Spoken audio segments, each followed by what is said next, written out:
All right, getting the stream going, getting set up, chilling, seeing how everything goes since it's been a while since I've streamed on YouTube. Boom. Heck.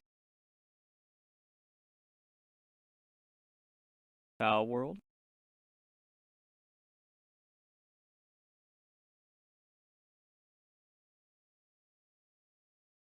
Don't know what to do. I guess we just have our main, and then one of these is the randomizer. No, this is the randomizer.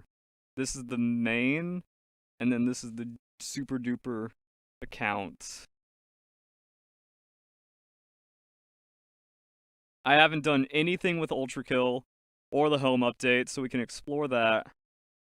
It's also a lot to work on. And I want to make a top 200 tips and tricks video. So there's a lot we need to be doing.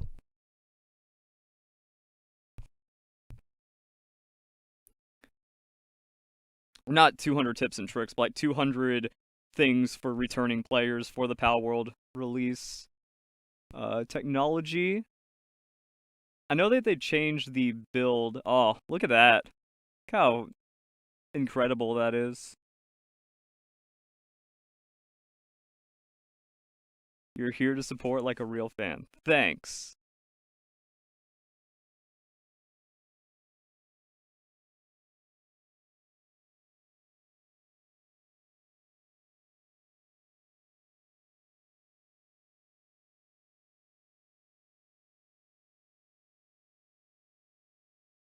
Palworld reviews. I mean, like, I guess kinda. That doesn't seem like it's interesting from a viewer standpoint, though. And hey, Nico.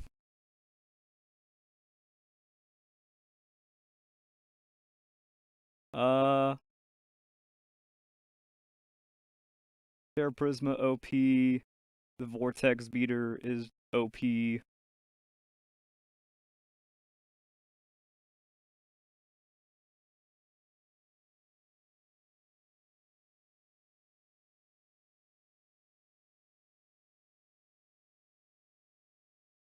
It's dark outside.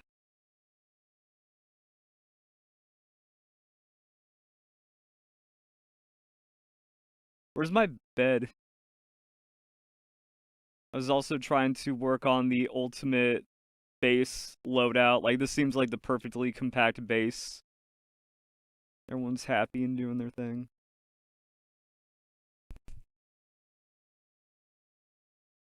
Those things like, I don't play Palworld for a while. There's updates. I don't remember what I was doing. Not enough people are playing to make videos about, so I'm waiting on that.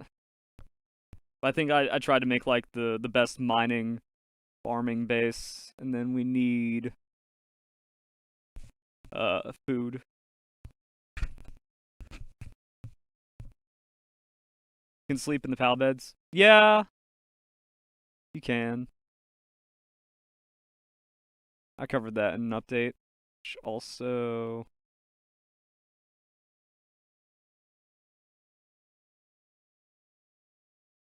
it's like we're lacking on transport here. This is what the base setup is doing, which just looks great. Getting everything we need in the most compact layout. We have the guild chest, just kind of as stacked as it can be. Cooking. Does everyone have food? Everyone has food. And then we just make infinity salads.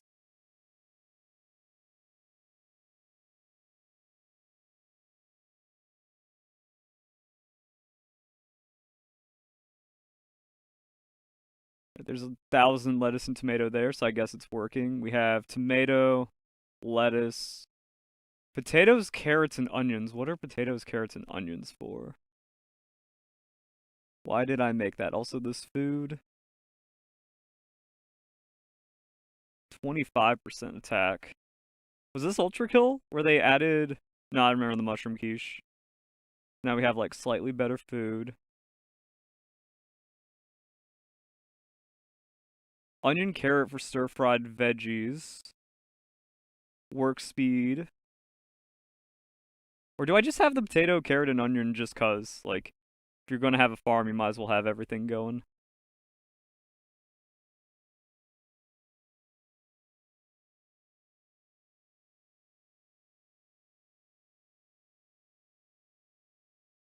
Potato and Palworld for fries. Amazing.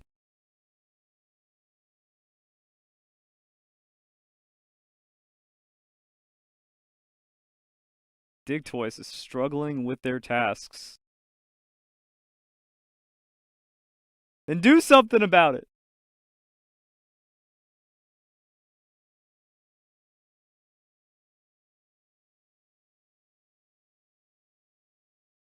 27 sanity. Gonna reset them.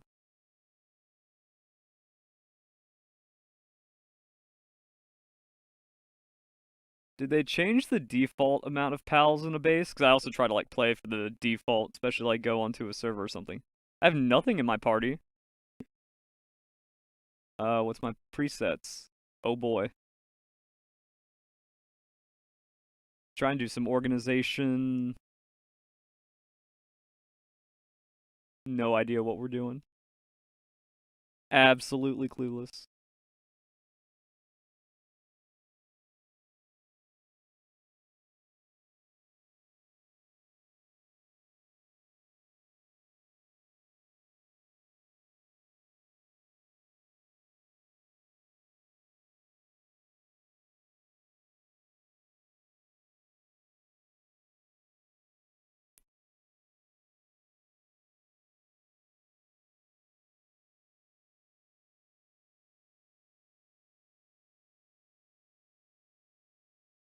Also, I think the idea behind this one is it's also supposed to be kind of a budget build.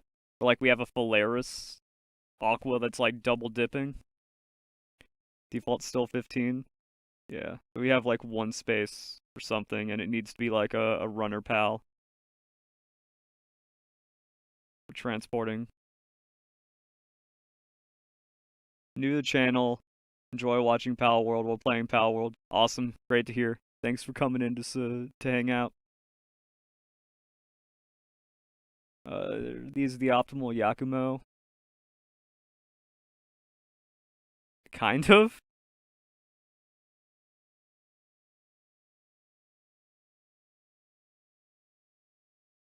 Just random passive stuff. It actually gets to the point where like I haven't played something while. I need to go back to my old guides to remember what I was doing. Should I stream more? Yeah, but there's no one to stream to and nothing to stream.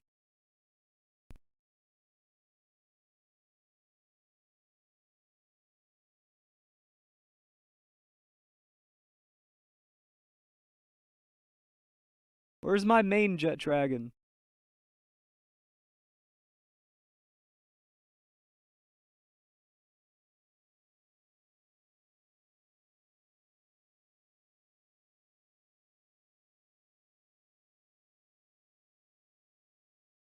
Alright, so we got Combat Anubis,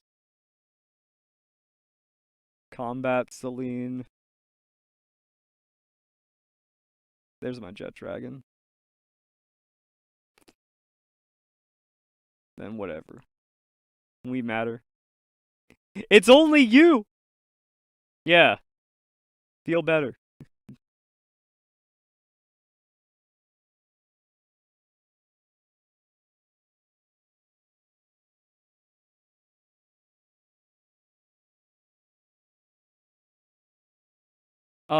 Did they fix characters?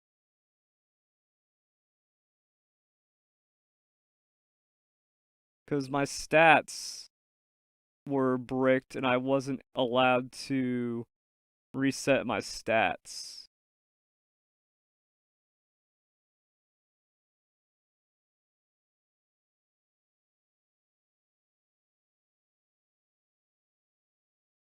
Not streaming Warhammer.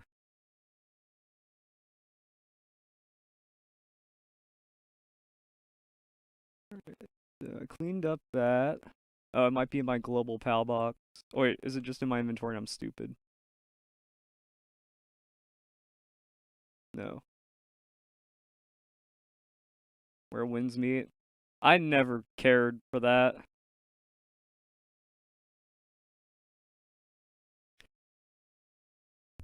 Can get max stats without using a single stat point. No, it's not that. My stats were actually bugged.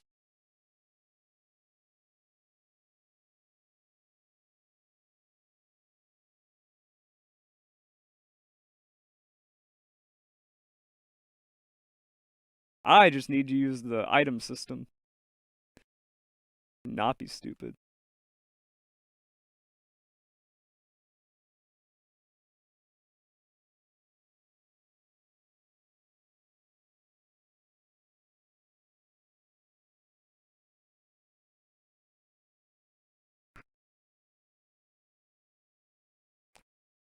Where are my memory wiping potions?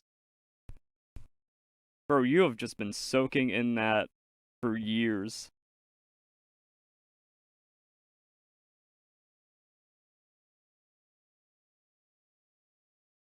Oh, can I slot it? No, there's no space. Dang it! Wait. Come on. Fit. Kind of.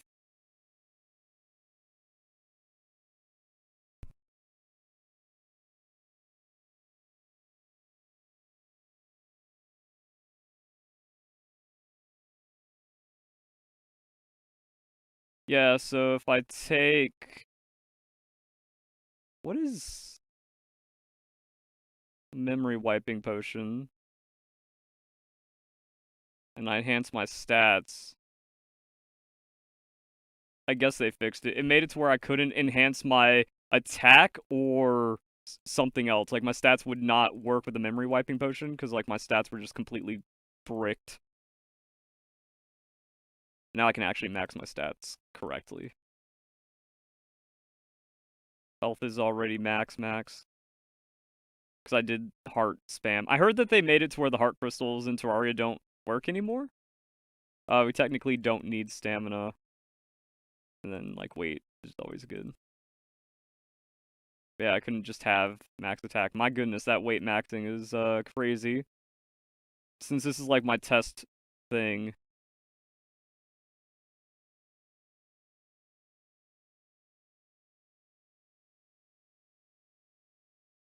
I have like everything cranked down.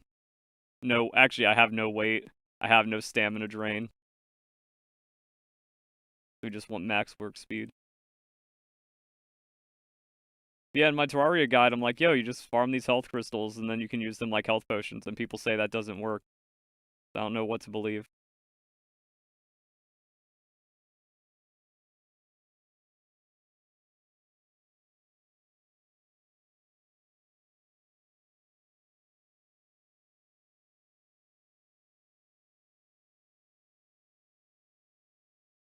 Got 15 out of 20 pals, everyone's got a bed. Astagon's doing a thing. Digtoy's still upset. I think what I did was I actually buffed the work speed from the command station just to kind of see how this place works. Yeah, everyone's on hard work. Let's not do that, I guess. People are getting a little too angry. My salads aren't that great. That's also why I think I need to make the other medley to reduce sanity.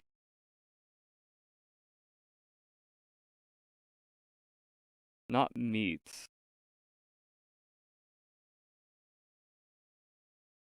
This. Minestrone. Increases work speed. I don't know if that's a better work speed, but also gives a lot of sanity. Like, technically, just make a bajillion of these.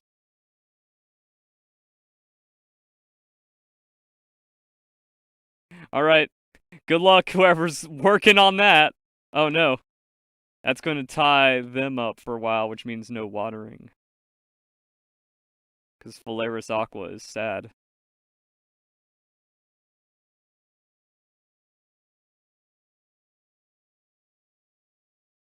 Uh, let's go to Terraria Island.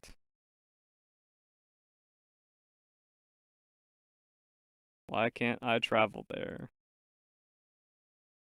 Am I stupid? I don't remember keys. I can't fast travel anything. Oh, because I am stupid. I'm not at my PAL thing. I'm just on the map. I'm used to fast traveling in other games. Stupid quality of life.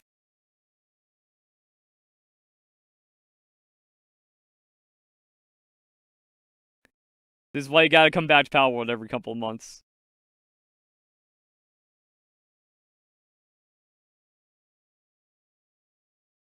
Honestly, the reason why I wasn't playing a lot is I was waiting for my character to get fixed because my stats were glitched. It's not cool when you're stuck at like 110 attack. Yeah, these dudes. Boop, boop, boop.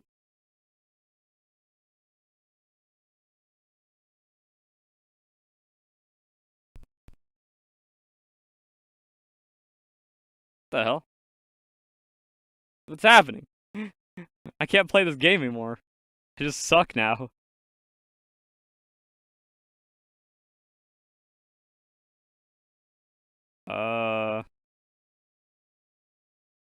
I need slightly more aim sensitivity, mouse sensitivity.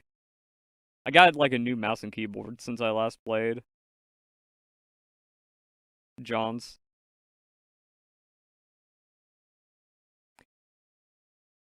I actually can't test the Terraria health crystal, life crystal. Well, people just say like, oh, when I go, the life crystal isn't even there. So can it only be claimed once? I find it so stupid that like where Winds Meet and Throne and Liberty got like more attention than New World. New World is just such a better game. What the hell?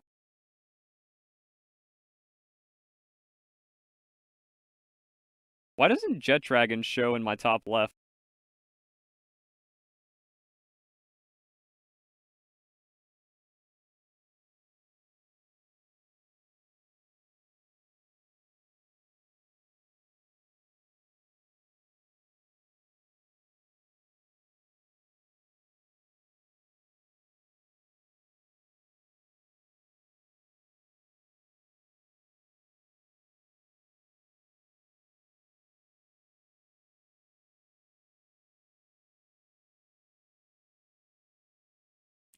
I think if you just keep hanging right, you find the first heart crystal. Not a chest.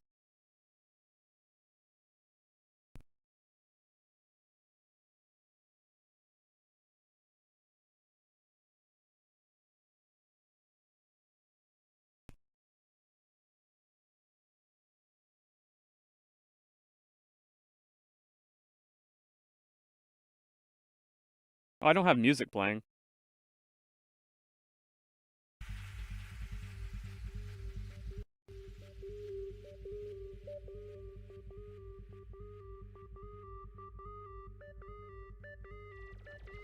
Never see any hearts? Then why was the heart crystal there on launch and when did they patch it out? Because I don't remember seeing that in any patch notes. People just like, nope, not here anymore. Is it a one-time only thing now? Like the first time you go into the dungeon so people don't see it because they're on multiplayer? And someone else already swiped it? The heart crystals existed. And now I'm a dirty liar.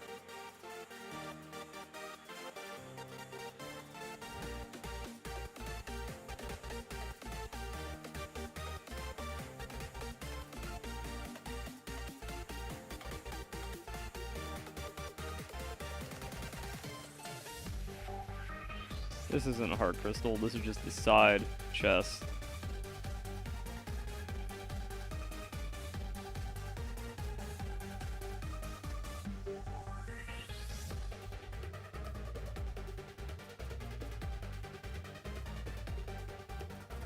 I think there might have also been another chest upstairs.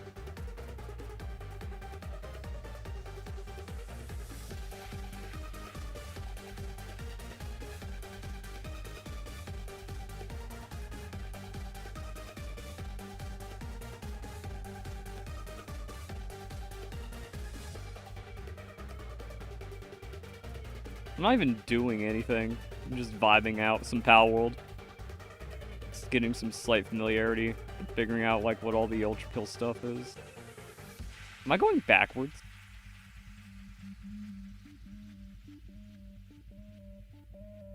Already lost.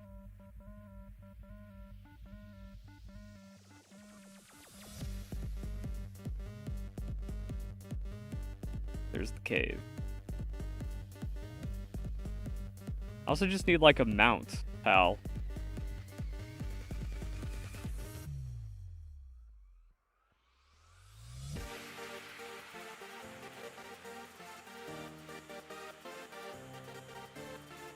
Two guns and 2 armors at the area. Alright, so it's not just like a technology unlock, it's similar to the Terraria update. I think that's cool. I like that they just made it like, oh, you can do the side pocket thing that helps your gameplay, or you can ignore it.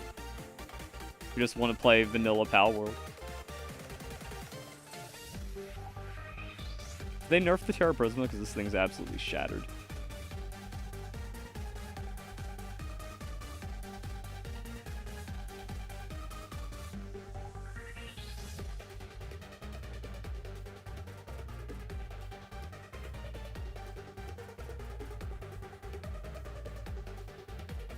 Bro, my FPS skill is awful now. I'm used to tab targeting Ashes of Creation. What the fuck is that saying? Merchant? Max hit? What? Mercy hit. Oh. Yeah, no heart crystal. Alright.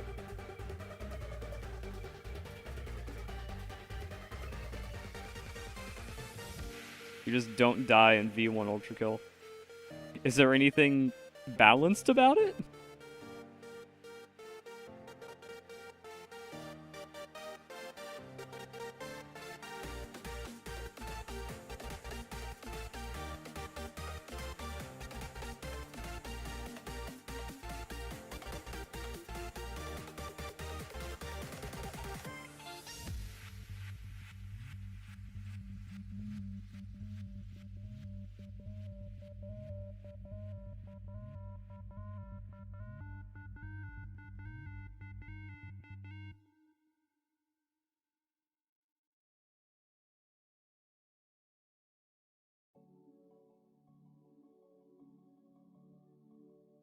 Well, that's what I mean, like, is there balance, or is that just like the, yeah, you can play the in-game easy mode, creative mode?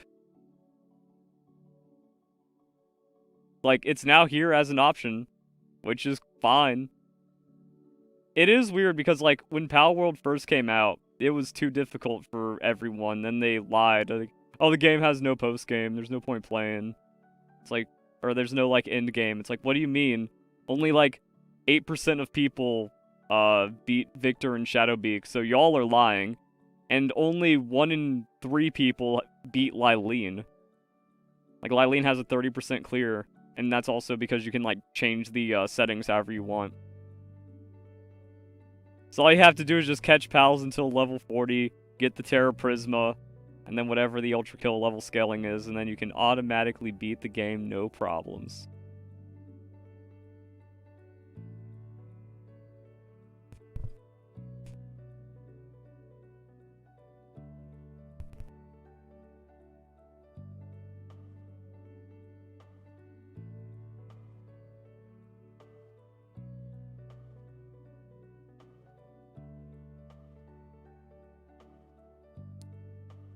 Instead of when the game first came out and you had, like, no options, and Victor and Shadowbeak was a fucking grueling thing. There are hard versions of the tower now. So yeah, I guess that's it. Like, now the story mode aspect of it is free. And then the challenge then becomes kind of impossible.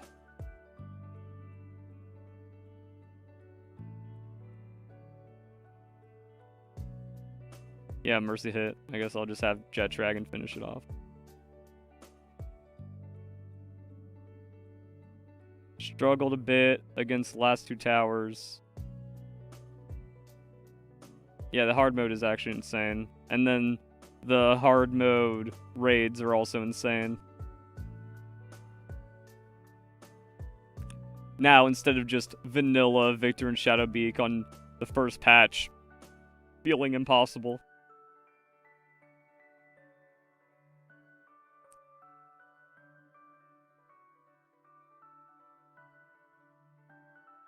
Alright. So that was the thing. Where is the Ultrakill dungeon location?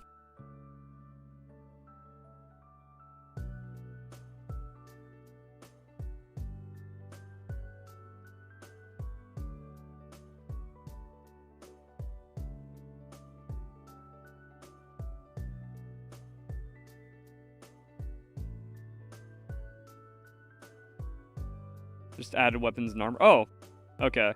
I thought you said the Ultrakill, like as in the Ultrakill area, and the arena that's on the far right side. So there's an Ultrakill arena, like way out.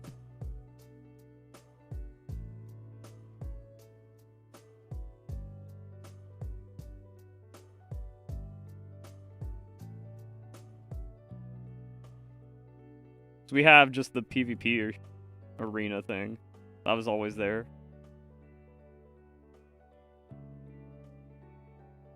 Is that a new thing?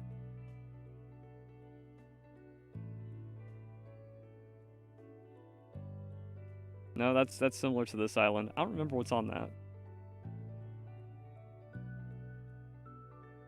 No Ultrakill arena. Yeah. Technology. When does unknown item? Oh no, I'm missing pals.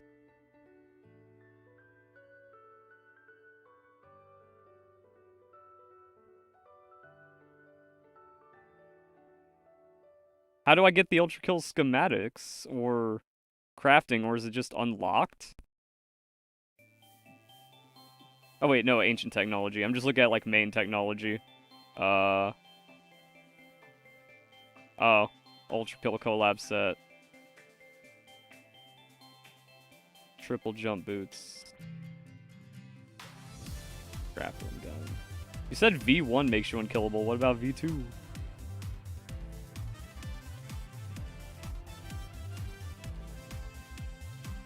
So you hit level 32. You make the Ultrakill armor, rush Terraria, GG, easy game. This is ingots and high quality oil, that's it? Blood is fuel. V1 has a perk, V2 doesn't. Then what's the point? 51, 108. And then where's the Ultrakill weapon?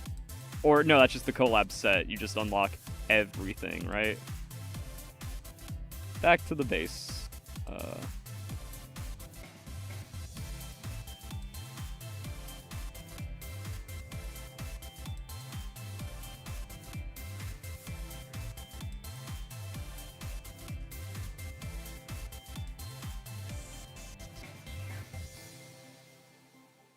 I think this is my production base.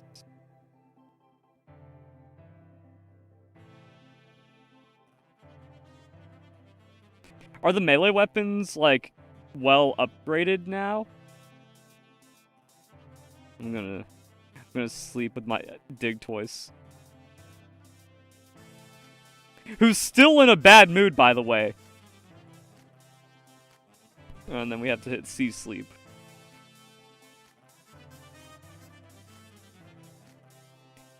Alright, this is not my manufacturing base. My manufacturing base is who knows where.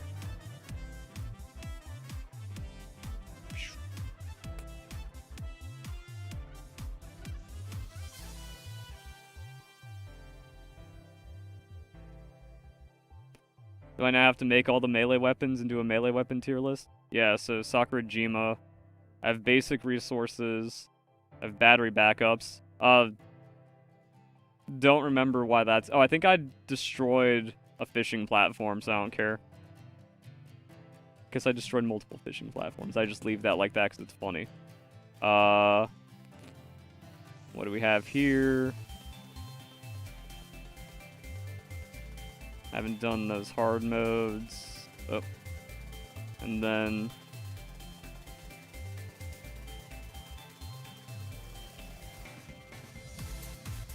What's the big one? What's like the most important one to farm? Eternal Pyre, Chromite? Was that it? Just always want to be farming Chromite? Question mark? I think they did some change to make dungeons a little better. Like, do they complete faster and give less rewards or something? This has oil. And then here's my manufacturing. So, what do we got? Got Terraria stuff, Meowmere, Advanced Shield. And farm the cores.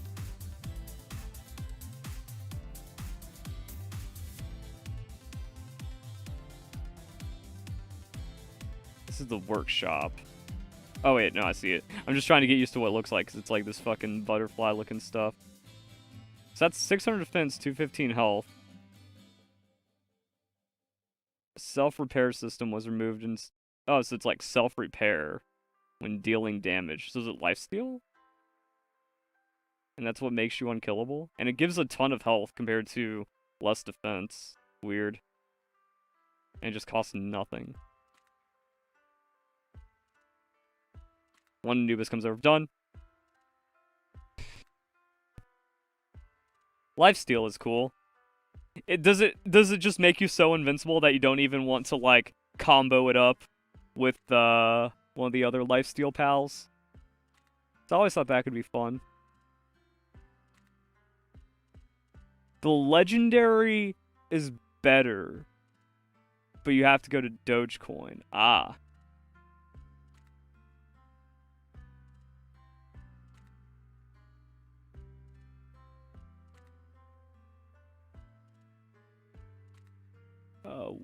Oh, what's this? A katana. Katana isn't trash now, right? Sword, 360, 780.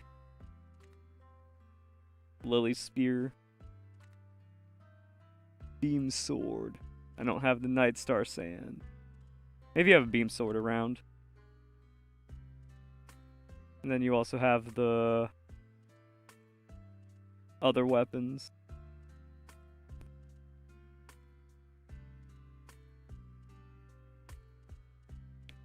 Love the Pokemon Quest videos. Yeah, unfortunately, it's just I can't do anything more with Pokemon Quest. Oh, it's another workshop.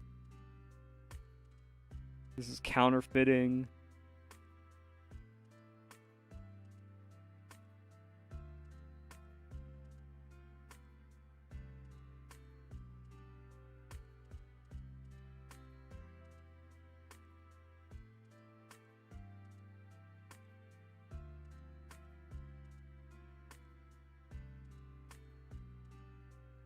PAL recovery grenade, marksman revolver, core eject shotgun.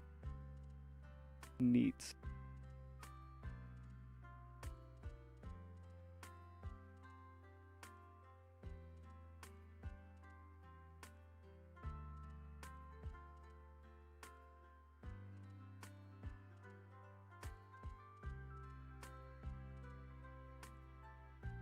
How did I enjoy the Animo beta?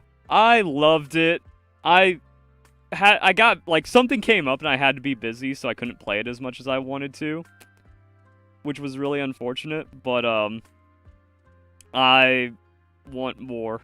I need more.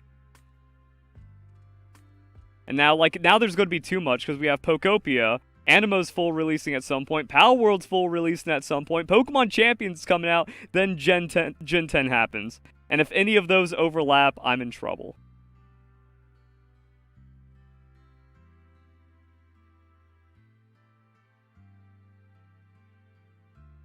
But yeah, when I saw, like, cause I already had plans for late January, and I was like, please, Animo Beta, please don't be late January. No!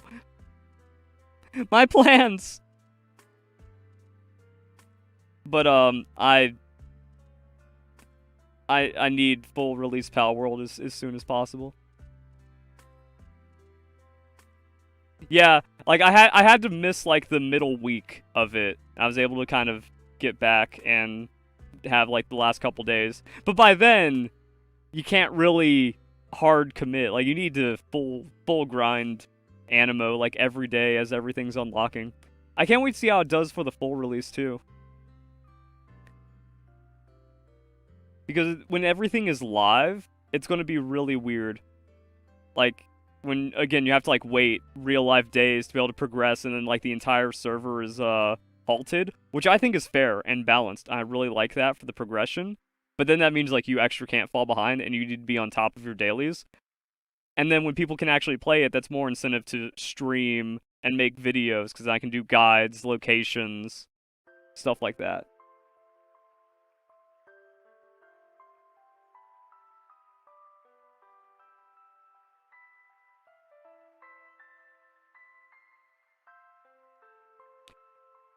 They no longer play Omega Shiro's theme. It's only the Elder Omega Shiro for the quest. Well, it was always that way. That was the problem. That's why, like, you only have one chance to hear that theme. Why is this not getting transported?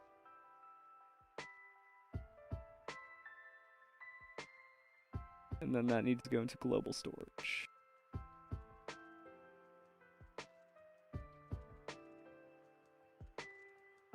Got all these eyes.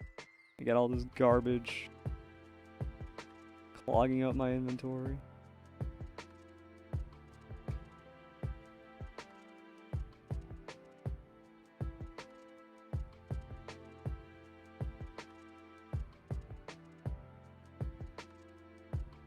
Shotgun shells, handgun ammo.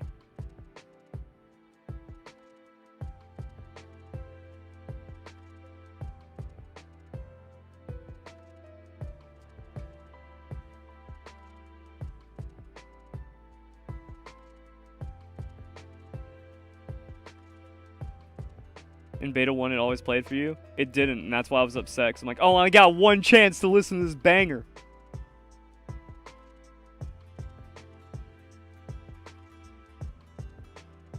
And I didn't know.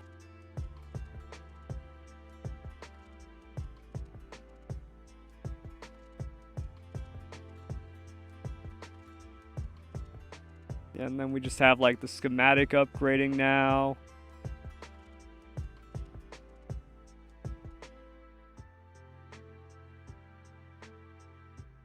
Wait, if I drop things, they're just gonna pick it up and put into storage.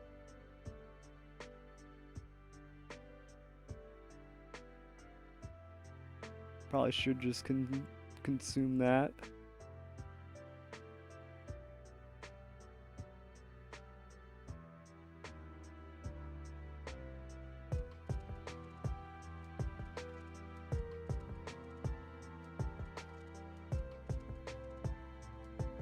Yeah, the trailers made the Ultrakill collab look like it was a really big and complex thing, but guess not.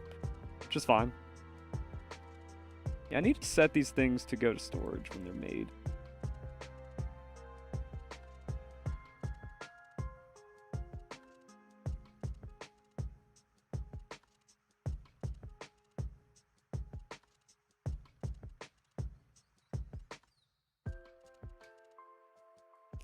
The Ascension system, I like. It just seems like a cleaner way of doing the upgrading. So it kind of just accomplishes the same thing.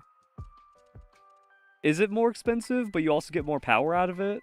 I don't know, it feels balanced. I like that there's the rune system. The rune system for the items is like where half of your power comes from. That's crazy. That's a lot of grinding. But I really enjoy the hollow battle grinding. Yeah, and the problem is, because I didn't get to play as much as I wanted, I didn't do a lot of egg heists. So I didn't, like, see how crazy that gets. I also didn't go as far as I wanted on the hollow battles. But a hollow battle's, like, big.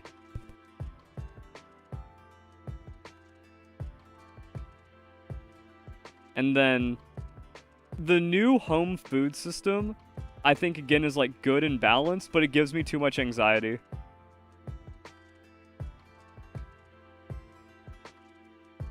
Egg Heist was mid, but then, like, how did they change it to be not mid? Everybody gets the eggs when extracted? I have no idea what that means for, like, compared to how it was previously.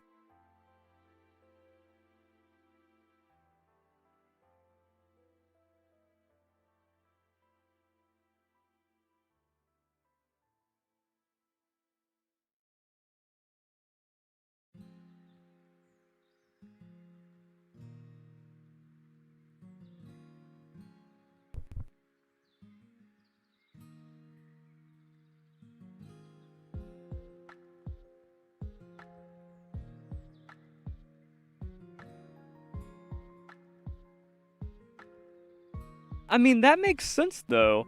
I would expect it that only the person that, like, gets the egg and puts it in gets it, which does disincentivize team play, but otherwise you're actually, like, generating 4 eggs per run.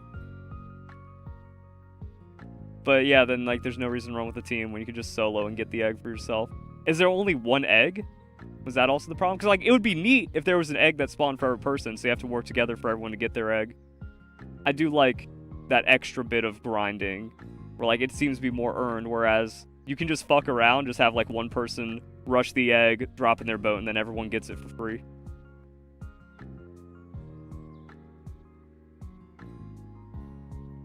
That's fine. And then, yeah, I didn't see how deep the system went. Because the crazy thing about that game is every aspect of that game is a full game. You could just full-time the Hollow Battle Sim, and that's it. Oh, it can be from 1 to 5. So if you just, like, RNG'd only 2 eggs, well, then no one gets it. Or, like, only those 2 people get it. Okay. Yeah, it shouldn't have been RNG. Does that mean you can walk out with 4 eggs? Like, if everyone puts an egg in their boat, you all get, like, the eggs distributed? So I get their egg and my egg and their egg and their egg?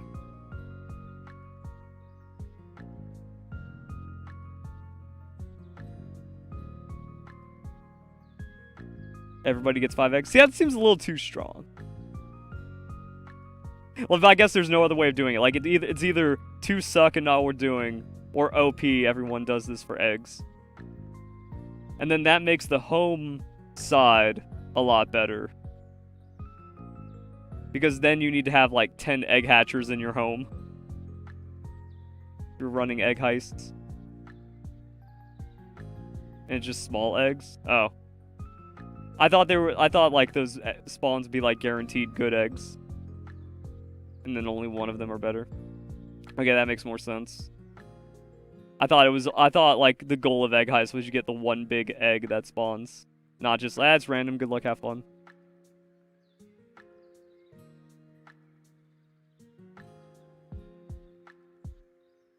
Okay, yeah, there's a lot of RNG. And then, like, even if you get the Darkler egg, the odds of getting Darklers are so small that's like, bro, you have to do, like, 100 egg heists to maybe get a Darkler. Oh, it's PvP. Yeah, I didn't even get into the PvP one either. I saw that, I was like, bro, I'm underleveled, I can't PvP.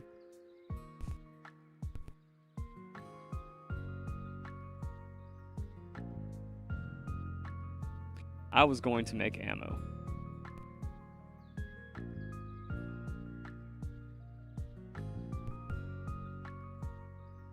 Even though I have merchants somewhere.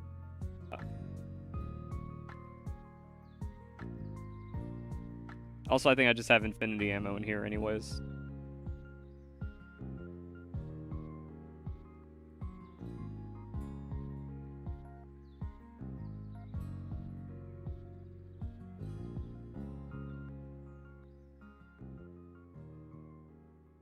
That's not how I do that. Oh no.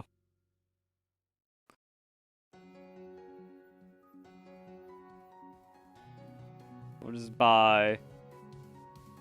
Yeah, I have infinity money. We'll buy infinity stuff.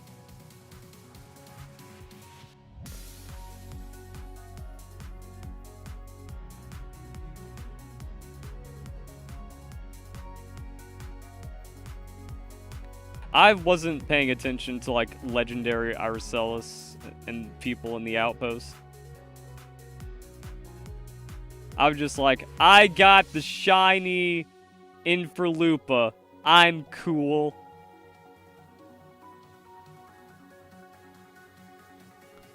Any Pokemon Day predictions? I mean, we have the Terra leak. Not much else to it.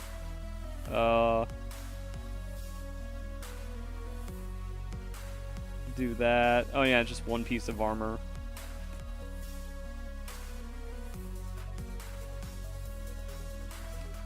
Sub Chino officials. Oh, look how cool we are. Look how cool we are one-handing this bad boy on the side. Yeah, I'd bet it'd be crazy in stats. Well, because of Terra Leak, we already know everything. And it doesn't seem like they can really add any more. 53, 53, 53. What happened here? Okay.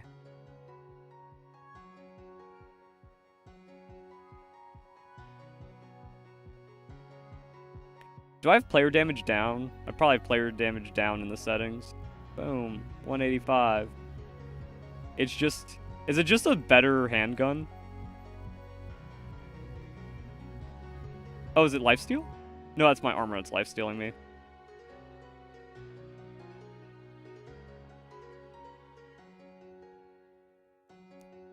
God, I suck at FPS now. What happened?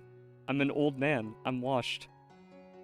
And the lifesteal doesn't regen your shields, which is balanced and makes sense.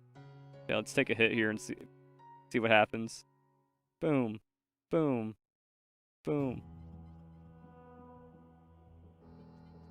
Getting like 20 health per shot. But Mercy? I don't know. We need Satoshi Tajiri back. He was never with it, though, after the first couple of games. We just need Masuda. Yeah, I saw your comment of people of saying, like, it makes sense and you don't see how, like, there isn't enough room for Fire Red Leaf Green. But, like, Champions Gen 10 and Pokopia, there's no room. Has some weird coin thing on the handgun. How do I do coin thing? Is that special? Is it... Oh, is it supposed to be, like, automatic?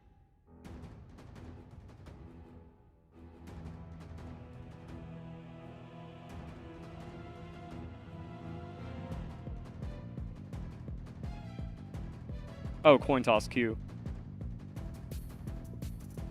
It gives me an ability. Alright. Neat. What's the coin toss for?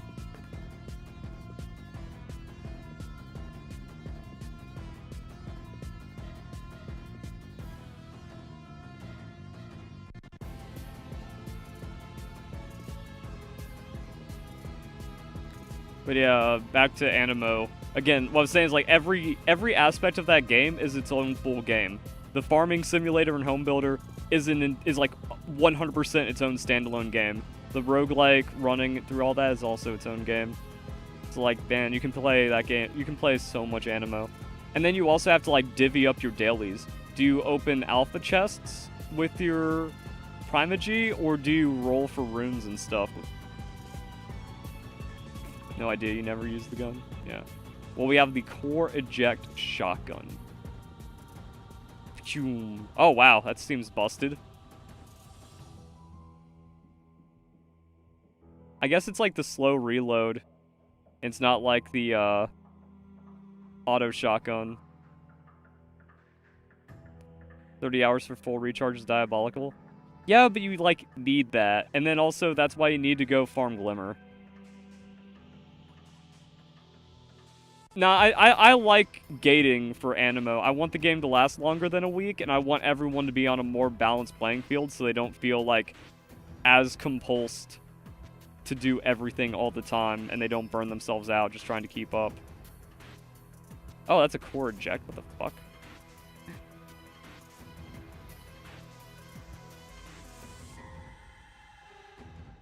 What does that even do? Bro, Mimog is such a joke. Where are you going? How do you get that much distance?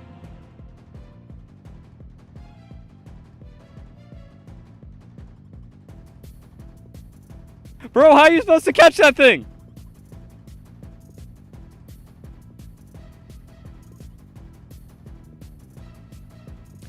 Beta 1 felt better for Primogy, but see, that's what I mean, like, then it feels too good.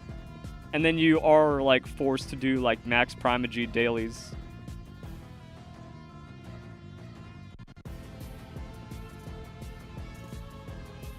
What? How did that... There we go.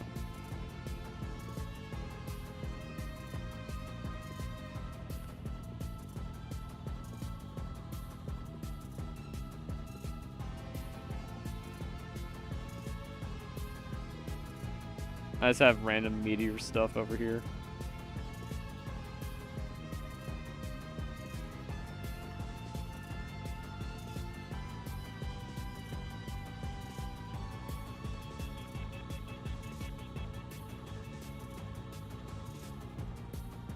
Easy game.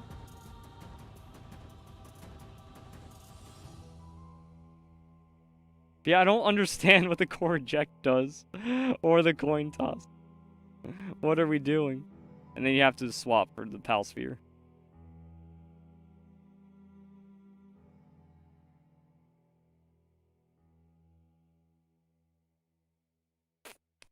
I think this base has a target dummy. Oh.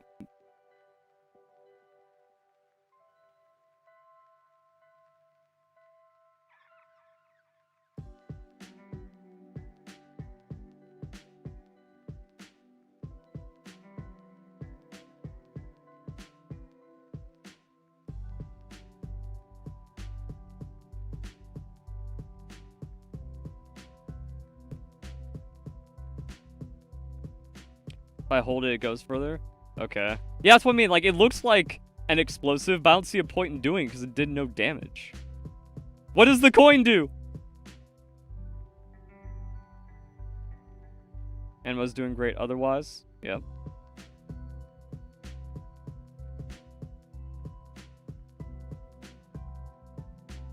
Wait, this is my...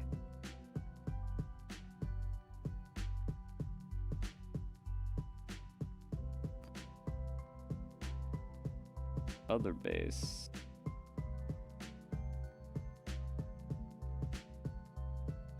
You shoot the coin with the primary fire, the guaranteed headshot. Oh, so it's like you hit the coin. Oh, that makes sense. Does it like, okay, like the coin has a really generous hitbox too.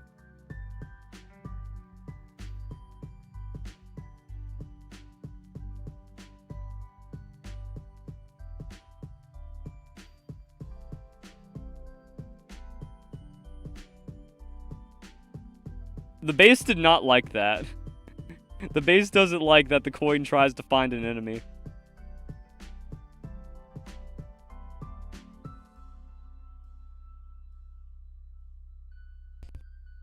Who the frick is calling me? No.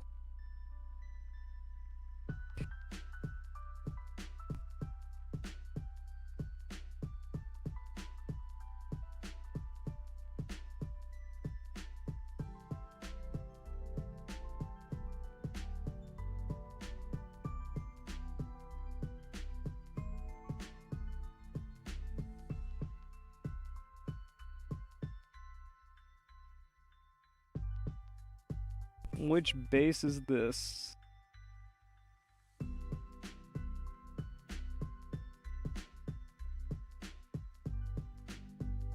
I'm kind of happy that the Ultrakill update wasn't, like, super big.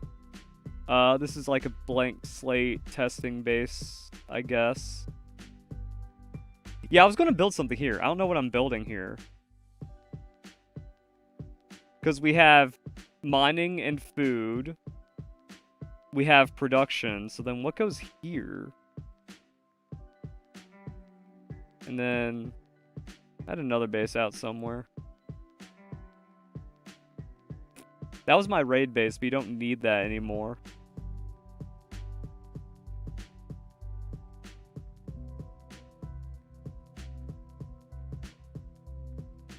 Does I have to build a new target dummy?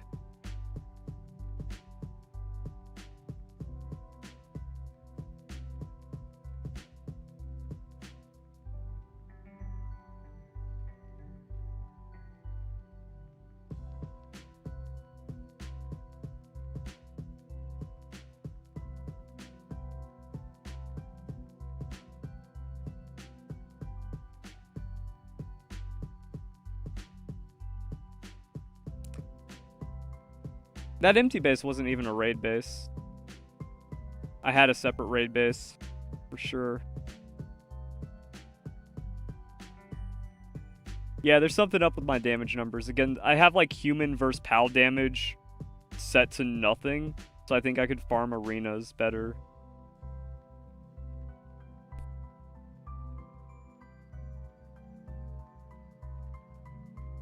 You don't need a raid base anymore. When you go to the altar, now it takes you, you have the option to go to a separate arena. So you can keep a raid base. You have like all of your healing pods and whatever cheese stuff set up. Or you can go to an arena and then you can build inside of that arena. I don't know if it's like per raid though. So it would be interesting to have like a build kit on you to just be like, set this, blank slate. Why is my global PAL box weird? Okay.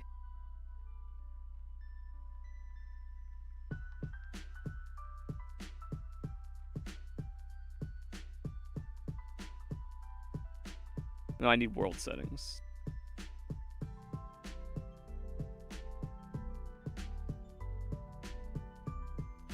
XP rate, day speed, auto saves.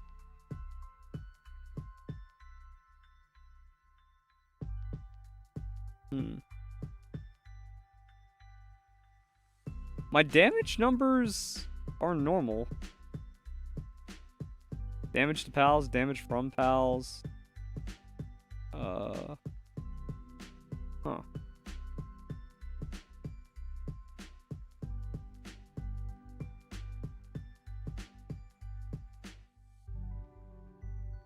Structure limit. Fast travel. Travel to bases only. Oh, that's crazy. That's expert mode. Randomizers are cool. Here's the nice settings.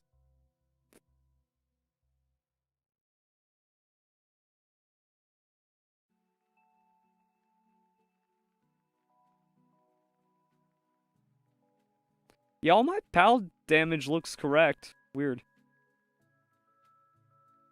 Oh.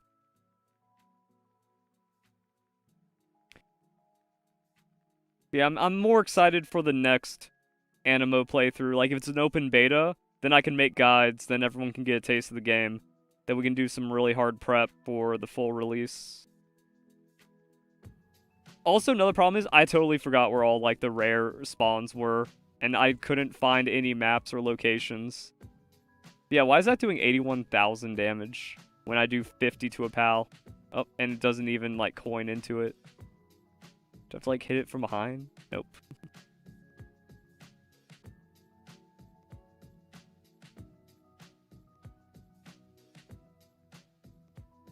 Oh, I guess it was just levels. Mercy hit, mercy hit, mercy hit.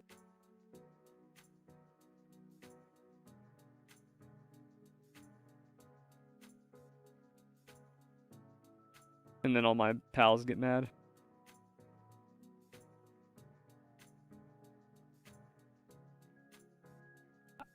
Why don't I see the damage on him? Oh, there we go, 1,000, 1,300. Yeah, why is the dummy damage so boosted? Is it just bugged for the, these weapons?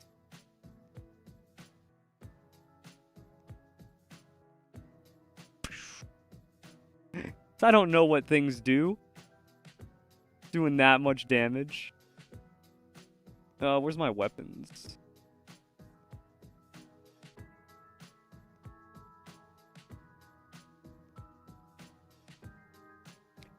Ah. Laser Gatling's stupid. Gatling gun. Energy shotgun.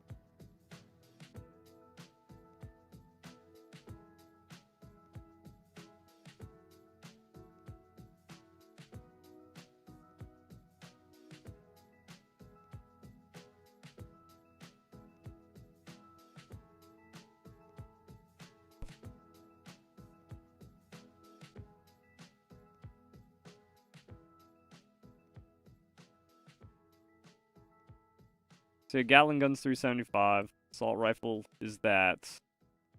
Where's my assault rifle ammo? The world will never know. The overheat rifle. I don't remember if that was good or bad. Then I don't just have, like, a shotgun.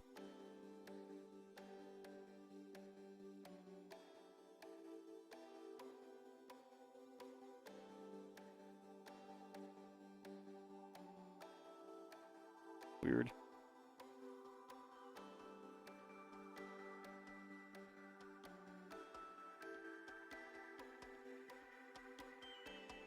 Let's keep all my shotgun ammo on me at all times.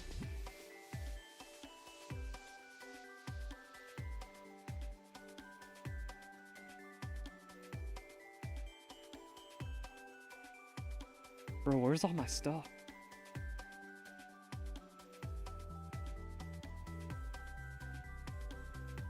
I should have 9,999 rifle ammo somewhere.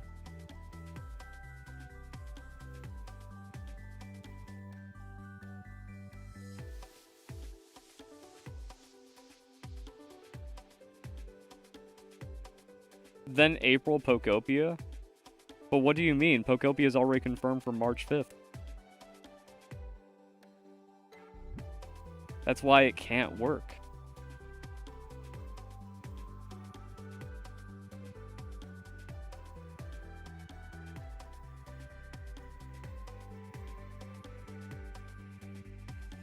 Why is this large container filled with crap that I threw on the floor? March, April, same thing. Still that timeline. March 5th is 1 week after Pokemon Day. That is not the same thing. That is a huge difference. 4 games during 4 sections of the year. That's why, like, the ports can't be right on top of Pokopia. Especially as a full-price game. That does a weird thing to the community I don't want to unpack.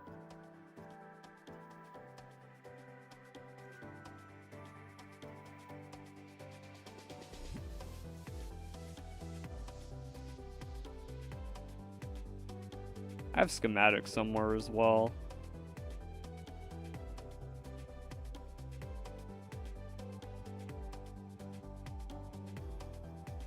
Wait, what do you mean I have assault rifle ammo in my inventory? Am I stupid? I guess I'm stupid. Yeah, there it is. I'm exceptionally stupid. Okay, so we'll move that there. That there.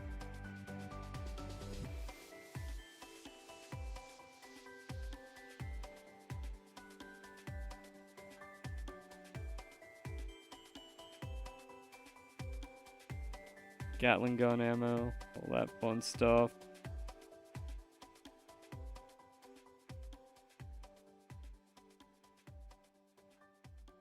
Ports are all games, so they don't overlap. They do. There would anyone that wants to buy Pokopia would also play old Pokemon games.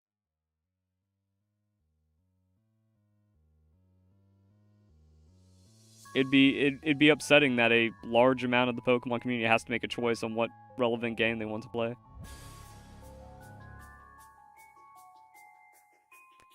That's why, like, you don't release Gold and Silver the same week as Scarlet and Violet, or Sword and Shield, or whatever, or even Pokemon Let's Go. You need to have a couple months in between.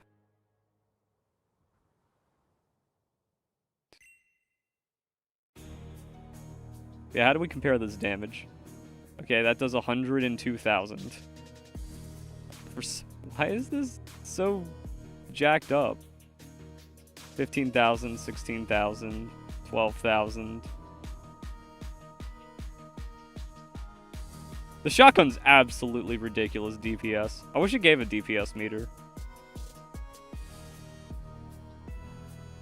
It's like 47,000 times 8.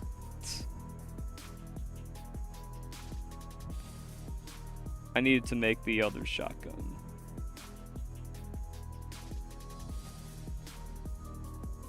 Oh yeah, also these aren't even the legendary ones. Bro, like, the core eject shotgun just seems to be the strongest thing in the game. And this does fire nice, and I guess it does give you more range. But, like, we're back here doing 50,000 damage compared to... I mean, still a lot of damage because the spread is so crazy. Like, that's just the best... That has to be the best weapon in the game.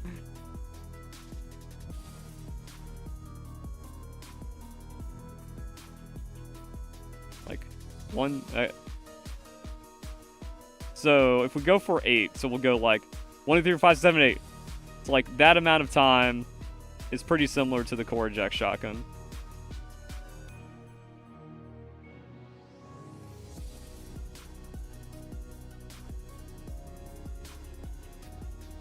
I don't understand the point of the revolver. It just kind of shoots quick, but I guess that means it's just better than the other handguns.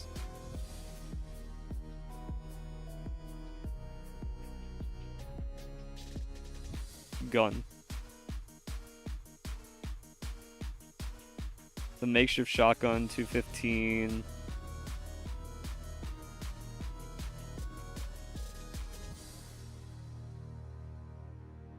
Handguns 250 at 28. And then the pump action shotgun at 220 at 43. What?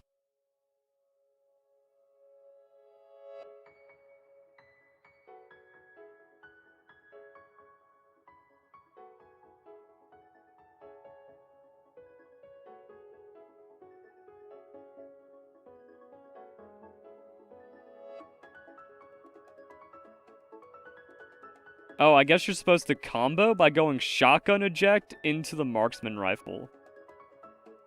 Or marksman revolver.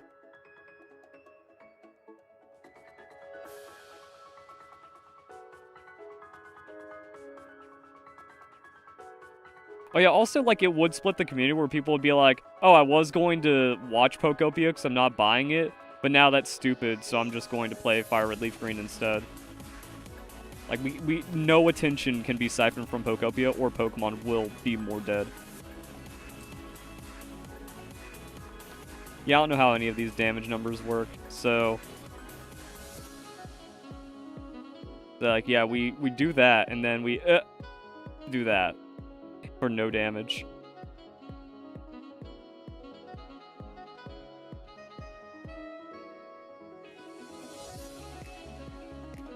Do I have to be locked, like, scoped in? Alright, so boom, boom, boom. Oh. And then it just explodes there anyways. Wait, how much did that do? Oh. Then you gotta do the reload on it. So boom. That's just like one shot with explosive range. That does more. That, like, doubles it.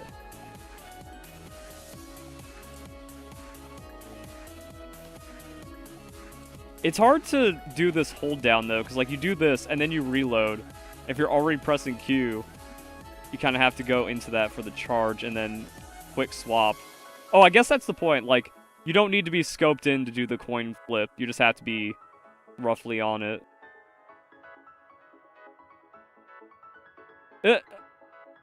How am I supposed to land this? Nope, wrong one. Oh, I flipped it too fast, dang. Alright. Yeah, okay. So it just comes out and does that. Neat.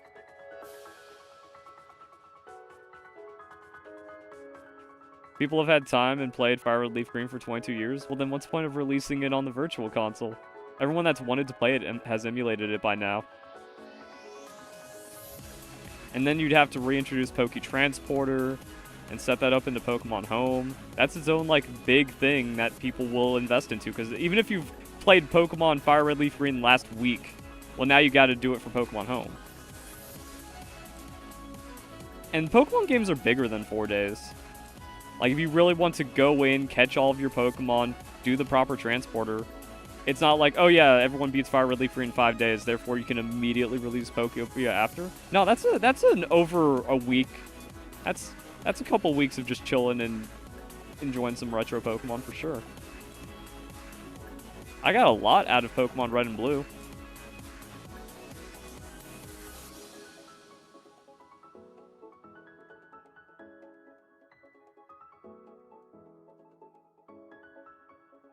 And then we also have Vortex Beater.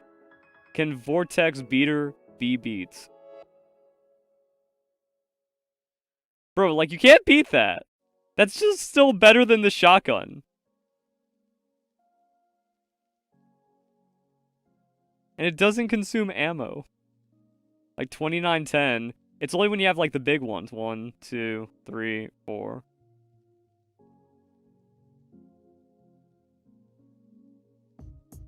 Okay, maybe it actually consumes ammo now. Because it used to be like the individual shots wouldn't. But even then, I feel like we did more than 15 shots. Yeah, it's a lot of fucking bullets right there. And just like arbitrarily, randomly says you spent 10 though. Is each big shot 5 bullets then? I don't know.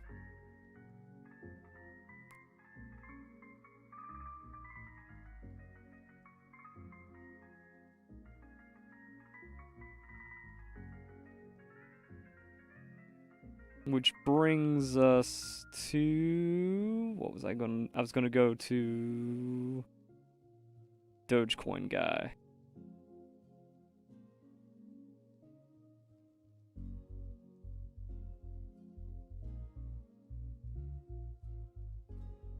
Fan service background release? No, that's a... No, it's a huge release to have VC.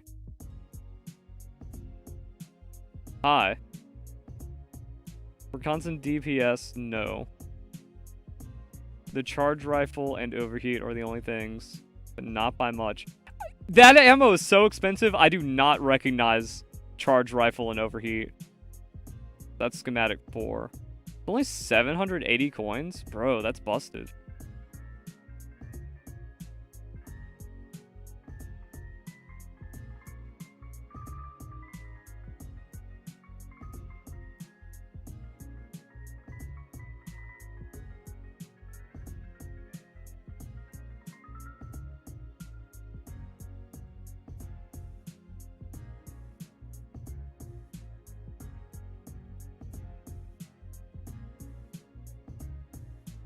Dream is to be a YouTuber. Can you help me do your first video?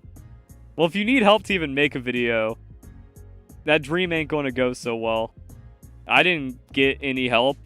My advice is you should have started yesterday. You just start making videos about things you want to make videos on. And then you have good tags and description. That's the secret to YouTube.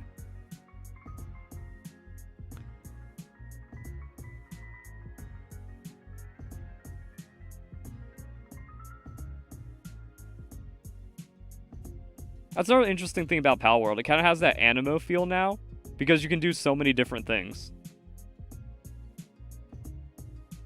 You have the dog coin grind. You have the arena grind for the merchant.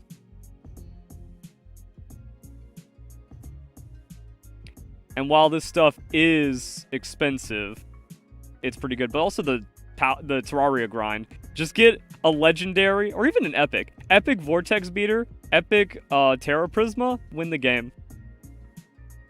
Buy Holy Burst, plant it, win the game. Oh, no shot.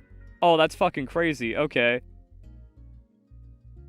That's where they put these schematics. Damn. Surely there's nothing better in the game than the Core Eject Shotgun Legendary, right? Surely.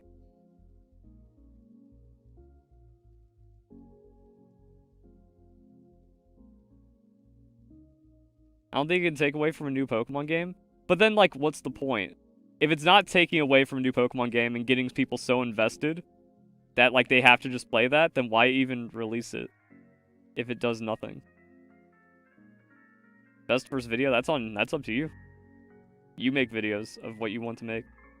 Why do you even want to become a YouTuber if you don't even know what videos you want to make?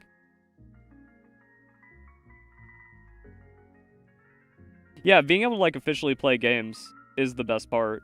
But it has to be its own ecosystem.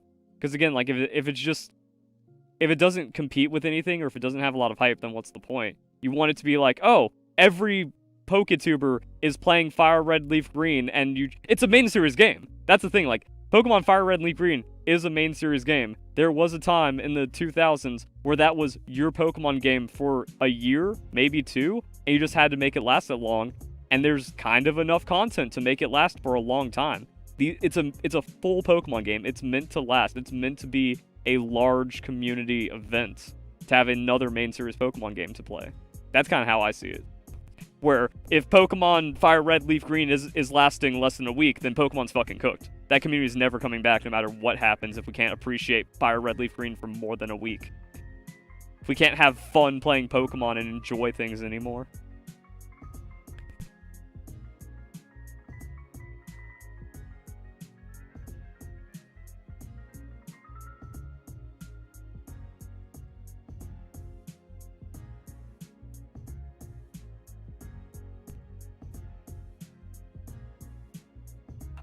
The eject shotgun is weapon assembly line 2. The marksman revolver is 1.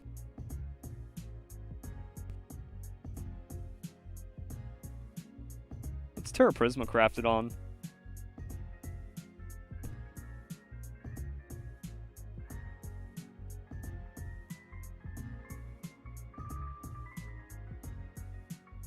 Well, I mean, yeah, if you're going back and playing them, or if, like, most of the community is emulating them, then it's a passive thing. But if that's a release, that is a full main series Pokemon game release, and it needs to be treated and engaged with as such, or else Pokemon's fucking done.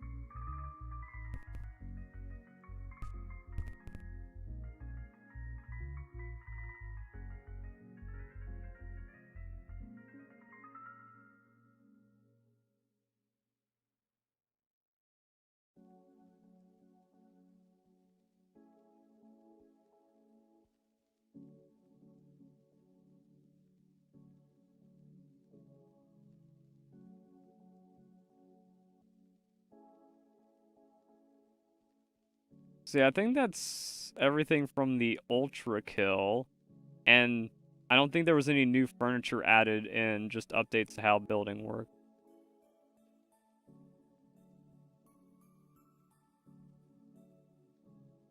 But official ports are a fucking huge deal is the thing. It's not like, oh, we just got a neat little passive thing. No, we have official ports. That's a huge fucking deal. After however many years, we finally have Pokemon on Nintendo Switch, like retro Pokemon on Nintendo Switch. That can't be something that you go, okay, I only play with this for 3 days, and then the main, like, the huge Pokemon game. Like, Pokopia is a massive fucking game. Pokopia is a huge fucking deal, is also the problem. You can't have 2 huge fucking deals released in the same week, or else you are cannibalizing. Someone's losing out. That means one release is not as big as it should when we need all the attention in Pokemon.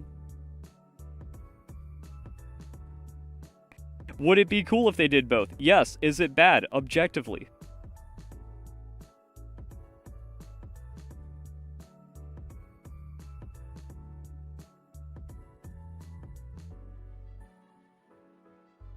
Like, when I see Fire Red Leaf Green, that's not just like a passive neat thing. That's like a huge fucking deal.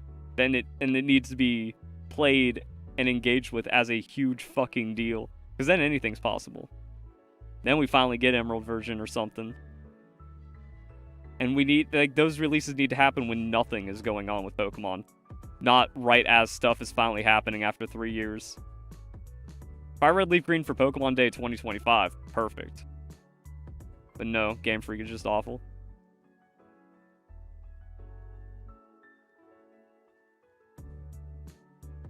Okay, so we messed around with some things.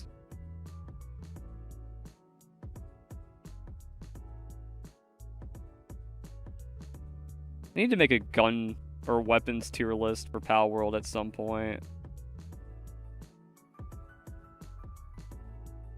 And see, that's also why I'm so, like, stubborn about what I'm saying about Fire Red Leaf Green making no sense to release right now. Because we had so much time to do it. it doesn't make sense to just, like, let Pokemon die for 3 years and then kill it more by making it to where you can't enjoy anything now.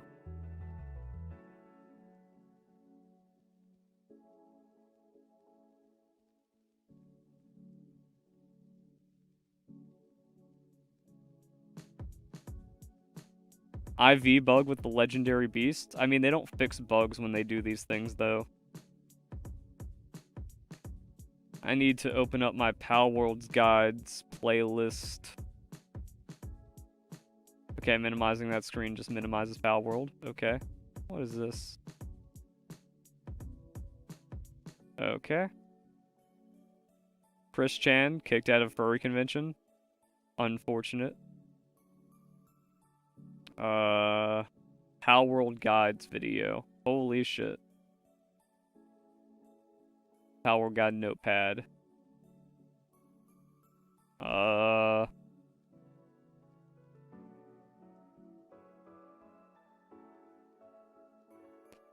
don't I have an Excalibur either? Like, where are all my schematics? See, that's the problem about having, like, a really, really old, playthrough. Is, like, I don't do all the things as they happen, and I'm missing pieces, because they're on other playthroughs. What schematics do we have?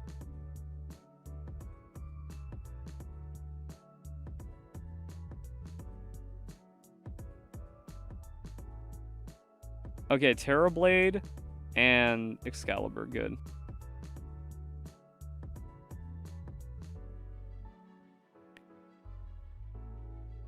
We have Flamethrower.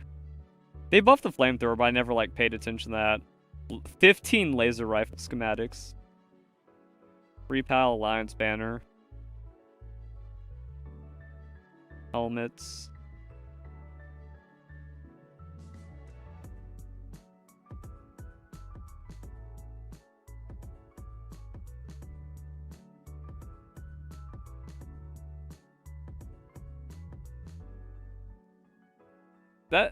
That's weird. The V1 armor almost seems balanced with the lifesteal. Because, like, you have no defense and no health with this compared to other... Well, actually, you have a good amount of health. You have, like, no defense compared to the other things. So, like, you need to be fighting or else you do just get tapped out. I have Discord, but it's a Patreon or YouTube member only. Let's see. Let's go and craft. Fuck it, I need to make an assembly line here just to test things.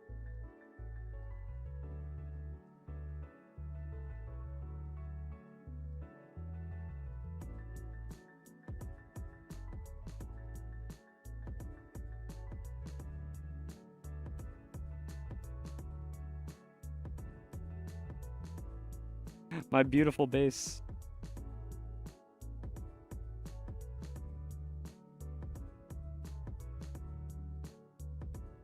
I don't have electricity on this base. Fuck. Fine, I'll go to my production base. It made sense in theory when I built everything. I like compact. I like neat, orderly efficiency. You have your gathering base, you have your production base.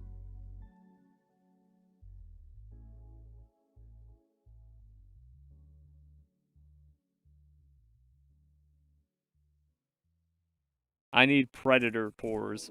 Fuck. We just need Hallowed bars for Excalibur.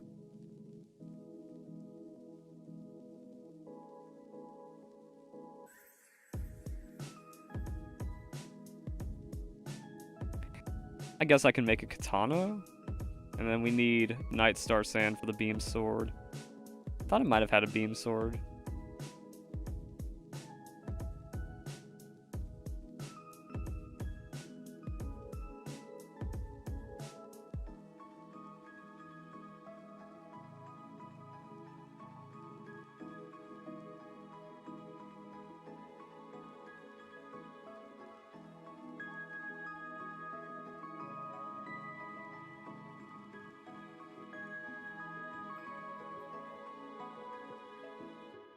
Sword is 360, refined metal spear is 110.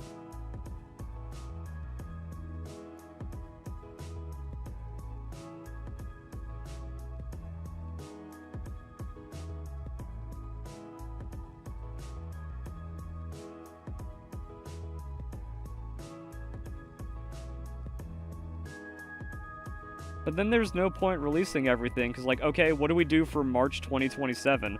Oh, we have nothing, because they blew their load on the Nintendo Switch Online now instead of then.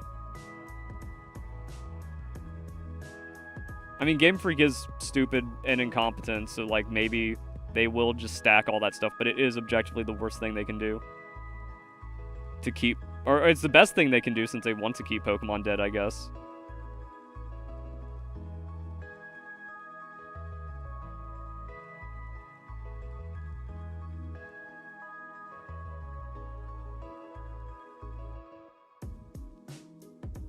Where's my cool mounts?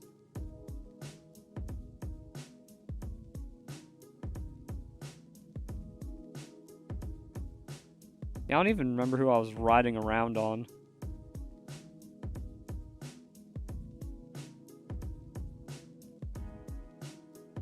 When do you expect sports? I can't think of a different time. Well, if they've waited this long, it doesn't make sense to do it now randomly.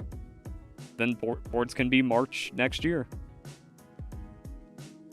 The only thing not releasing a port does is make people want them more.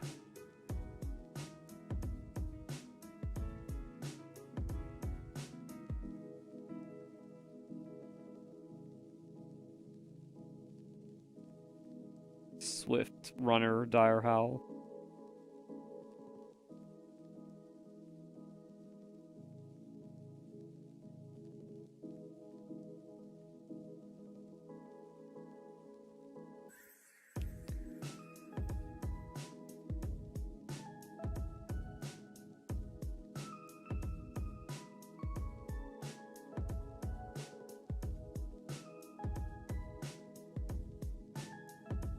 Hey, last Bulbasaur, always coming in with that member when I stream. Thank you.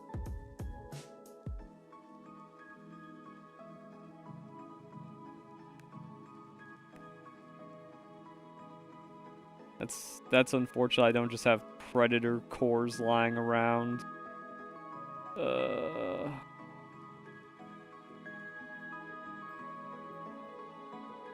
don't remember where all the angry dudes are. And they're not on the map.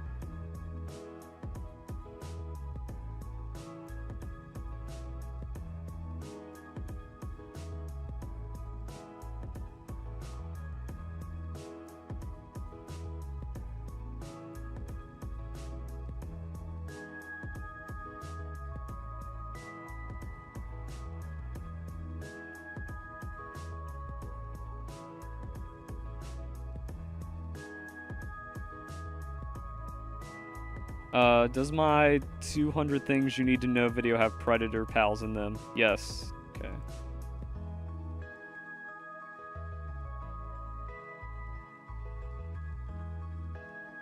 We got Relaxosaurus and then Tarantulas nearby in one spot.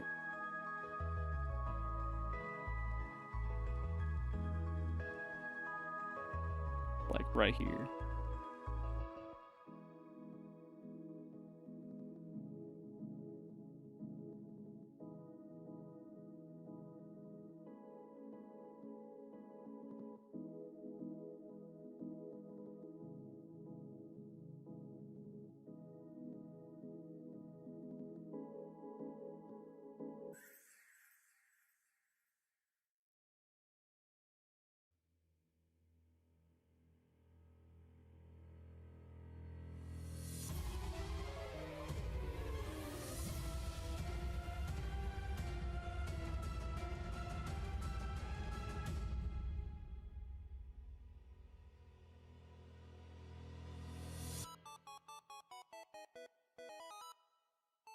Give me Predator cores.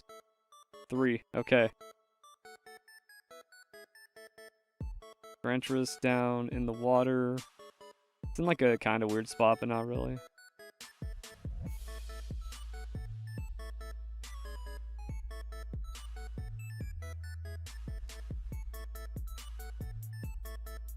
Is it up? Oh, it's up and around in this field part. There you are. The missiles hit what I wanted to hit. Thank you.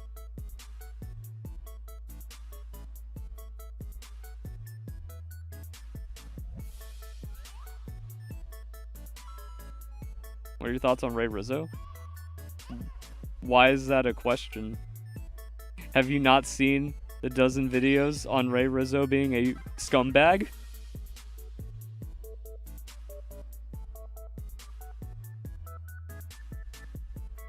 Should at Pokemon Cheater like everyone else.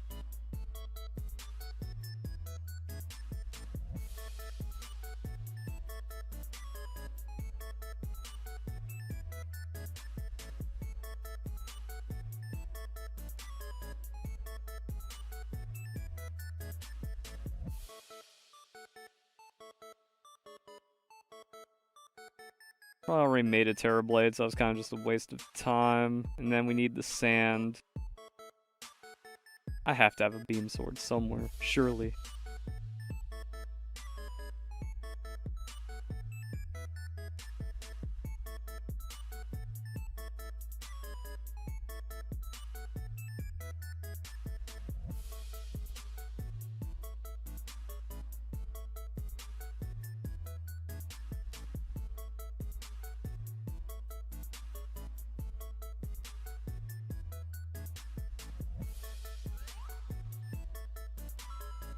It is a Terrorblade 2 schematic, but whatever.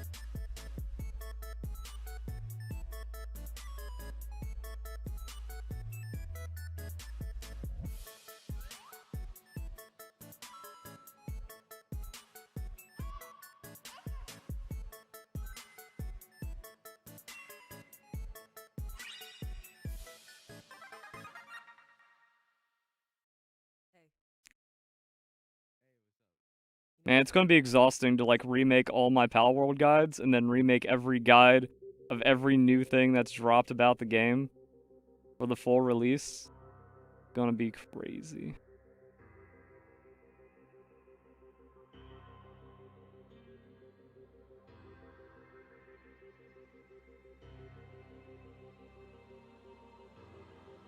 Bro, the beam sword was so worthless, I just threw it away. Yay me.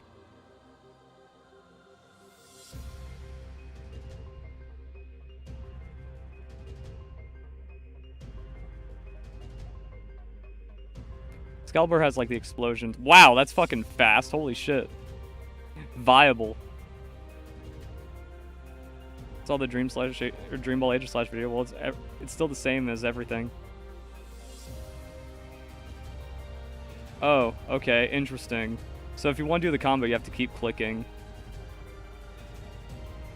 Katana does more damage, but the comboing is weird. You can't just hold down. Whereas with the Excalibur, Excalibur's fucking nuts. It also double hits. I don't know if that was a part of the buff, and then that's our special attack for the Katana. Wow! That might be an escape tool. Is it a cooldown? No. Can't even see how much damage it does. Actually, no, I just need to, like, go max range with it.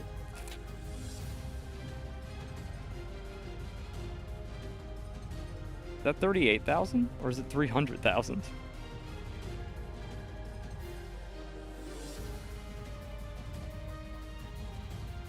So, like, that's kind of good for getting space, I guess. You can't move, though. You can't strafe while charging. Just gotta send it. How far does it go?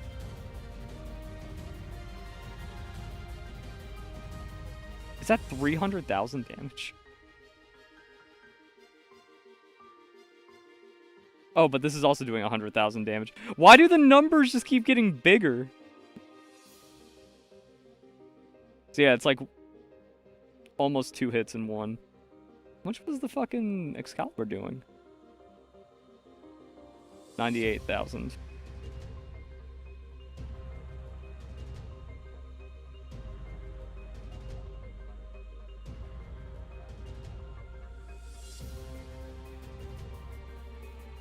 And those were 70,000. Okay.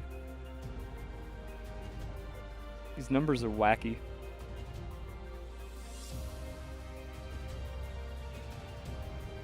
And then we just have sword. Let's see how sword. Also, what was the Terrorblade?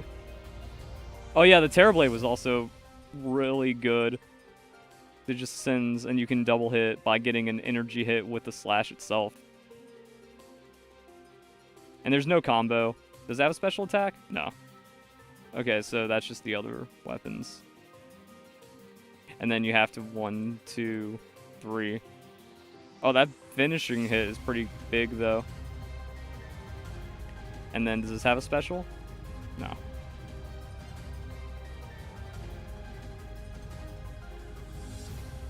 They said there's going to be more melee improvements. That's kind of clunky. This does attack faster. It doesn't seem like that third hit combo does more. Maybe a touch more. I think as a mobility tool, it might be interesting. Can you just cheese bosses like this?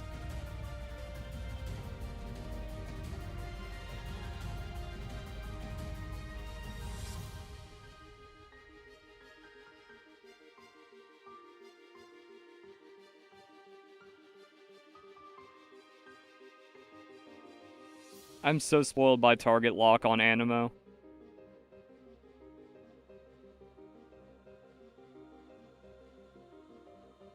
Now Beam Sword needs sand. It's weird that I don't have any. Unless it's in one of these.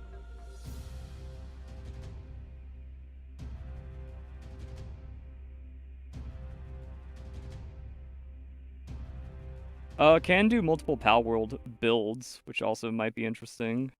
Thought I just grabbed a lot. Nope. Bro, I'm missing, like, inventories worth of stuff. I don't know where they are.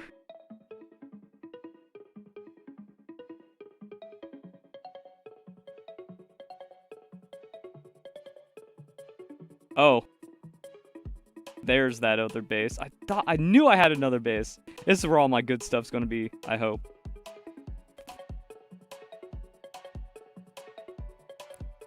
I didn't go all the way down to Faybreak.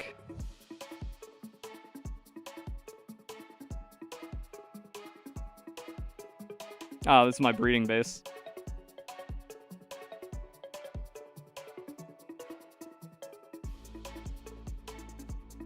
I'm not gonna have any sand in here.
Okay, so waiting for it to be nighttime, or I guess it didn't need to be nighttime exactly because we have the sand. Yay. God, getting Nightstar Sand is terrible. 3 Dire Howl Ride F faster.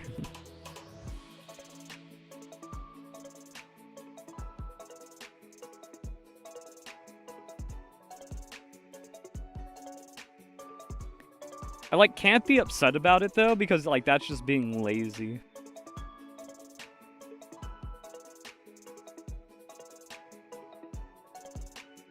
Not everything in my game is automated.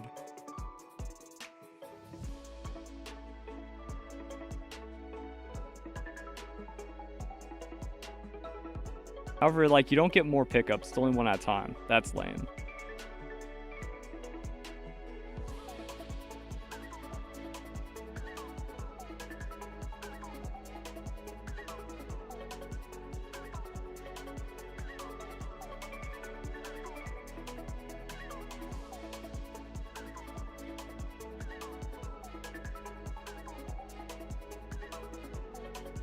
My Dire Howl can't climb rocks well. That's lame.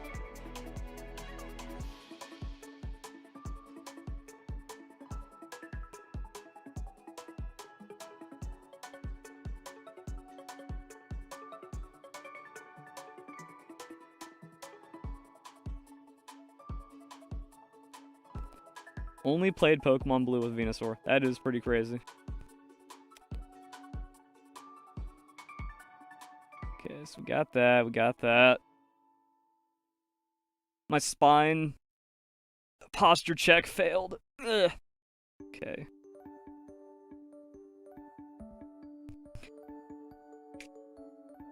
Drink. Hi, dog. What do you want? Okay.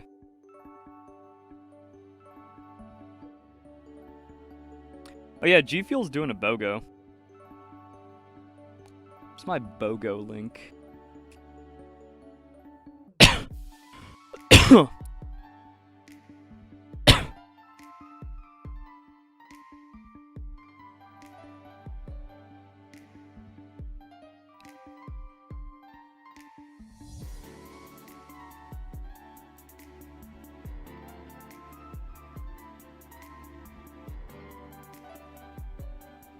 There's so many different like affiliate and partner platforms and stuff Nope, that's the wrong thing. That's my tweet. I definitely copied this. There we go. Yeah, G Fuel BOGO is going on, I believe. So it's like one of those times. Maybe stock up on G Fuel. Use code VerlaSpy whenever. Need the energy, especially with Pokopia coming out. Who knows when Palworld's updating?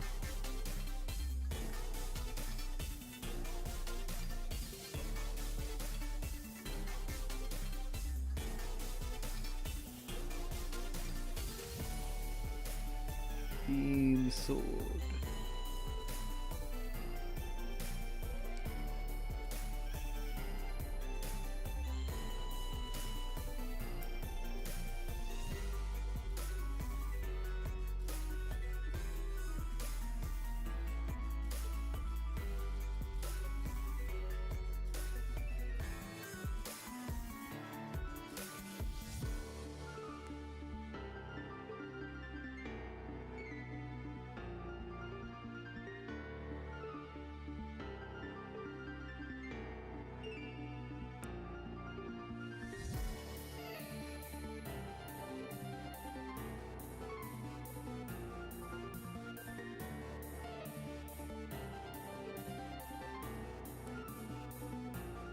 Yeah, just one click. 200 damage. It's worse than the Katana, but it has a bigger finishing move. Kinda. And then what's the special? It's the same special. It's just... Oh, wait, but it sends out an energy wave. Maybe that double hits? It's just the Katana. It's just a slightly stronger Katana. I go live occasionally.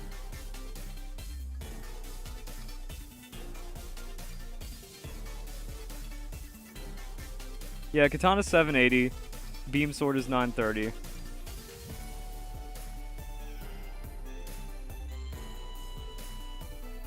It's just a slight upgrade. I don't know how much better that is. And then Excalibur and Terrorblade. Terrorblade just seems to be the best. So you just win at range with no ammo.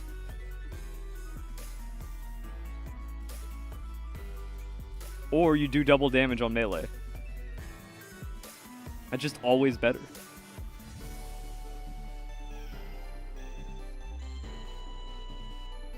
And then, like, because you can't... I think there needs to be, like, a lock-on targeting for melee, so at least you can just stay on something.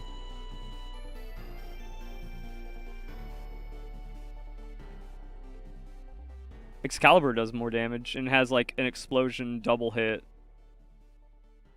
But it's also weaker than the Terrorblade. Yeah. Then what's the point of the Excalibur? I thought they buffed melee. I think people carry around Excalibur and they use it like a pickaxe. Because it does multi-hits.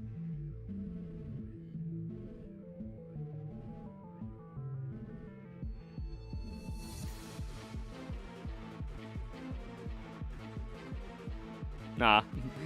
Not as good. But it's also cheaper to refine. And if you have less than Pal Metal, Excalibur's like a good mid-game pickaxe. I think. Allegedly.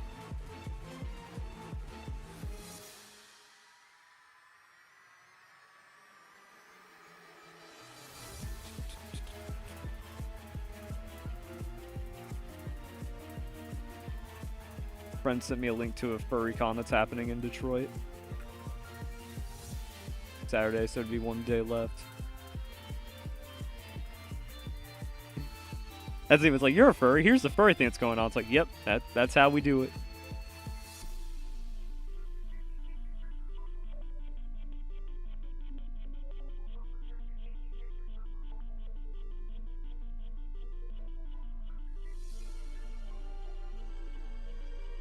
Boy, you're one of the Excalibur miners?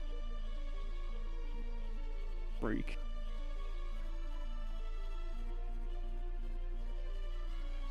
Primarily doing tons of farming for the battle tickets and stuff.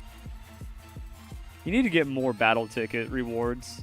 You can't just have to spend like 50 hours in like one-shotting in the battle arena to get like a legendary schematic.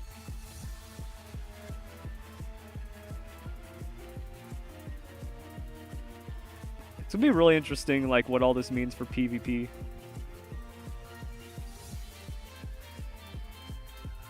That is a funny fact. Society would actually just be GG if it wasn't for furries, because, like, that's half of the tech sector is made and built by furries. No furries, no Discord. Yeah. Think about it.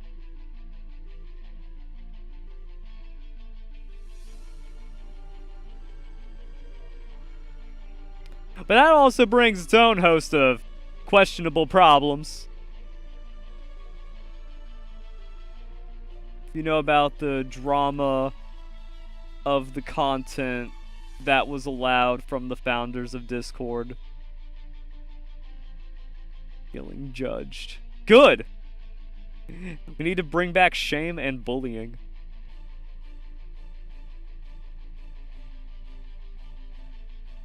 You'd have to research it. I mean, that's just the thing about furries. How do they afford, you know, thousands of dollars of suits and they go to thousands of dollars conventions every month? It's because it's all IT guys that have built everything.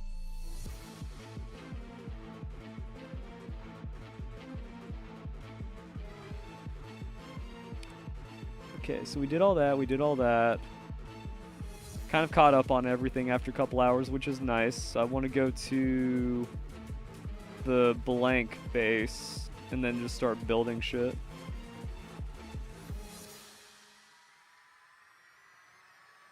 I think the most important change Palworld needs to make is to make the bases not a circle, but a square. That way you can at least design on angles.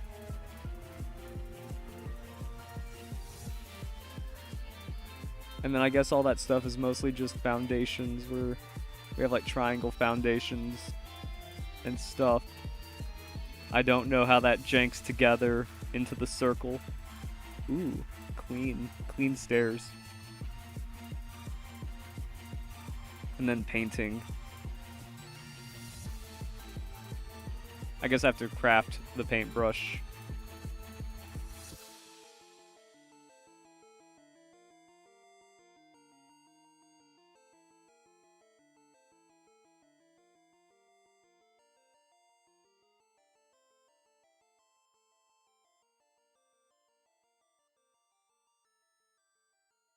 Designing on a circle when there's no circle pieces is what makes it weird. Is there like super early technology for the paintbrush? No, I guess that's just default workbench. Let's just have an Anubis running around. They be like that.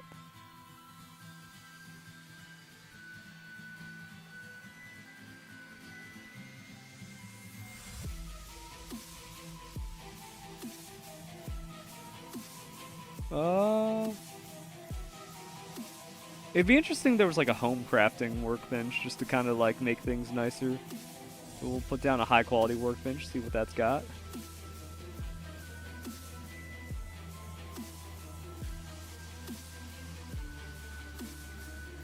No painting stuff.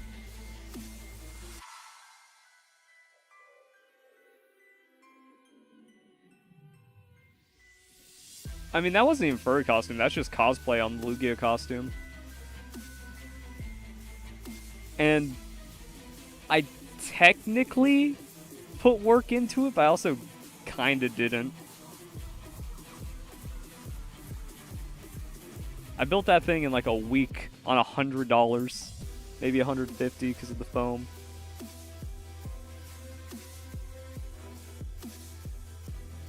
Huh, I thought there'd be a painting kit, but I guess not. You just build.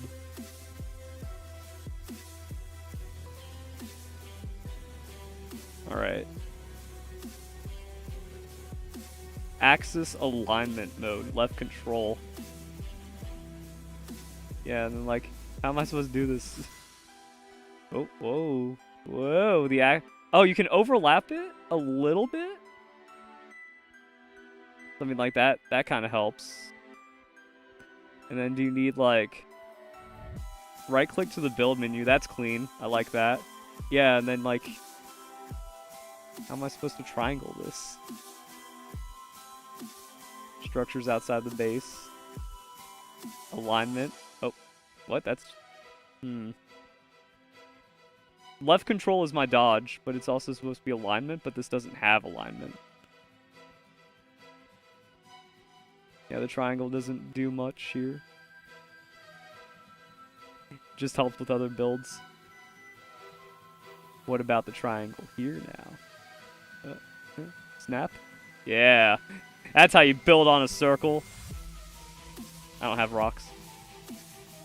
How do I not have rocks?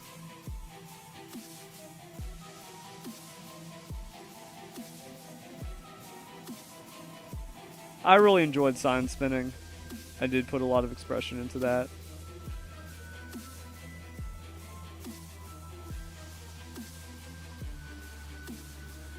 I have rocks. Oh, I guess because I'm building outside, it didn't have the rocks. Alright, building's still kind of jank, but I've been seeing people make some incredible things where it's like, well, it's possible in Palworld now, which is kind of neat. Oh, that's a roof piece. It's not even a foundation. There we go. Maybe that's why it wasn't snapping. Oh, and there's a paint. Okay, so you have build, disassembly, paint, and then you can paint without anything else. Okay. Rudimentary, but that's nice. Oh, hey, I've been waiting for one of these. What's in this caravan? Yeah, this is the expensive caravan, dude. I need him.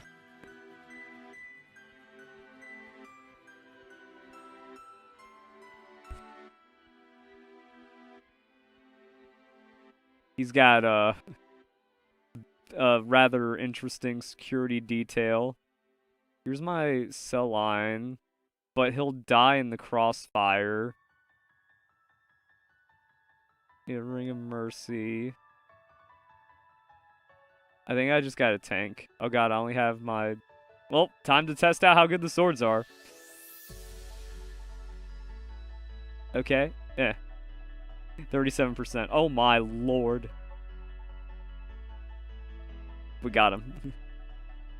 We got him, boys. Oh, and now I'm just a criminal. Now I have Ring of Mercy, which is also a thing. Oh no, now I'm obstructing public officials. Oh no. Hey, this is my private domicile.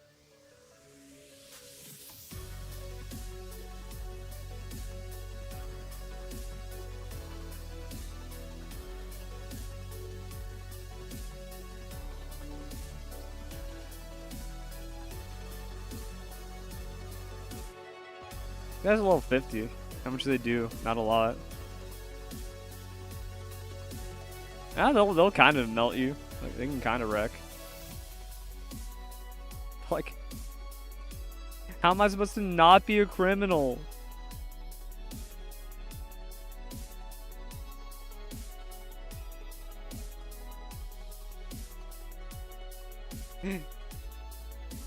That's one thing I wish they kind of like, oh man, they just keep sending them at you, huh?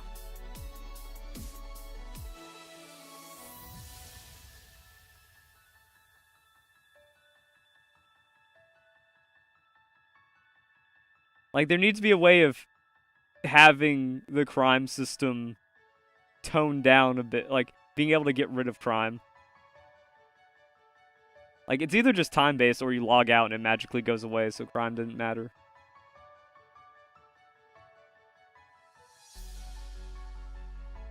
Built the 4 bases conjoined. I saw a theory about that, but I didn't know how well that interacts. Like, if all of your rings overlap, do they just share the same inventory still? I saw someone build, like, 3, like, they did all the cardinal directions, say, like, an up, down, left, right, and then they had, like, a small Venn diagram part in the center. And I didn't know if that's because it all connects and shares then, or something else.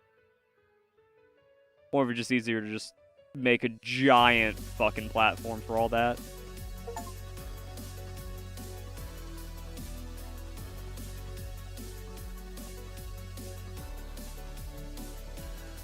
Yeah, what am I supposed to do to get rid of all this wanted stuff? How wanted am I? How do I just make murder disappear?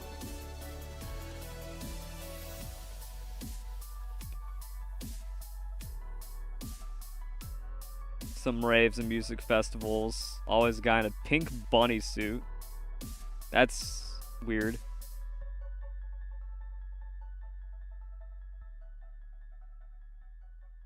That seems nefarious.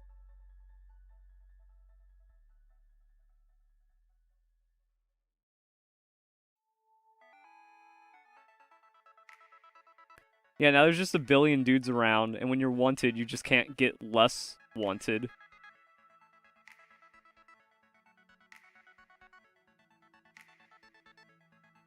Oopsie doodle committed crime. Oh, the rings can't touch. You have to be tricky with how you place it. So I guess that means, like, they don't share inventories or pals. Like, that'd be cool if you could get the pals to, like, kind of walk from one side of one base to the second side of the second base. He was just on a ton of substances. Exactly why I would consider that nefarious. Who's adding me in my guild? Oh.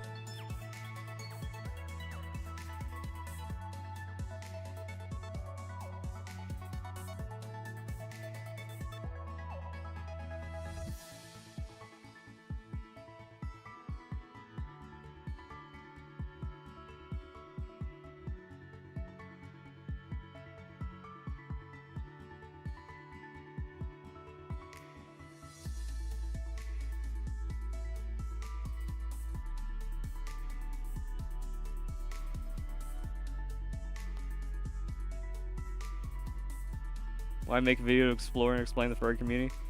That's not my place. That's not my thing. Furry is a complex, degenerate community.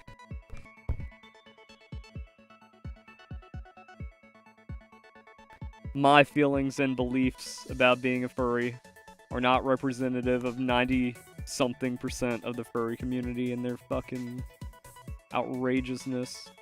I went to Rainforest 2017. We deserve to be bullied relentlessly.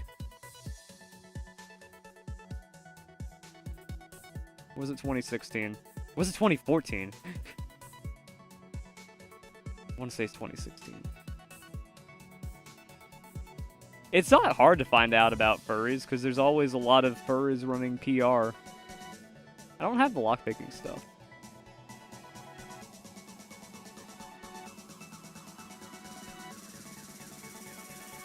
Who's over here just vibing? Chill it? No. Flame Bell is just drowning. Okay. How did you get here?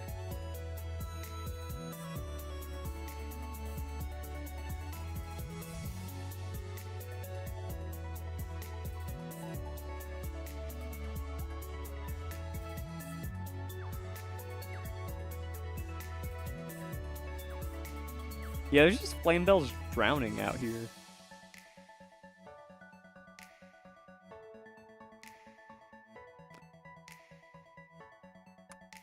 Salvage is just good for stuff.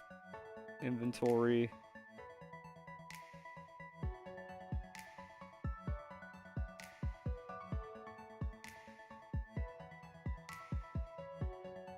Yeah, raves are just gonna have a lot of druggies and strange people. I'm just there because I like DDR. Everyone else there is because they're just freaks. It's funny, I had a friend who was quite a bit older than me. He gave me like a really sick pair of pants. He's like, yeah, these are my pants from when I went to raves in Seattle and did heroin. I'm clean now, so you can have them.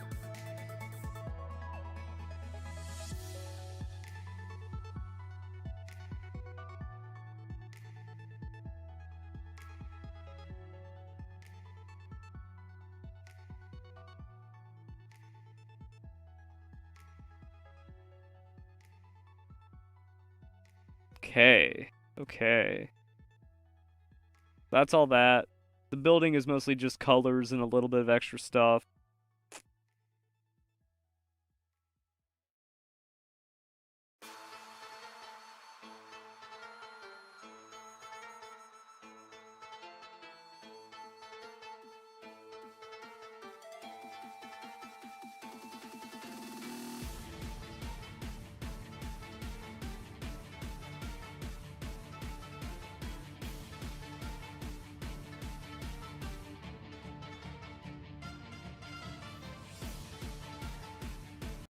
Okay, improvements building. I'm going over the patch notes. So there's the Ultrakill sets.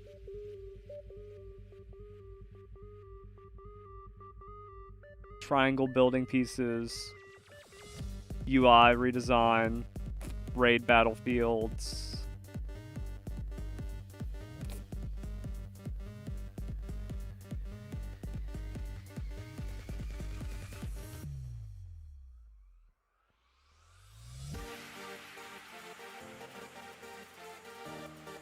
Is that the Celadir raid? Melee combat. Steam Workshop.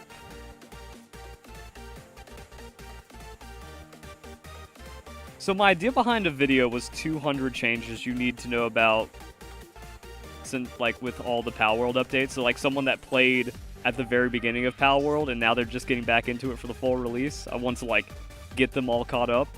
My list has 114 changes. So I'm quite a ways off. 200 is a lot more impressive than 100. But I don't know if how to get the extra 200. And that's also why I'm doing this stream. So I want to get it started on that video. next year should be good for Pokemon? All depends on Pokemon Champions. Pokemon Champions flops, Pokemon stays dead and bad.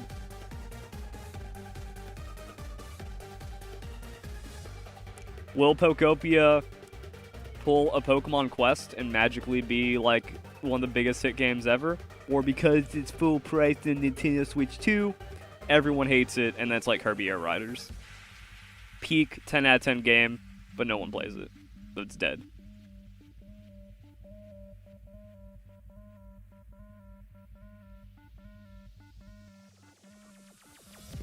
Ah, delicious. Use code VERLISTFY. 20% off your G Fuel order. And then I got some Nerds Juicy Gummy Clusters. Nerds Gummy Clusters are one of my favorite candies. The juicy ones are interesting.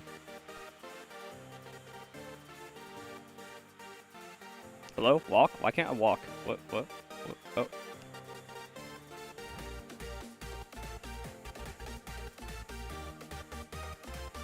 Oh, my keyboard is dying. Yeah, my new keyboard, it's fucking weird.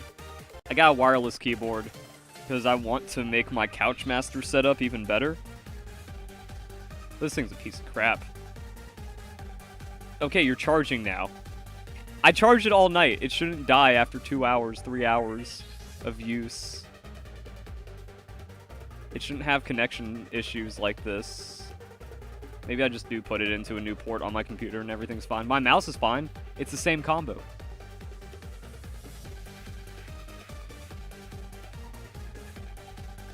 So, the gummy clusters that are juicy are really good. Problem is, like, you don't get as many of them. And they're more expensive because they're, like, special with the juicy inside. But they are better. Just the proportion of how much better they are is like under the extra cost and the lower amount that you get. Whereas just the regular gummy clusters are fucking great. However, the juicy gummy clusters seem to be more tender. Like, you can still get tender clusters, but if you get like a stale bag that's like rock hard, those always suck. But like, they're a lot more enjoyable to eat, but also because they're more tender, you just fucking demolish them faster. So they're better, they're tastier, you eat them faster, but they're more expensive and you get less of them. So it makes you sad a lot quicker, even though they are better.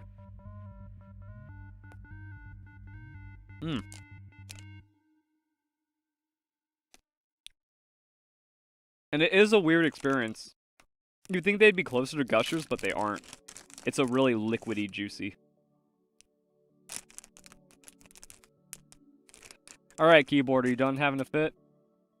Can we play the game again? Cool. I just plug it in and give it a minute, and sometimes it works. Okay.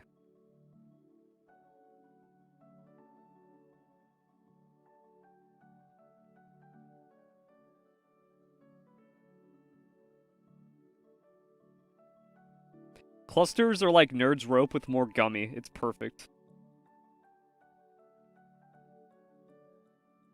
Yeah, I was expecting them to be Gushers, but no. Because Gushers, to get that juice inside, they're a lot tougher and chewier. No, the Nerds Juicy is somehow tender, more tender than a regular Nerds cluster. They are great. They are worth it. But you'll 100% know what I'm talking about, and then you're like, dang, I can't keep up this addiction if it's $4 for a 9-ounce bag and I can eat it in one shot. Heroin is cheaper at that point. And maybe even not as unhealthy for you. But yeah, it's not a Gushers that's coated in Nerds. You go, buddy. So I'm wondering if I just start my top 10, or not top 10, my 100 Palworld things you need to know about, 200 Palworld things you need to know about. The problem is, as with a lot of things, is I'm one of the only people in my community that is as invested into the games I play. So, like, rarely can I get feedback or other people that are genuinely helpful with the games I play. That, like, no one else got Animo access, so they can't help me with, like, locations and guides and stuff, or making discoveries. I have to do everything on my own. My community is mostly reliant on me to, like, give them Pokemon details, and they don't, like, Pokemon Sun and Moon was crazy. People were giving me comments and details like, hey, make a guide about this. Hey, if you do this, it's better. And then I would just turn that into another guide. But no one is doing that. No one in my community has actually been, like, solving and making guide, or, like, helping me with guide content in years. I don't even think I got much of that even Pokemon Sword and Shield. Everyone just wants to leech from my help. They don't have the, like, they just need everything spooned to them, and they're not discovering anything. So that's the same thing with Palworld. Palworld's a hugely complex game that takes a lot of grinding and a lot of solving, and no one has, like, jumped in with ideas or efficiencies and optimizations that help.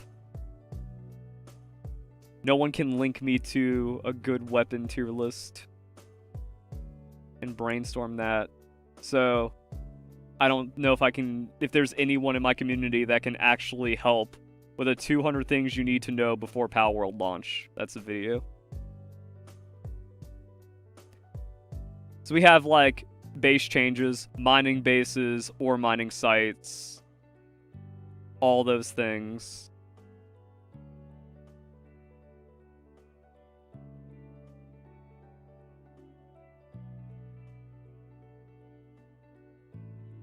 Setting changes. So, like, I'm kind of really dragging it out, but it kind of works. Oh, no, not you. You. No. No base E destroy, please. Alright.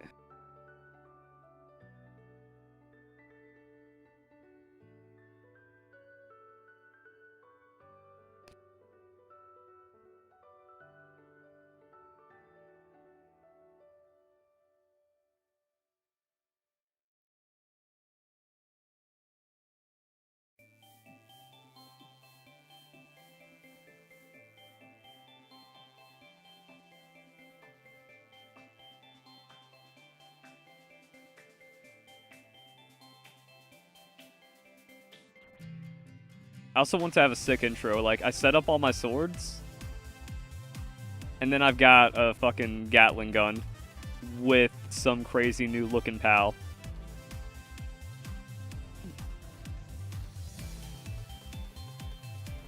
There we go. How's that for? No, don't work!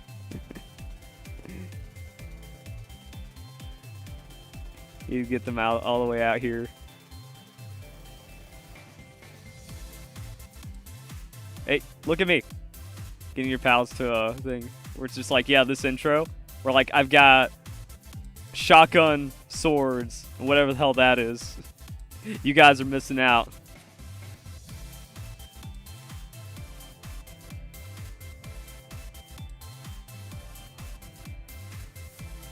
This video is for the people that played Palworld when it first hit early access. Maybe they checked out an update and then they haven't come back to it, but now they are ready to all in, what? I didn't even, bro, I pressed W and the shitty keyboard pressed Q to throw a Pal Sphere. Dang it. Also, this is how my video making process goes. I usually flub the intro like 20 times before I get a good video take.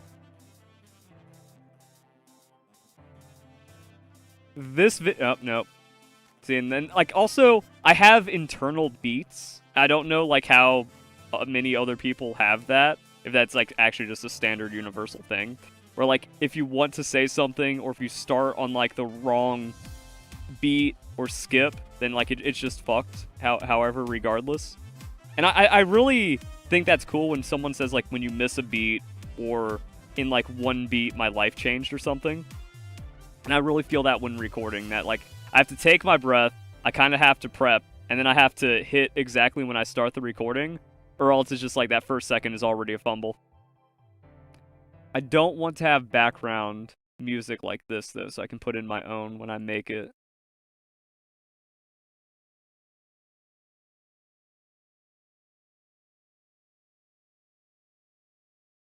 This video is for the people. See, and then I missed it by like a tenth right there.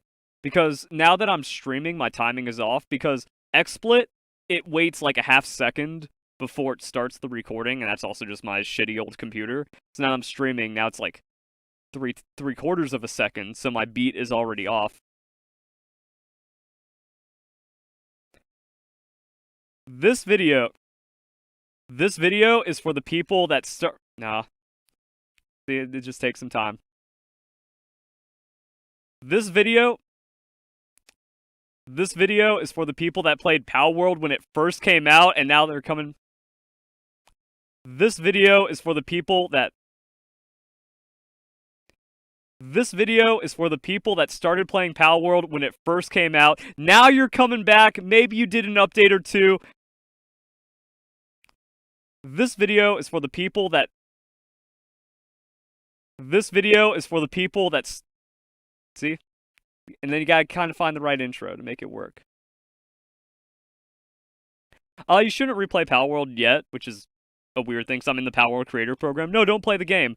Really, I think everyone should just kind of chill until the full release, and that's what I'm doing. I'm prepping for the full release, even though we don't know when that's going to happen. I don't even know. I don't have, like, secret information about that either. No one knows. This video is for the people that played Palworld when it first came out. Maybe you did an update or two, but now you have no idea. This video is for the people. This video is for the people that first. This video is for the people that played Palworld when it first came out. Maybe you stuck around for an update or two, or you came back, but now there's so much new stuff in the game that it really needs to be explained. There's like well over 100 changes. I'm going to try to find 200 for this video, just so you know everything that has changed in Palworld. And we're going to start off with some of the crazy stuff early on. Because remember mining bases? Like you had to go and find a place that had iron, that had coal, and then there was like a couple of locations on the map that were super duper awesome, but then potentially contested on servers. Or if you didn't build your base with respawning ore around, it was just going to be a bad time. Well, now you can actually build mining stuff inside of your base, and that's going to be on the ancient technology side. So right here at level 24, you get your first ore mining site, and that's it. You drop that, and it's like rock and trees, but for ore.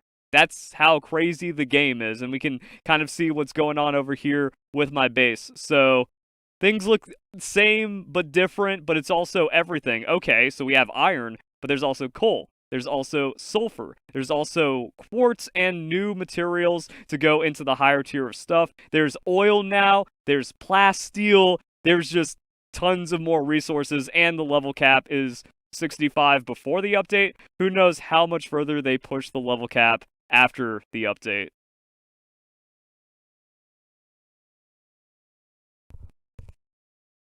So that's like part 1 of the video. First sentence is the hardest part because it kind of gets all that flow together. And then now that you've seen the behind the scenes of the video creation process, like, oh, that's why the videos actually like come together and lead really well. Got to have that good hook. And then also that changes my entire tempo of how I set up the entire video.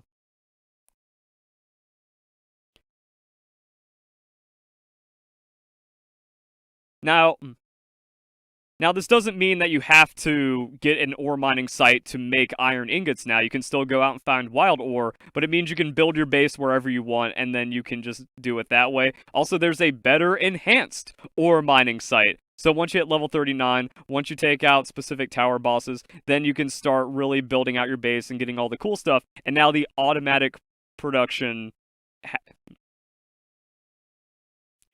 And then you have like really strong automatic production for your base, and that goes into all the other new things. So yeah, when was the last time you played? Oh, we got Frostallion and the saddles for Palladius and Jet Dragon. That was level 50.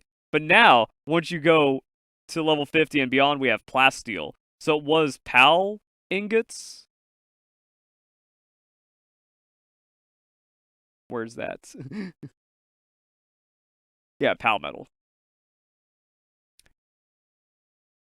So we've gone well beyond Palmetal, and now we have the crude oil extractor for plasteel. That's going to be palladium and ore, so that's why you need the ore mining site level 2. And then the crude oil is going to be on these oil patches that you find. So technically, you still need to make your base in specific places so they have the crude oil deposits. And that can bring us to the map, because the map is quite big now. We have Daybreak, which is a huge end game area, and we also have dang it.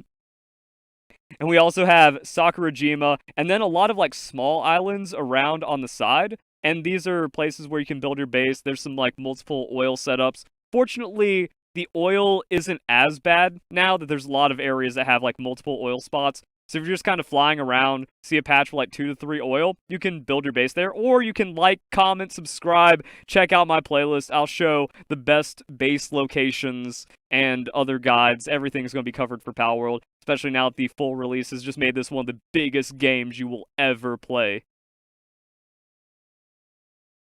Let's go find an example.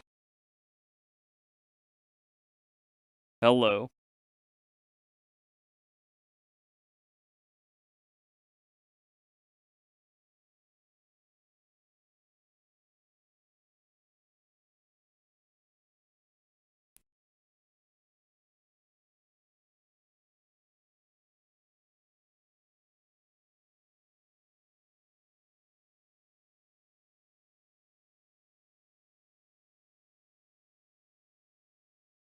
Video seems hopefully entertaining and hooky enough now.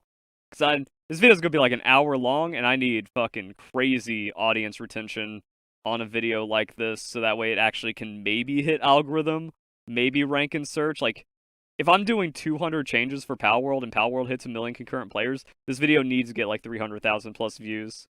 If it doesn't, it's just over. It's just GG. Computer soft crashes, even after Ultrakill. I'd imagine the game has only gotten more stable as time goes on. Where the fuck am I going?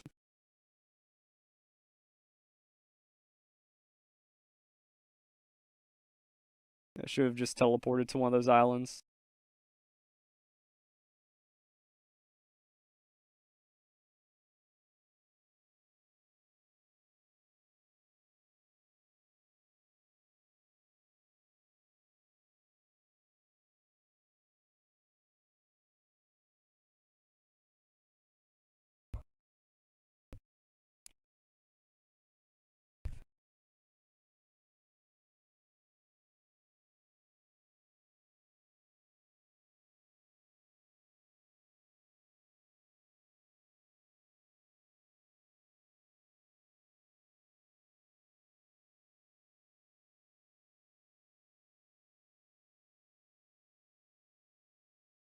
What's going on over here? Where are those dudes? Oh, wait. Oh, my swords. I'm like, well, who's fighting? Unresponsive screen, you had to restart computer. Unlucky. So, yeah, for oil and more late game stuff, this is what you're looking. So yeah, for oil and more late game stuff, this is what you're looking for. And as you can see, these new little islands that have been scattered about have a lot of spaces. You technically don't need to go to a place that has all 3, because the energy output is crazy. Like, you need tons of electric generating pals and electric generation buffs. But if you do want to have just like a dedicated oil base, that's a thing. However, there's also oil rigs now. So if you were complaining early on that there's no post game, even though only 10% of people beat Victor and Shadowbeak, so you didn't even make it to the post game, well, now there's even more stuff for you. We got level 55 raids and oil rigs. There's a massive attack helicopter on those. So huge challenges scattered throughout the game. A lot more stuff just out in the world to explore and find. Got a level 60 base out here, and then you can use that for like schematics and stuff of the end game recipes. You can also get oil, and there's even some starter things as well. That we have the small little early level 30. You want to get an introduction into raiding these oil rigs and these bases, you can find that in the more medium part of the game, surrounded by like the starter areas and the nice little intro places.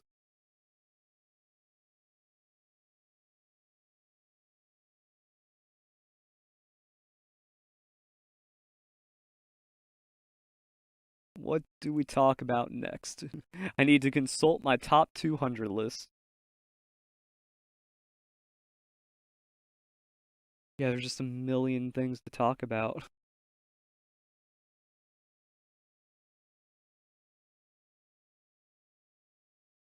We need to go back to technology.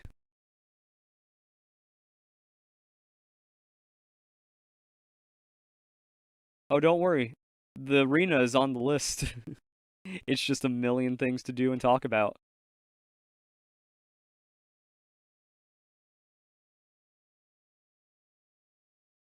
So yeah, that's how you get So yeah, that's how you get plasteel, and then that brings us to energy weapons. So yeah, that brings us to plasteel, and as you can see, it just takes a long time to see all the new technology. Now, hmm, so that's how you get plasteel, and as you can see, there's just so much more new technology stuff introduced. And I think everyone should just do a fresh playthrough from the start, and you just have to kind of like pay attention to a lot of the new things that have been added in. Even in the early game, there's a lot of changes, there's a lot of quality of life and little things to pay attention to, and that's just going to make it nicer as you level up, again, paying attention to like the ancient technology. Now we have the Ring of Mercy. So if you equip the Ring of Mercy, you cannot KO enemies. So you can just kind of shoot them forever, and then you can use that to catch them a lot easier. Ring of Mercy does not apply to your pal, though. So if it gets angry and starts attacking things, it can finish them off. So what you want to do is just pull them away, equip your Ring of Mercy, make sure that is on in your accessory slot. And now we have 4 accessory slots, more on that later, which means you can have more than 2 things equipped. And then we can just go boop, and now they won't die, and it'll show the mercy hit thing. So you have automatic false swipe to catch whatever you want. And your pals can also have. And even though my pals don't have it, you can have a passive skill called Mercy Hit on your pals, which does the same thing. You just send them out there, go and attack a huge horde of pals. They'll stay at 1 health, and then you can do a lot of mass catching that way. So massive quality of life change right there. You might notice, like, wait, what's going on with the sword? That reminds me of the Terra Prisma from Terraria. Well, that's because there was the Terraria update. We'll have to talk about that in a bit, because there's still a lot more technology stuff that you have missed.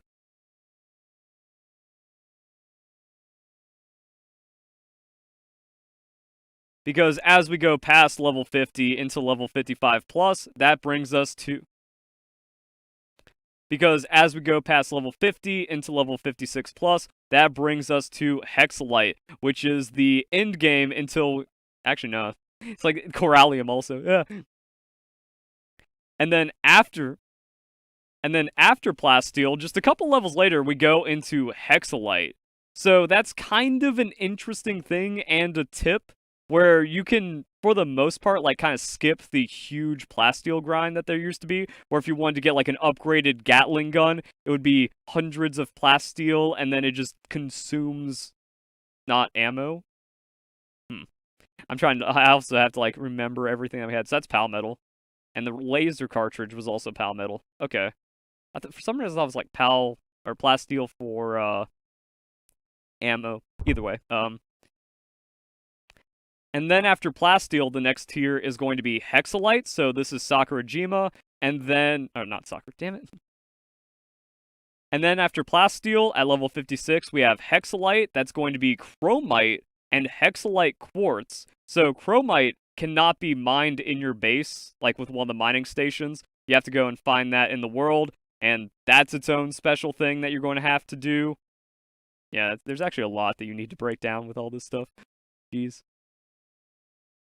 Also, I'm just getting fucking annihilated, but not really. Let's just travel to the base.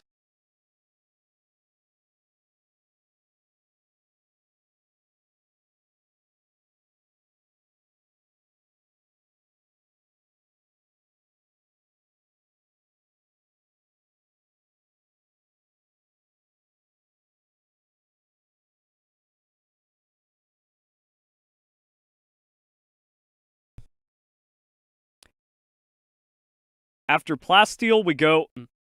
After plasteel, we go into hexalite. Hexalite is kind of annoying to make because you can only get chromite in dungeons in Faybreak, and you also have to use a metal detector or a specific PAL to find it, since it's like a hidden resource, and then you need 5 of them to make 1 hexalite ingot. Now, the hexalite quartz, that's something that you can actually mine in your base with the quartz mine, but you have to get chromite through that, or the new dungeon system.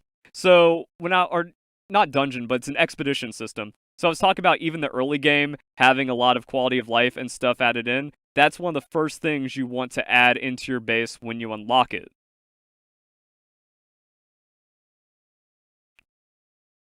Level 15, PAL Expedition Station. It's super cheap, so you can go and send the PALs that aren't doing anything. If you have just a full box of PALs doing nothing, you can send them on expeditions, and then you can get a lot of bonus resources.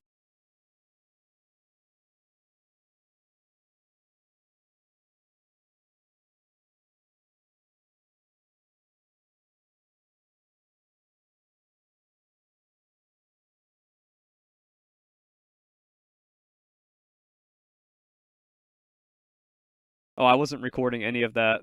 Damn it. So I also have to break up the recordings, and sometimes I pause and I don't unpause, and I just get right into the flow. Unlucky.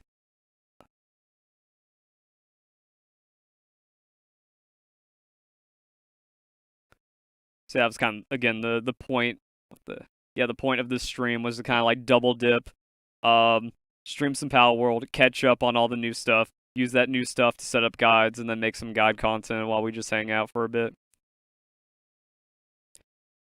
And then after plasteel, we have hexalite. So hexalite is a new end-game ingot, but then we also have super end-game with the coralum ingot, and that just needs coralum ore, and coal. Hexalite is interesting because we do have the hexalite quartz mine, but you have to beat the tower boss to be able to unlock this and then get it automatically. You can still mine it out in the Faybreak. It's going to be the chromite. That's the problem, because you can't automatically get chromite infinitely passively. You need to go into a dungeon. Inside the dungeon, it's hidden, so you need a metal detector to find it, and that's going to be 5 chromite per ingot. And as we've seen, gonna need a lot of stuff. Gonna need a lot of plasteel, a lot of hexalite, and then the cartridges are also going to be plasteel and electric organs. Good luck. Have fun with that.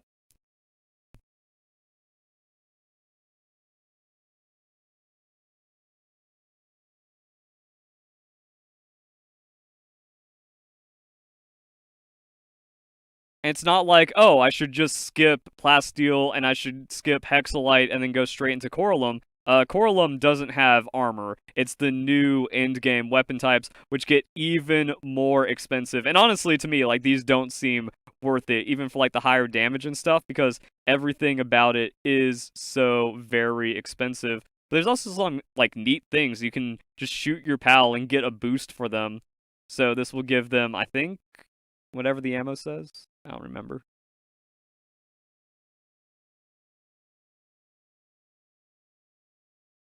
I don't remember if this is a plus 10, 15, or 20% boost, but the Mega Boost gun just gives them a lot of bonus stats on top of that. And then you're going to need coralum if you want like the most advanced workshop and assembly lines and stuff for faster production and more recipe unlocks.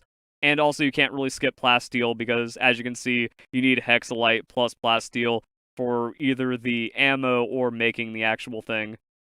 But I mean, those stats are pretty good.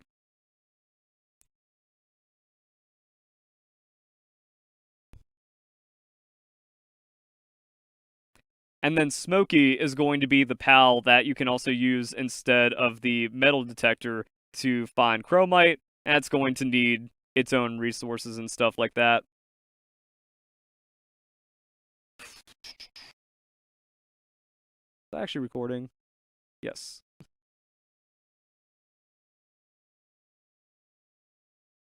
Now you might be thinking, wait, why am I talking about this so early on in the video if we're talking about like hundreds of hours of gameplay deep when you barely made it to Palmetal when you first played Palworld. Well, that's because like it's one of those things you need to prep for. You need to be aware of all the new things that have been added in. Tons of food recipes. There's also more plantations now to build things for. Structures have also changed significantly, and even in the early game, we have expeditions. So that's another way to get chromite and a lot of resources passively. But you still have to like maintain them pretty well. So expedition station, you want to build one of these ASAP in all of your bases, and what it does is it just gives you resources. So I can send my pals on an expedition.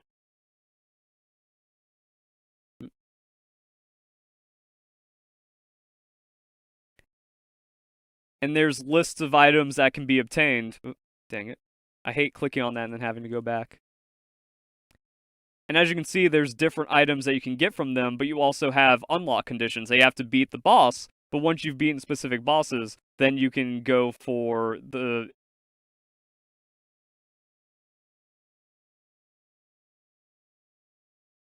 And then, like, I get tripped up a couple sentences, and I'm trying, like, okay, where do I restart from, and how far back do I need to go, and what did I say about it? So you can see that the different... So you can see the different destinations have different things, and a lot of it does kind of line up, because, oh, we can get... Nope. Brain. For the illegal factory, I want to talk about that. So you can see with the areas, there's different resources that you can get and farm for, like, oh, Blazing Cavern, and then we can just get large pal souls. Also, there's raids now, and that's what the slab fragments and ancient civilization parts are for. But there are unlock conditions that you have to defeat the tower bosses, and then that's something you can unlock. So, like, boom, passive coal, ore, and spheres is really nice to have, and then, depending on the area, like Sakurajima boss, Faybreak boss, and then by defeating the Faybreak boss, that's how you can get passive chromite. But it's not automatic, because like you send your pals off on an expedition, after a certain amount of time, you check in on them, and then you can claim that, but you have to send them off again, so it isn't infinite AFK generation. It's semi-AFK, semi-automatic.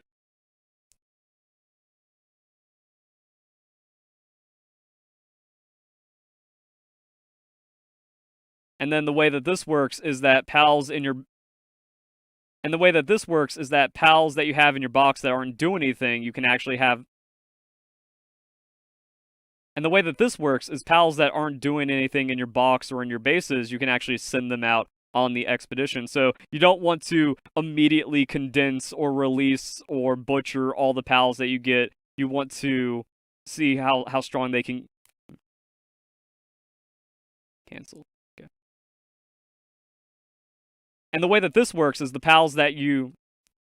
And the way this works is pals that aren't in your base, aren't doing anything, just sitting in your box, can actually be used. So you want to still have a lot of powerful, high-level pals. You don't just want to butcher them. You don't just want to ignore them. You actually can just have tons of really strong pals be useful, and then you can send them off. And the higher power you have, the more of a reward that you get. So yeah, going off in this is going to take a really long time. It's going to take an hour. But then I come back to several hundred oil, several hundred chromite, and then you're good to go. So yeah, that expedition is kicking down, but if you have really powerful stuff and type advantages, that's going to be another really good way of getting resources passively, and it helps at all stages of the game. So kind of showing you the scaling that you need to pay attention to with the technology. This video is going to take fucking 20 years to make and edit.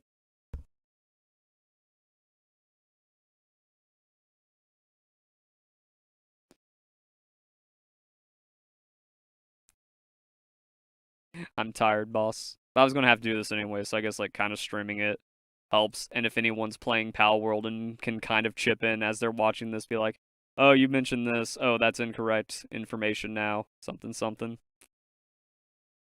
I need more G Fuel. Where's my... I don't even think I have a condenser on this base. Nah, it needs to be the biggest, fattest video possible to get the highest retention. I have most of them written down. Like I said, there's only like 120 written down. I'm not going to number it. I'm not editing in like 1, 2, 3, 4 in the corner, tip number 27. I'm just going to say 120 things and then extrapolate that into, I technically said 200. Or, like, an ore mining site is tip 1, coal mining site is tip 2. So everything I said is like 5 tips inside of it. Ugh.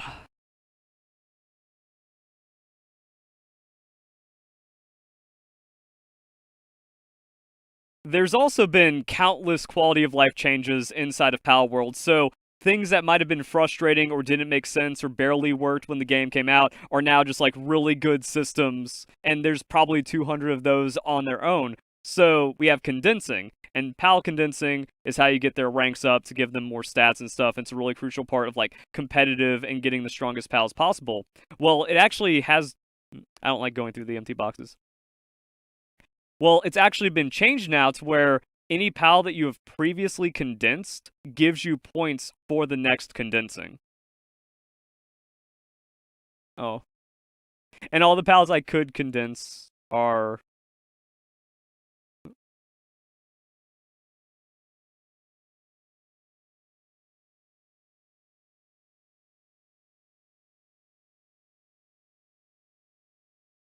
I don't have anything I can use for examples. Unless, okay. So, for example, we have this Anubis that doesn't have any condensing behind it. But now we have a max condensed Anubis, and that's going to give us all of the essence and extraction that we need. So it used to be that if I had like a 1-star Anubis, it would only count as 1. Well, now a 1-star Anubis counts as 4, 2-star counts as 16, 3-star counts as 32, and a 4 out of 4 counts as 64. So the extraction carries over. Again, huge quality of life. Some finer details. Yeah, if I'm talking about 200 things, that's where the separate guides are for, which is why you like, comment, subscribe. And I'm hoping that, 1, the quality of my information is good and entertaining. 2, the flow of progression is also good. Again, like, this has to be one of the most banger videos I've ever made.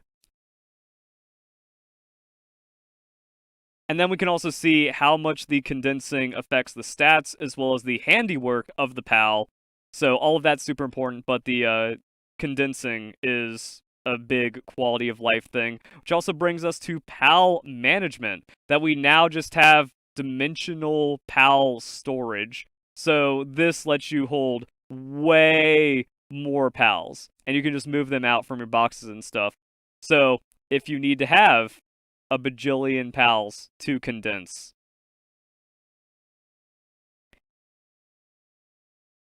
how many is it for total condensing? Like, 128 feels correct, but incorrect, because it's 64 plus 32. No, it is 128. So, to get a max condensed PAL, you need 128 PALs.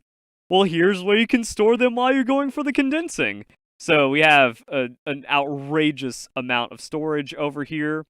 There's also just been more stuff added into the PAL box, more sort options, and stuff you can do.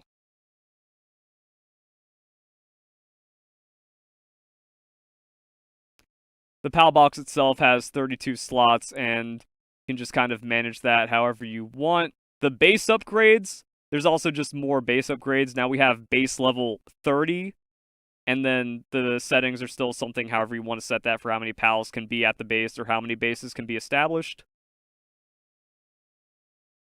And then we can talk about the settings, because there's been a ton of settings added into the game and a lot of other menu stuff that you need to know about, such as the global PAL box. So if you want to move PALs between saves, you used to not be able to do that, and that was really lame. Well, now, if you have a PAL in one game, you can put it into the global PAL box, and then you access the global PAL box through the PAL box thing. It's so much, my brain is full.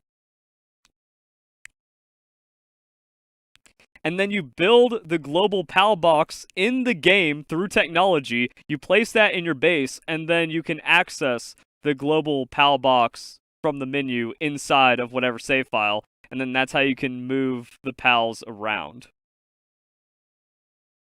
And it's going to have, like, and it's going to have its own classification because it's genetic data. So there's going to be a DNA symbol next to the PAL that you have reconstructed in your new save file. Good luck, have fun.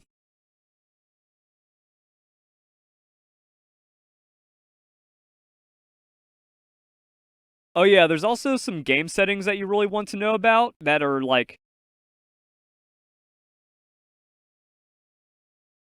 There's also some game settings that you really want to know about. So, did you think it was really annoying that if you were crafting like 50 spheres at once, you had to hold down the key the entire time? You don't have to do that anymore. It's a toggle interaction. Just change the setting. Boom, you press the key, you walk away, you get some G Fuel, you get some. Nah, I'm not going to plug G Fuel in this one. Well, now you don't have to worry about that. You press the key once, it's a toggle. You can walk away and get some stacks instead of snacks. Well, now you don't have to worry about that. You press the key once, it's a toggle, get some snacks, do something else. And then it's also build mode has toggle and hold as well. So we have these other things, toggle sprint. So maybe like go over some of the settings just for the game and see how all that stuff has changed. And then the world settings. That could be its own video. I don't know if I'm going to make it its own video because like a lot of this is self-explanatory, but there's just more stuff that has been added into the game, including a randomizer. Now, the randomizer is my new favorite way of playing any new Palworld save, and I think it's fine if you want to just like start fresh in Palworld to do the randomizer. It's just cool and fun to have crazy stuff happen. It can break the game's balance, like, oh, this legendary pal is like level 20 and it's easier to catch, and now I have like level 4 mining because there's an Astagon in the starting area. So it can do some weird things to the balance, but it's also just like really fresh when any pal can be anywhere, and then you have to adapt how your playthrough goes from that. Or you can play vanilla, no randomization. Does need to be set when the world is generated, and it cannot be changed after creating the world. Other changes to make the difficulty easier or harder than you want. And then other stuff. We have new Predator pals. That's its own mechanic that we're going to be talking about later. Again, we got 200 things to talk about. And just more and more customization for your world, for your playthrough, and all the cool things you can do. There's a hardcore... There's also a hardcore mode, so if you die, it's permadeath. Good luck, have fun.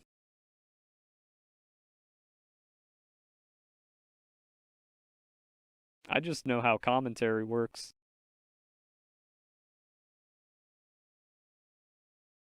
I have sacrificed every other possible skill I can learn or adapt to hone very narrowly into commentary of games I'm experienced in. That's the only thing I know how to do. I am functionally stupid outside of competitive Pokemon and content creation now. I've become that specialized. I guess that's not a bad thing, because this is still, like, my own quote-unquote genius. This is what I'm a genius in. Okay, so what else do we have on the list now that I've covered that? Dimensional storage. Drafting table! Gotta talk about drafting table, guild chest, new ranching items. Are electric organs ranchable now? Because I know Pal Fluid is. But was there an electric organ ranching? Or has there always been that?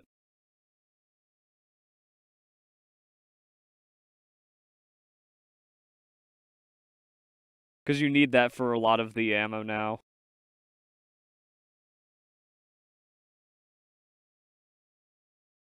Lawrence, if you're still chilling in the back.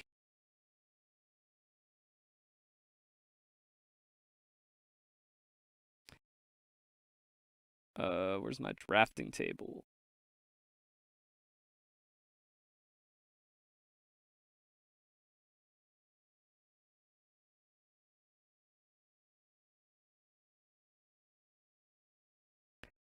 Oh yeah, the build menu. Oh yeah, the build menu is also like super awesome now that once you have everything unlocked, you can also see what you still need to... Oh, just materials. Also, the build menu is super clean now that instead of having the wheel and all the other stuff, like you just go into an actual menu of what you want to build. This is one of the recent updates that introduced Ultrakill, but also just all kinds of home updates. Foundations, you can now do triangles. and you can also paint. So let's go build this. So we have build mode, we have disassembly mode, and then we also have painting mode. So now you don't even need like a paintbrush, you don't even need any extra resources. You can just make whatever pretty base that you want. So a lot of huge updates and quality of life there. I haven't even gone all into all of that. Let's see. Build menu, so you can right click back into the build menu, go into another one, and then you also have like axis alignment modes and other ways you can just build everything. So building is better, a lot better now, and things just kind of like snap and work, and you can do that with different foundations and different building pieces. So you just got clapped. Just got clapped by Xenolord. My question was, is there electric organ ranching? Or was there always electric organ ranching? I just don't remember what it is. Because PAL fluids are in now with Kelpsy. And I forget what electric organs are, because you need a lot of that for the technology, so I want to bring that up in the next segment. Oh, was it Jolthog? No, he doesn't have ranching. Yeah, I don't know.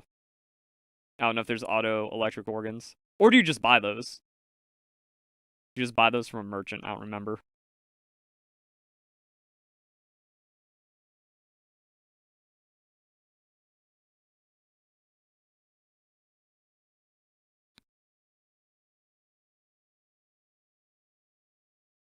Now the reason why I brought up the build menu is to also talk about other technology things that you need to know about. So, we have the drafting table. Guess what the drafting table does? It lets you combine blueprints. So, if you don't roll the epic or the legendary, no problem. It just takes 5 to go into the next tier. Now, that is pretty insane, because, like, oh, we need 125 normal schematics to make a legendary assault rifle? Or is it more than that? So there's no electric organs? Dang.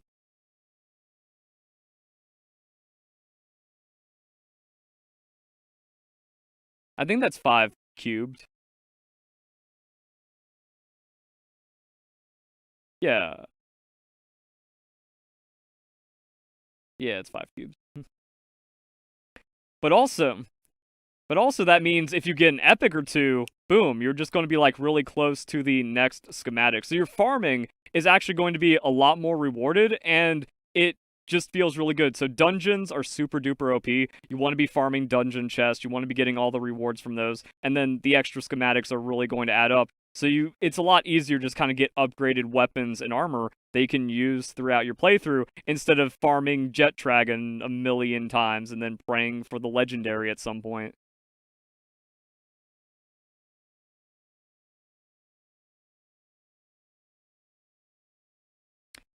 And at the very least, it's not going to be hard to get an uncommon or rare. So, huge quality of life thing that you need to absolutely know about, which is why you watch the full video, because there's dozens of changes that are super duper crazy like this, and we still got a lot more to talk about. Other interesting things you can build for your base, these are brainwave generators. You just place them down, and I think they also, I don't even think they need power. You just place them down, and then they give you a sanity boost, and I believe a work speed boost. So that's going to be more technology changes.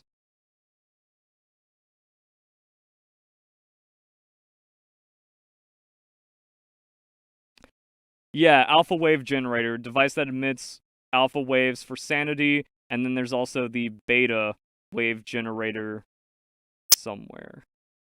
Damn it.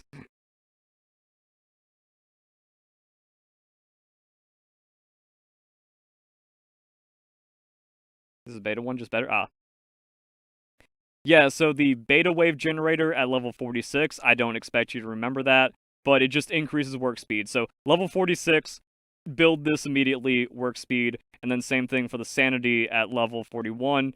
Kind of expensive, but just a lot of free stuff to be slapping down on your base. And then we can see that there's just tons of more pals and saddles. We have elemental grenades now, so you can use those for like type advantages and combos and fun stuff to increase like combat efficiency. Okay. Yeah, they don't need power. Okay, so I can just bring up organs for the expeditions. Alright.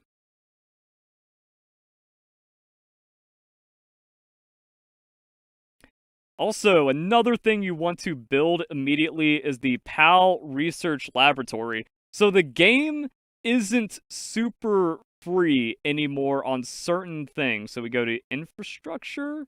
Where is this? Other? Oh no. PAL. So you go to PAL, you build the PAL Research Laboratory. So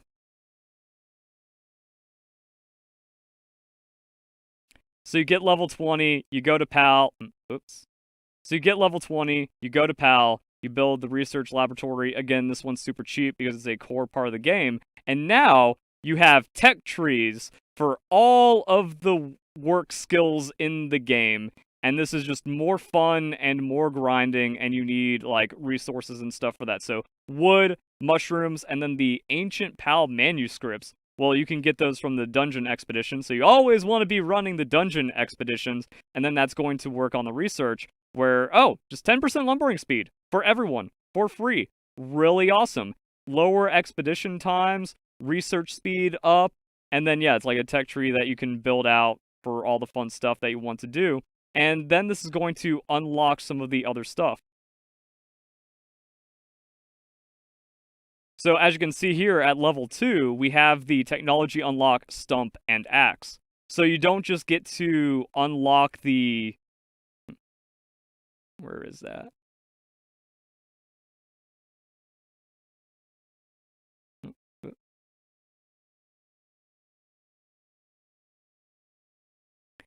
So you don't just get to unlock this...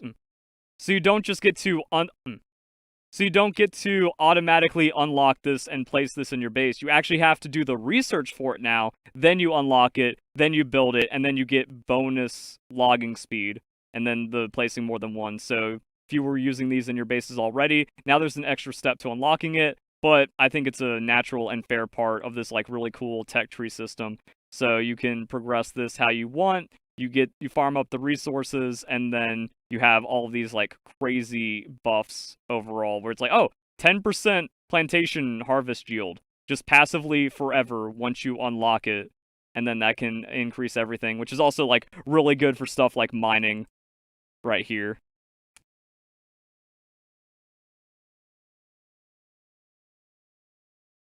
I like research. Tech trees are fun. So this is, again, one of the most important things you need to know about that exists now, and it just makes the game a lot more fun. Is kind of annoying on the grind, but if you want to, like, min-max and optimize your base even further, or go down, like, specific routes, you can do that, and there's a lot of cool stuff behind it. And then, yeah, so these kinds of features where we have extra watering skill, you unlock all this stuff through the tech trees. Ranching, okay.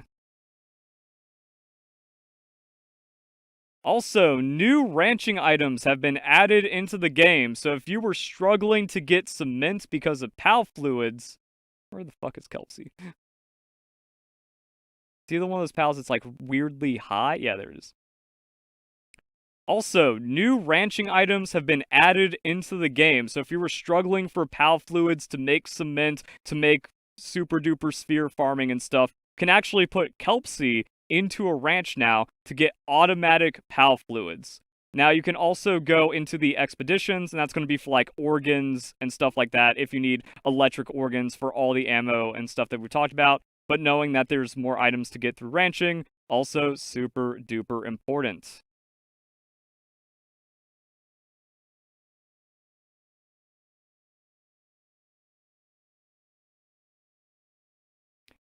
Where's Sootseer? Okay, but that doesn't help with bones. How am I going to get tons of bones? Ranching Sootseer, this new cool-looking dude. So yeah, more ranching stuff that's been added into the game. Also, we have a global storage. Finally, you can link the storage between all of your bases. Now, it's not like unlimited, but you still have a very large chest full of stuff. So you put down the guild chest, and then the guild chest will link between all the other guild chests for your banks or your guild, and then you can have a shared storage across multiple bases.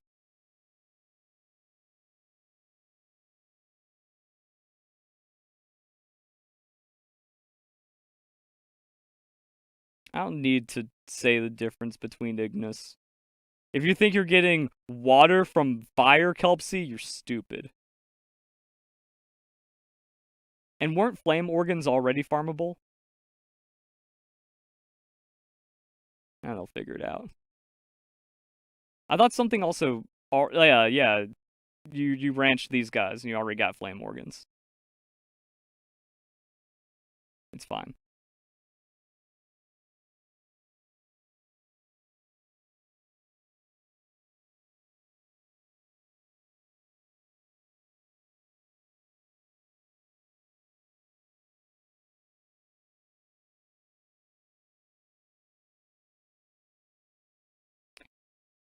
And you can also get venom glands from Capriti Noct, so some of the... And you can also get venom glands from Capriti Noct, so that's going to be more farming. And Capriti Noct is now in the game, which gives venom glands when you do the ranching. And now... And Capriti has a... And Capriti has a dark form now, so that's how you get venom glands through the wrenching, damn it. And now we have Capriti Noct, so venom glands through the ranching is also possible. Oh, chest settings. So that's another really cool thing that we have in the game. So we can see chest settings where you got this. You can also add security settings to your chest as well. And you can make it to where, like, oh, no pals can put stuff into this. It's a private lock. It can be a password lock for other people to get into it. And then you can also choose what goes into what chest now. So you can have, like, just food, ammo, resource, a lot of options here. So your pals aren't just flooding your chest with garbage, and then you can keep your base nice and orderly. You can also keep just chests to yourself from other people, or again, so your pals don't just dump garbage into something you're trying to keep rare items in.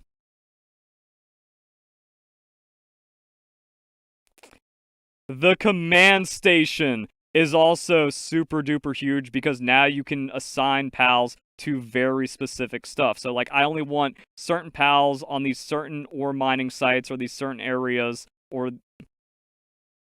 Oh yeah, and the command station is actually not useless now, and it does what you imagined it to do, where you assign specific pals to specific workstations, and they will only work at that thing. So if you have assembly lines, if you have the new mining sites, if you just have somewhere a pal needs to be, instead of, like, trying to fiddle around and throw them on it and set them to it, you can do it from the command station. And you can also set work preferences. This is super duper huge. So let's say you don't want your Lylene running off to start crafting.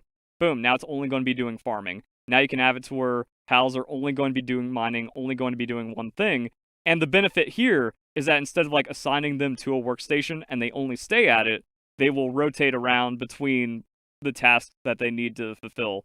So the monitoring stand is just, like, an absolute must, and then you can set up, and now your base will just automatically work and function really well.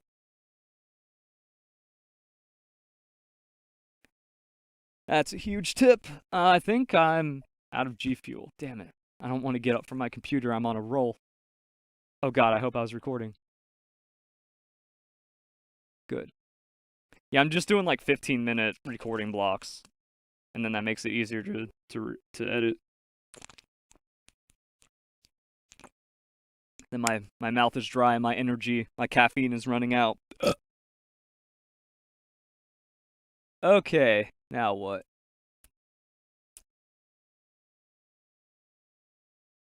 New food, plantations, we talked about that, permadeath. Tombstones are in the game. There's also just, like, other...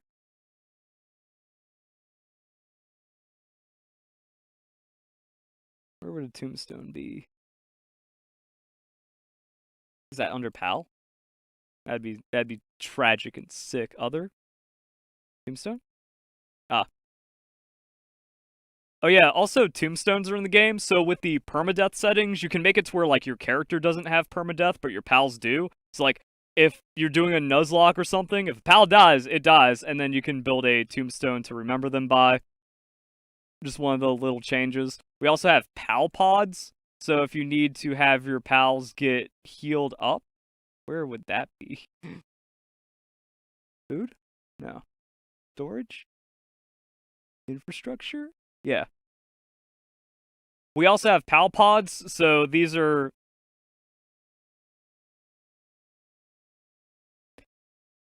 We also have pal pods now, so these are going to...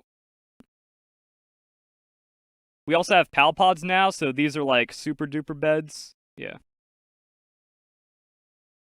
We also have pal pods now, so these function as beds, or if your pal gets like hurt or injured, they can go into the pal pod and they're going to get healed up super duper fast. So once again, just like a ton of new things to unlock and check out.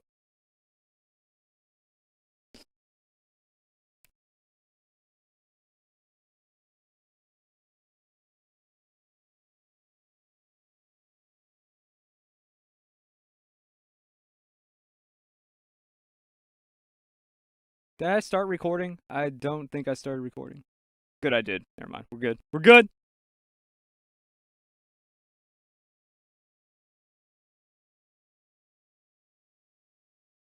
Oh wait, what am I doing sleeping in a bed? Dang it! Yeah, pal pods are beds. I thought I mentioned that. Like, it can be a bed, but it's mostly for healing pals. Oh yeah, what was I doing? I was sleeping in my bed to make it daytime. Actually, you can sleep on pal beds now, and you can sleep with your favorite pal, and there's even a photo mode to sleep with your pals.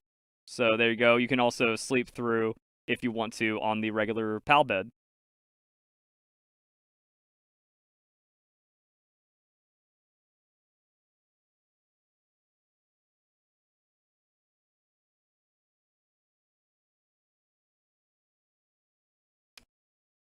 Also, if you think it's really annoying when your pals get injured, you can build a medicine rack for them, and they will automatically come and take medicine from the medicine rack if they get injured or something. So you want to build one of these, you want to keep it stocked with the basics, and then you don't have to worry about stupid stuff happening on your base. And there's also other really cool quality of life things. So we have battery banks now, which means like if you're ever having energy problems, or if your pals aren't nocturnal and they go to sleep, or someone like, yeah, if you have someone on your energy generation, they get sick, they get upset, they go into a hot spring, well, at least you can keep a backup of energy so you can make these battery banks. Keep the production flowing on your base.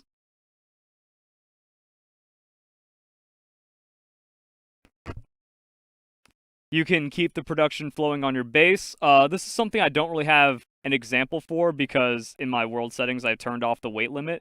But if you're over encumbered, you at least get to walk very, very slowly now. When Palworld first came out, you were just frozen, hard stuck in place if you went well over the weight. But now you can have like 10,000 weight on you, and you'll still walk at a snail's pace, but at least you can still move around. So that's a really significant quality of life change that's been added into the game. On top of that, pals in general, they don't get like stuck in weird places in your base. If they get KO'd or if they faint, pals are better at rescuing them. So like throw them into the pal box. Or not the pal box, onto the bed. Also pal AI in general is a lot better. That pals will try to work at the proper stations as much as possible. If they can't reach something, they'll actually work in place. So no more pathing issues. They still get stuck, but it's very, very rare compared to how it was. Everything just is better. You know, your building is better, your pal working is better, and also if your pals like faint from some kind of attack or something, or if they are sick, other pals will take care of them. So like they'll also, if a pal faints or gets KO'd or something, they'll do more to try to recover and rescue them. They'll automatically be... Like, there was something about change where it was, like, automatically rescued. I don't remember what that change was, but I have it in my notes. And also, if a pal, like, faints... Also, if a pal like faints or runs out of health, there's like a better rescue system to the game now. So things won't be broken as much as often as frustratingly as it used to be. We also have cold food storage now, so you don't have to worry about your food spoiling. The cold food box. Also, look at that. That's its own chest worth of inventory for the food, which is also why the chest settings are so nice. So we can just be like, do we want ingredients here? We can store ingredients safely in the cold pal food box directly off of the plantations, and then you can also put cooked food into these and just more quality of life. Instead of like having to put into a fridge, they'll eat directly out of this. Everyone on your base is happy and fed.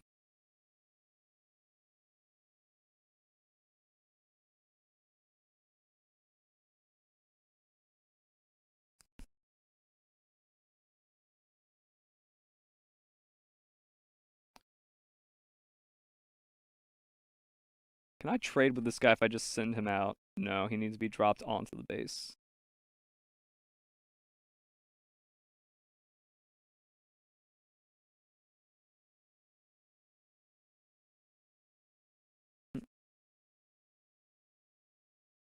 There's also new events. There's also new base events. So when you have like a random trader wander into your base and you try to catch them so you can just interact with them whenever, well, now there's a high-level caravan leader. He shows up with the squad, but if you catch this dude, he actually has incredibly high-level trades that are pretty awesome.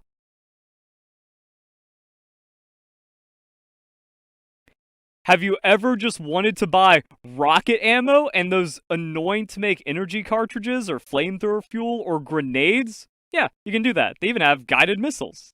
Very expensive, but if you're just like working on a money production base, there you go. Can also get basic resistance rings. So yeah, this guy walks in. It can be a difficult catch, or if you just like have a ton of money, you can go and buy some things you might be missing. So extra things have just been added into the game like that as well. Oh, wait a second.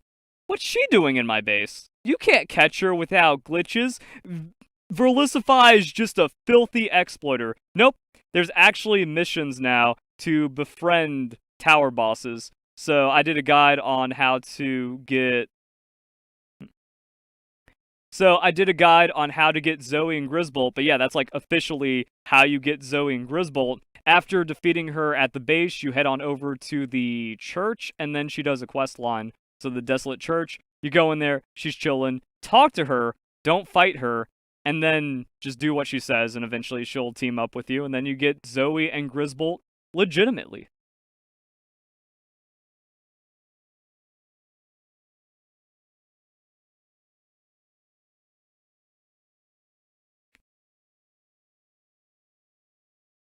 Okay, so I think that's roughly 50 tips according to my list. A bit more because I have jumped around. Gotta talk about dog coins, vendors, the new vendors everywhere, junkyards, elemental chests, monster nests.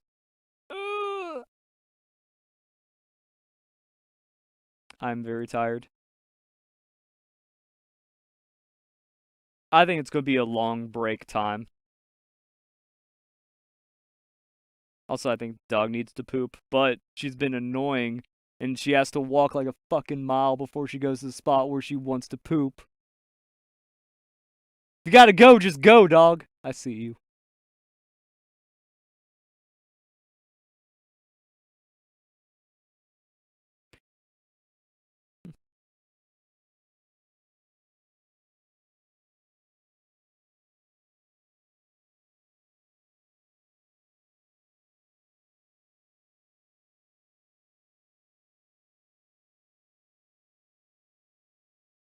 I guess we'll turn the music back on.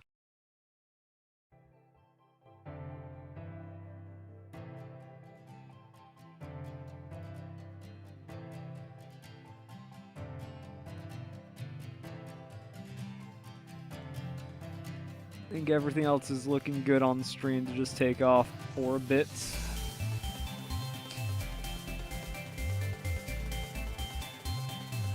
Yo, if I can actually get this video done and edited and like pre-uploaded, we're set. That's sick.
Couchmaster on. G Fuel shaken.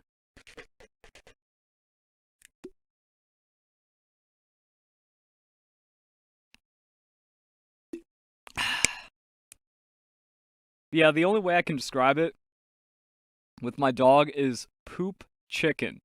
She knows that when she finally goes poop, it's time to go back inside, and she doesn't want that. But she also needs to poop at some point.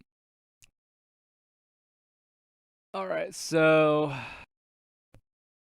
that's all working. Cool. And now we get to the part of the video where I just start unraveling and losing my mind because there's still so much more to talk about. There's dog coins in this game. What are dog coins? You can use that to buy special stuff. I don't have any on me. Great. Alright, and now we get to the part of the video where I I hope I have dog coins in here. How do I not have dog coins in here?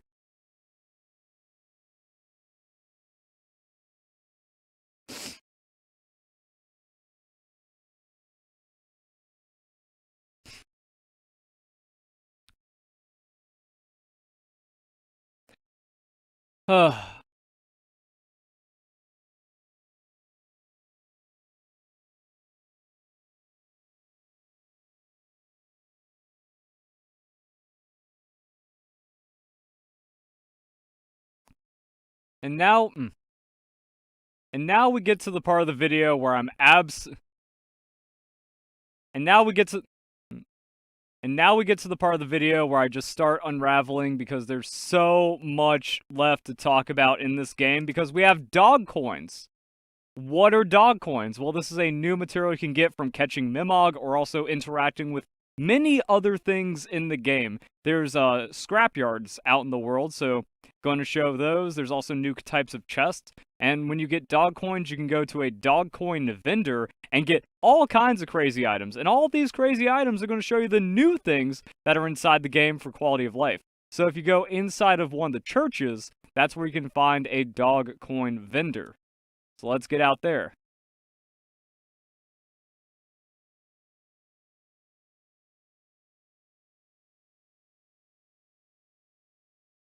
This is how I make videos, guys.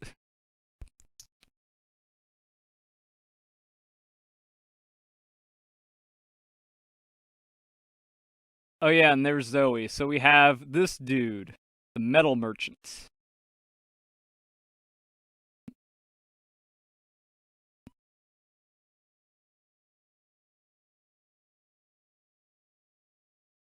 Oh yeah, there's Zoe.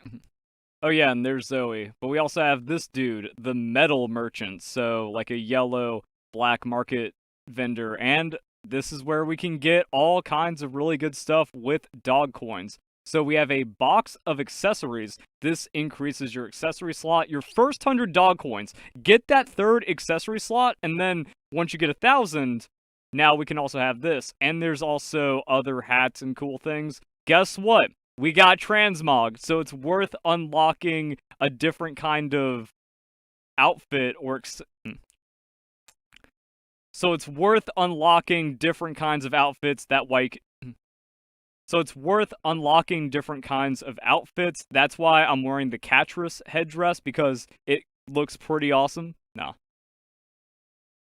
So it's actually worth unlocking different kinds of accessories and armor, because you can wear that as a part of the style. It's how I have the Catrus stuff on. So I can look like this even though I'm wearing much more powerful armor. And that's just going to be this little button right here. So, Terraria. Haven't even talked about the Terraria update. That's going to be another 20 things you need to know coming up soon. But this dude also kind of like encapsulates a lot of the new crazy things inside the game. Elixirs. So now you can permanently boost your stats outside of levels, and those are going to be through crafting the elixirs. You can also do this through inside of the dungeons. So you can craft elixirs at a medicine workbench, or you can buy them in various ways throughout the games, and you can also buff the IVs of your pals. So instead of doing crazy, impossible breeding shenanigans to get a max perfect pal, you can give them these fruits, and these fruits will increase their stats. So we have health, attack, and defense. And you can also get these in various other ways, like participating in high level raids. Can also increase a pal's rank with these. Breeding has gotten so much insane quality of life that I don't think the Awakening Star Fruits are worth it too much, especially for 2,000 coins. But yeah, you can also get Climate Undershirt, Ring of Freight, so this increases carrying capacity. Another thing added alongside the Ring of Mercy. And then there's the Ultrakill collab. This is how you get legendary armor from the Ultrakill collab. This stuff is really good. It has lifesteal and just seems to be like one of the most busted armor pieces in the game. And 780 dog coins. V2, I haven't heard anyone say anything positive about V2. And if we go to technology, the way that you unlock the Ultrakill stuff is there you go. There's your second set. You get the shotgun, and you also get the V2 armor at level 56. And then, well before that, you can also get the other stuff. Level 32 is when you get the super duper armor. It's nice to make, and then you also get the marksman revolver. So I guess we can go and show that off.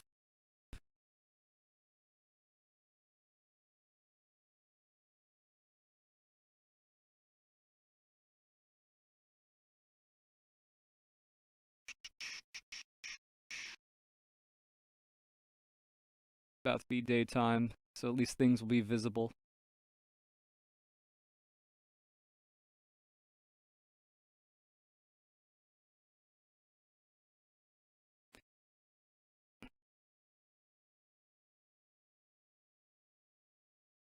The shotgun is oh, that's bright. That's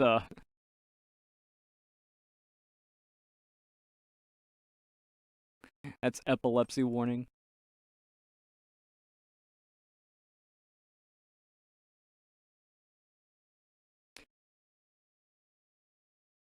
So the shotgun is OP because this is the fire rate, and there's no like extended reload. You just keep doing this. So it is going to be at a higher level, but it's really, really good. It also replaces your throw pal sphere, so like Q, throw pal sphere, but with this it says core eject. So you can charge this, and then it fires off a grenade. The grenade doesn't do a crazy amount of damage. It takes up a reload to do like AoE 1 pellet's worth of damage. But what you can do is go into the marksman revolver and then shoot it. And then that's also going to give like a bonus damage thing. The marksman revolver, you can throw a coin, but if you hit the coin, it will bounce and do a headshot into an enemy automatically. So you can do like flashy shenanigans. The revolver uses handgun ammo. It's just a solid handgun option if you want to do that. And then you can do some shenanigans, and then you can also combo it. So you charge that up, you swap, and then you hit, and then you do big boom.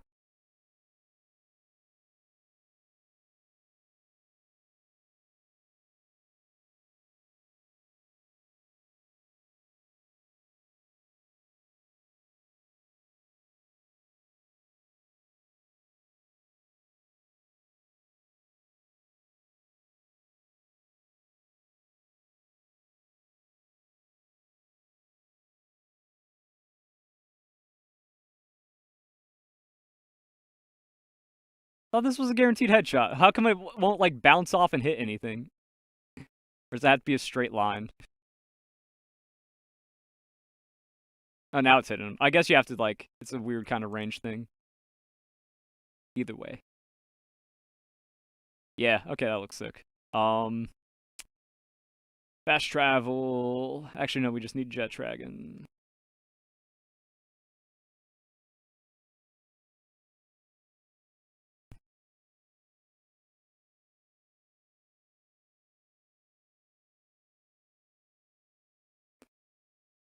The hell is this out here?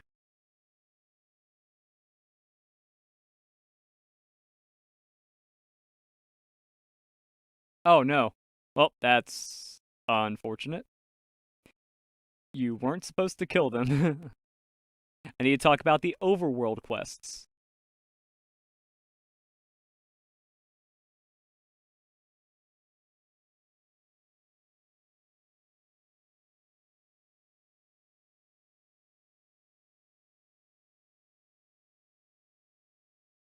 Elemental chests are like more common in Sakurajima and stuff.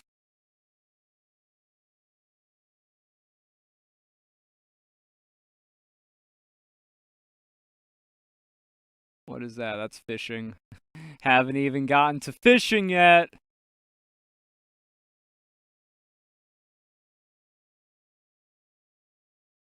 I might not re-upload my fishing video because that just kind of like has everything. I hope my fishing video just kind of pops off again and stays relevant. It's hard because like older videos sometimes fall behind in like SEO and algorithm, and other times they don't.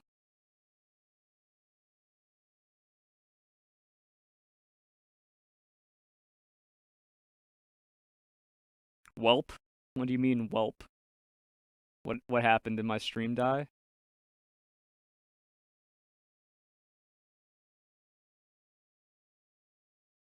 Who's this? Arrogant pal critic. Ah, who are you? Bounties.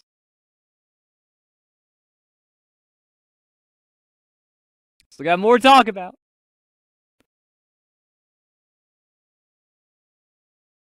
Oh yeah, I need to talk about the side missions. After I talk about the chests and the junkyards. Go to the Terra Island.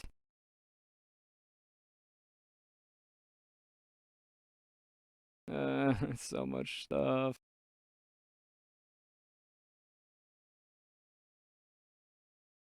There we go, I think that's a chest. Yay. So here we have the junkyard. You can get all kinds of good things at all levels of the game. That was a gold key and a legendary sphere just for walking around Sakurajima, and there's no level restriction to that. So you can play a risky high-level game, and then these are the elemental chests. So it says what you need. You need kindling. I don't think I have one of those pals on me. But it just kind of shows, like, now you also have to be aware of having, like, different things on your team. So you can do, like, watering, kindling, electricity, if you find one of these chests. Because the chest loot inside of this is really, really good.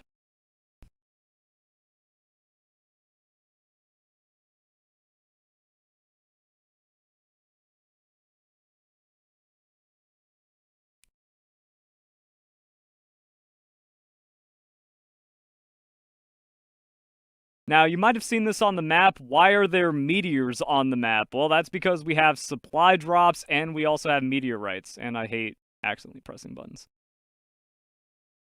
Now, you might have noticed on the map that we have these meteorite symbols. Well, that's because you have supply drops and meteorites, which give you some really, really good stuff inside the game. So you can just kind of see what kind it is. This is going to be a meteorite, and then depending on where you are, there's going to be different types of pals around it. So this is how you get Selene, which is a really... Jeez! So this is how you get Selene, which is a really rare and powerful pal. You also get the meteorite fragments from this, and then that's going to be used for getting, like, different materials and crafting stuff. Where's the supply drop? On other parts of the world, that's how you get Xenolord and Xenoguard and Xenovader. Outside of Sakurajima, you can use those to get Xenolord, Xenoguard, and Xenovader. And then here's another one, which is actually just a supply drop. It will have people around it that are guarding it, but inside you can find really, really good stuff. Oh, another new quality of life feature. You give these technique manuals to a pal, and it just gives them +1 to that handiwork. So you permanently increase watering.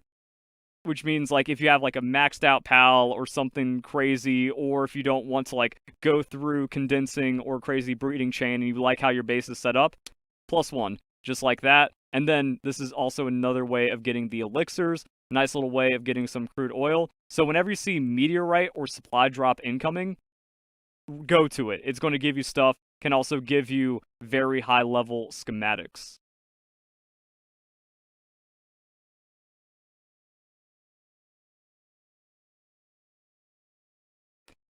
Now, they don't spawn, and then there's also, like, some weird stuff around it. So they don't spawn in the starting islands, but they're also on a timer. So when you leave the starting island, it'll just, like, randomly trigger, and then you'll get the meteorite descent or you'll also get the supply drop, and then the different areas are going to have different things. So you can kind of control what kind of supply drop you get, but that's going to be like a different guide and a different video.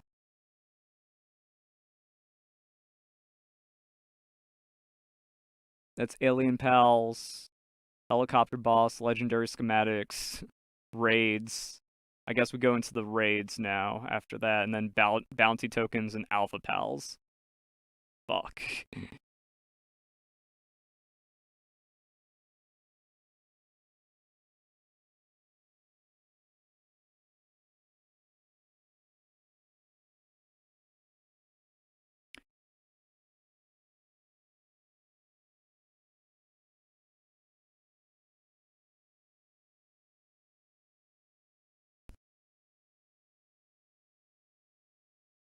So yeah, here's Xenovator, here's Xenoguard.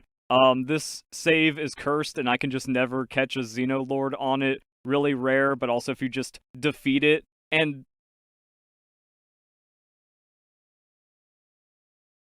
also here's Xenovator, Xenoguard, and I'm really unlucky on this save, and I haven't successfully gotten a Xenolord on it, so it can be like really hectic inside the fight. The Xenolord is like an alpha pal fight that has a boss bar and everything. So good luck, have fun catching that. And then that's like where we get into higher level technology stuff, and then you can even make saddles for these guys. There's your Xenoguard saddle at level 50. It's going to take meteorite fragments, so you have to engage with all of that stuff. And then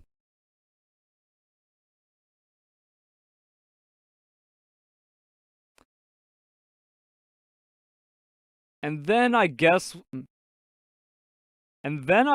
we talk about raids next. So we have the Summoning Altar.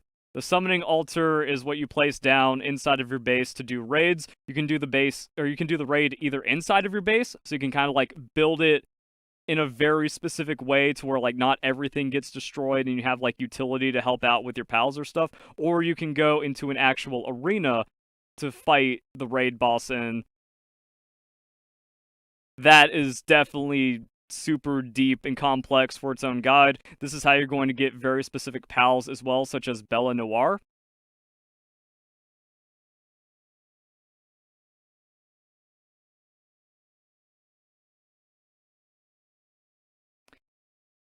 And this introduces those fragments that we've been... And this introduces those fragments you might have seen, so you can get those from expeditions. You can also get them from dungeon chests, and then because these sanctuaries share dungeon chest loot, you can also get them that way, and then there's going to be multiple for a lot of different pals at this point. This is how you get Blazamut Ryu, so it also goes into the different, like, alternative types of pals. And these are like really, really crazy challenges, but that's also how you get even more unlocks and even more crazy things, such as the ancient technology cores.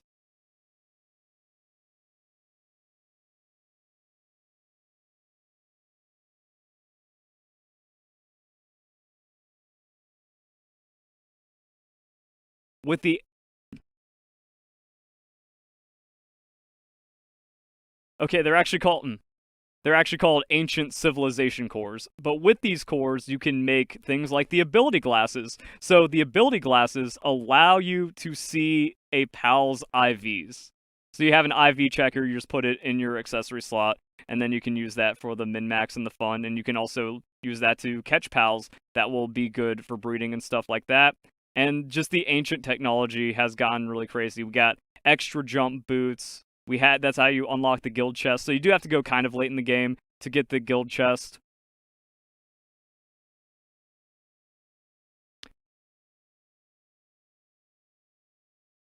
Speaking of breeding, speaking of civilization cores, this is one of the best new things added into the game, a large egg incubator. You build this, and it will handle the climate, it will make your eggs comfortable, and you can hatch 3 at once. So an absolute must to any breeding setup. There's also an electronic one, which is even crazier, but it uses a lot of energy and it's really expensive. You don't need this. You don't need the large-scale electric egg incubator. You just need the large, regular incubator. You're good to go. And there's even better power generation. The large power generator has better efficiency. and you're going to need this if you're going to be doing a large-scale oil thing, or if you also want some electric generation in general for all of your new machines or the egg incubator.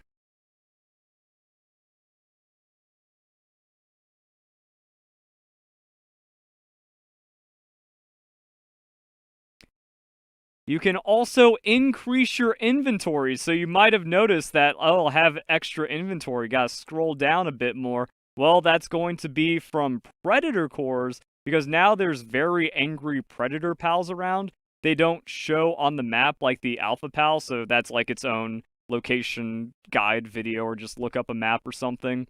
Another thing is that we have bounties. So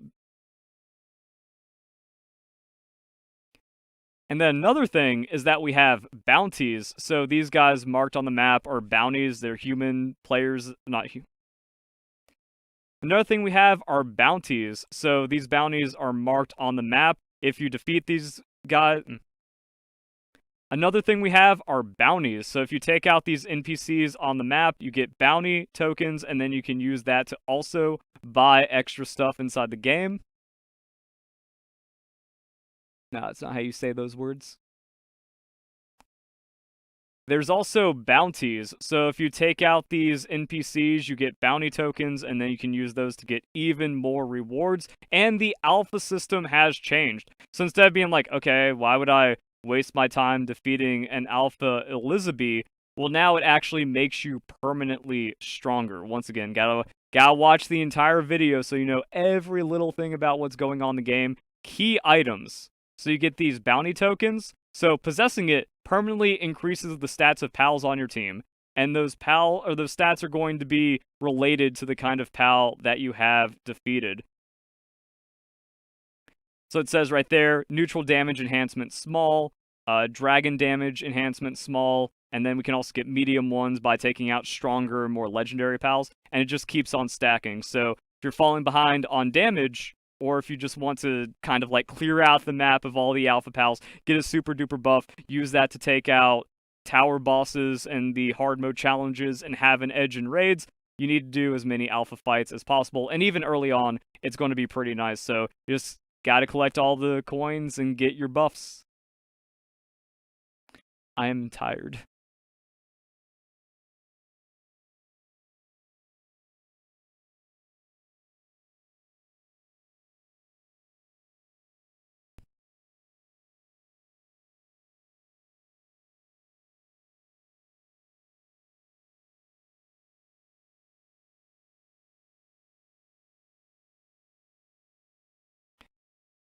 We have new NPC structures.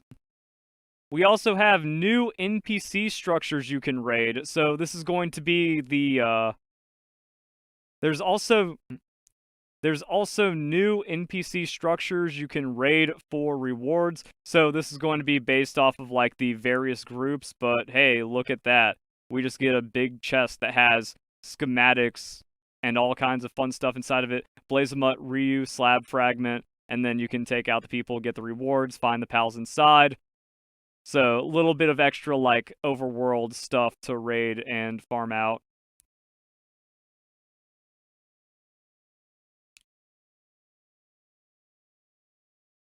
This is great.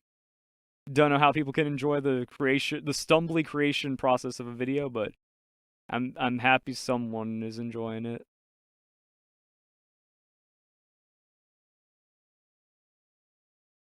We got the PAL expedition.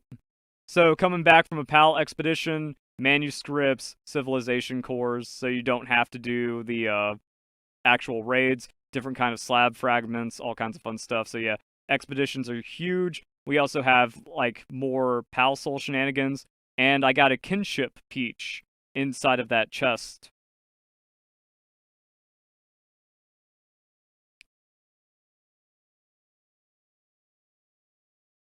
The kinship peach also goes into yet another new feature. So stats are like weird and imbalanced. Like, yeah, why not just only use legendary pals with the most powerful stats? There's no point of using or breeding anything else. Well, now we have the new trust system. So weaker pals gain more stats from the trust system, which means if you're just like, if you have someone that trusts you or you've been using one of your favorites for a while, they will at least get comparatively stronger, and then that's where we can use the kinship peach, get more trust, and make them more powerful.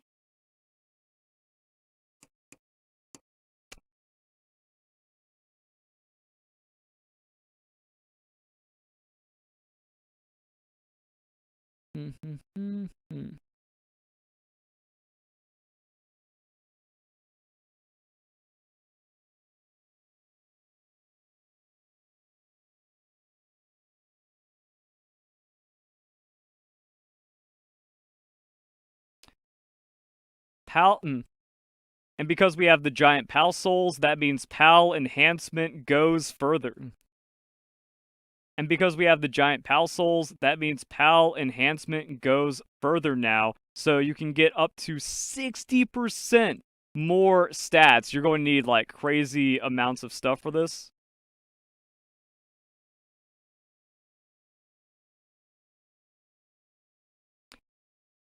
Now because I just showed you guys the giant Pal souls, that means Pal enhancement goes further. So 60% more stats if you can get tons of souls. So the soul farming is still going to be a thing. And also, look how nice this is. Instead of clicking one button at a time and confirming it, you can just kind of put in however many it consumes the souls. GG easy, Pal enhancement, also mega super duper quality of life buffed inside of the game. Now the flow is getting messy because there's just so much stuff.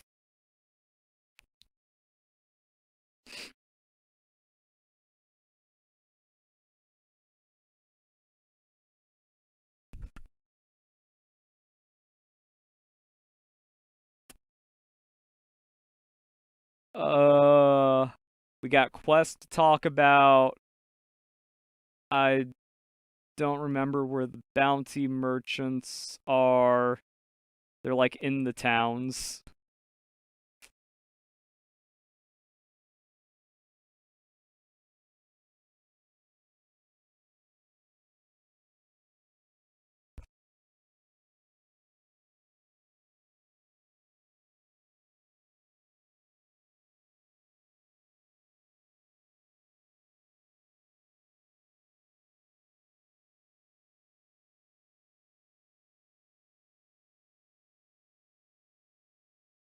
This guy?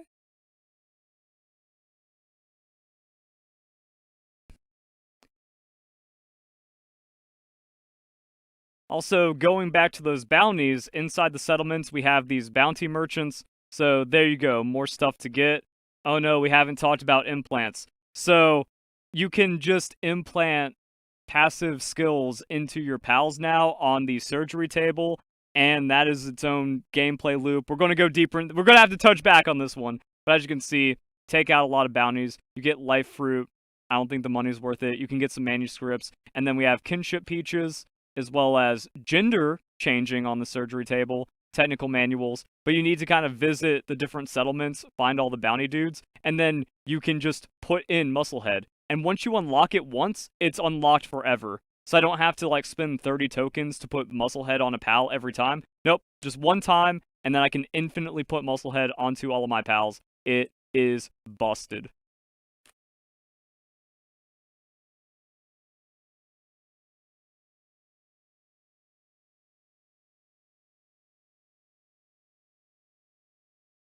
My notes also say merchant changes, but I don't remember exactly what has changed about the merchants. Also, like, yeah, you've always been able to buy electric organs, so you don't have to, like, do ranching for farming that. You just buy these and then ammo, question mark, profit. But now there's been changes to some of the merchants, so you can buy a Ring of Mercy, you can buy different gear at the various settlements, and it's like super duper expensive, but it means like you don't need the levels. So if you want to get a Ring of Mercy early on before you hit the technology for it, that is an option, but also it's not hard to rush to level 18 and then spend the ancient technology point and a couple of ingots or civilization parts. But it does kind of show there's been some changes. I think there's also been like nerfs to some of the sell prices, buffs to others. It's a little different, and I don't remember if it's all good or all bad. It's a little different. I don't remember if it's a net positive or net nerf, but something to note. Again, now we're just going into the insanity part because I don't know how much is left to talk about in the video.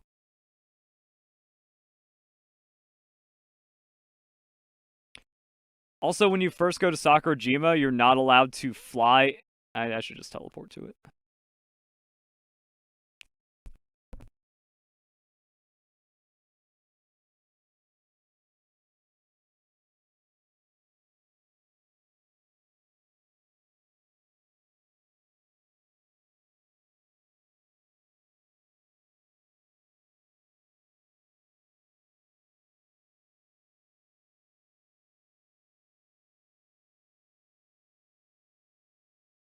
It's gonna be fun spending 3 hours editing this video together. Also, when you first go to Faybreak, you're not allowed to fly in the area. You're going to get shot down by missiles. So you have to find the bases and then destroy the Also, heads up, when you first go to Faybreak, Also, heads up, when you first go to Faybreak, you're not allowed to fly in the area. You will be missile locked and shot down out of the sky because you need to go into these bases. You need to hack the missile launchers, and then that clears up a small area. There's a lot of these around the island. Good luck, have fun finding them and then breaking them down so you're free to move about the end game areas.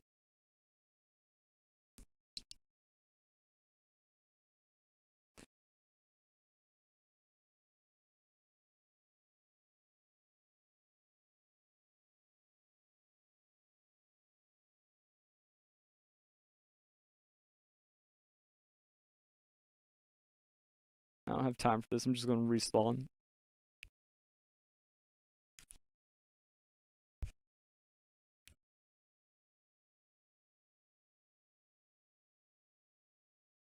Need to make it daytime so people can see what's going on in the video.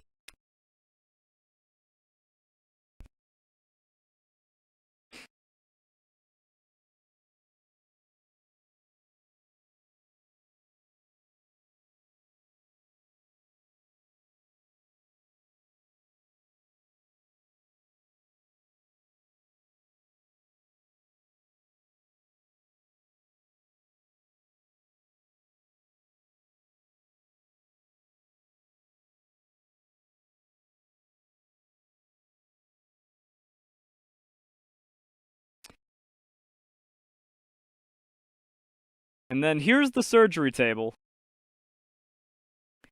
And then here's the surgical table. So you click on it, you go to the passive, and there you go. You have to like find and unlock these things, but you just click on it.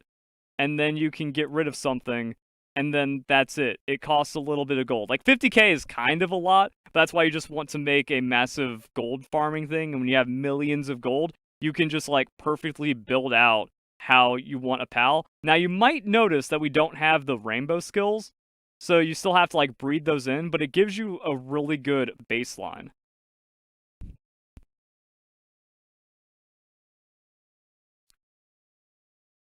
Some of these are unlocked by default, some of these are bought through the bounty system, some of these are also bought through the PvE and PvP arena.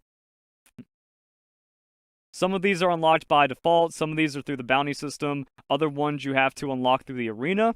Everything just ties together and meshes in this game. Again, there's hundreds of new features that you need to learn about and participate in because it is the massive everything game now. There's also tons of new passive skills in general. So we have movement speed on water. I can just throw that into a swimming pal, and now we are zipping around the map.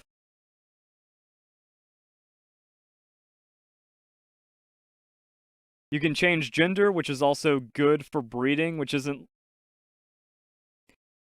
You can also use the PAL reverser to change gender, which is, again, really good for breeding. Can also use the PAL reverser, which is really good for breeding since you can change the gender. It's not like, no, this male's perfect, but I only have another male, and now they can't breed, and I can't pass down the passives or anything, or the IVs. Don't gotta worry about that as much. And then this will give you a good baseline, even if you don't have legend or the craziest ones. And once you, like, slap this down, that means you can just get a lot of work pals set up, get artisan on it, and at least have something better than nothing without the super duper farming, which also goes into the new goodest boy, Yakumo. So this is like a crazy partner skill. How do I view detail? When fighting together, it becomes easier to encounter pals with the same passive skills as this pal. While fighting together, so you still need to catch it and make the saddle, it becomes easier to encounter pals with the same passive skill as this pal.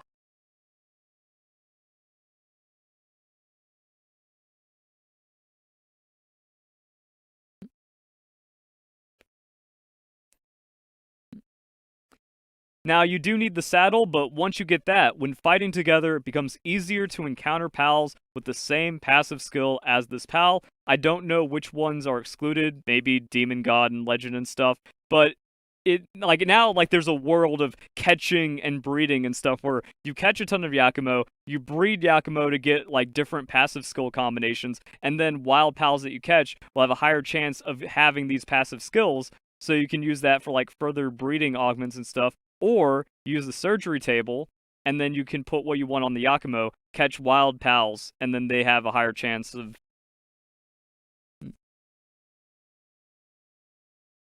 And then you can use the surgery table on the... And then you can use Yakumo on the surgery table, and then get some passive skills, and maybe it'll save a And then I'm just tired. And then you can use the surgery table, put some of the passive skills that you want onto Yakumo, and it could save some money or work with, like, doing a mass catching thing and finding good breeding pairs and breeding combinations.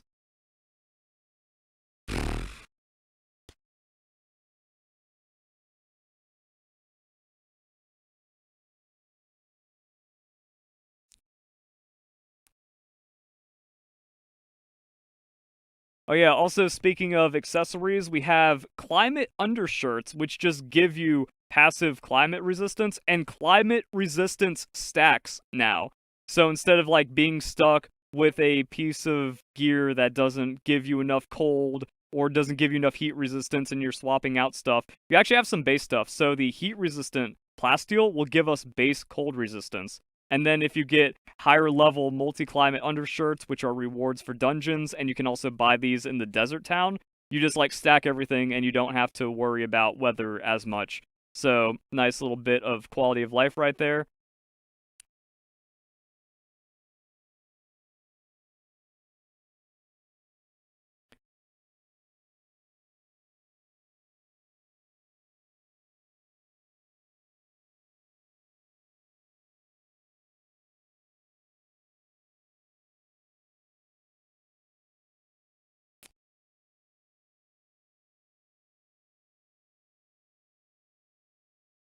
That is interesting. Oh, wait, That is interesting.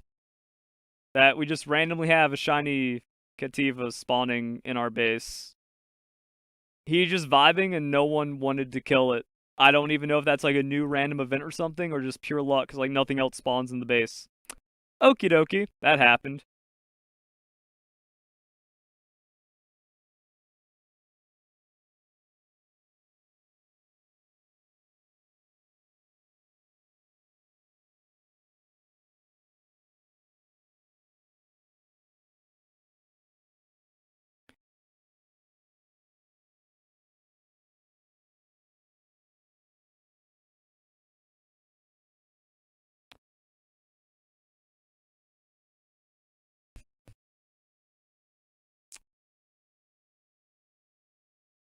Alright, so now let's go visit our breeding base. Alright, so now let's go visit our breeding base where I can show you guys some other changes. Eggs can now have an alpha pal inside of them.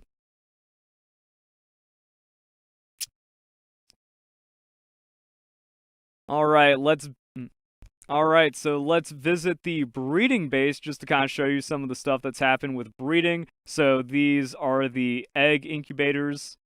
That's just insane. I thought it was 3 eggs, not 10.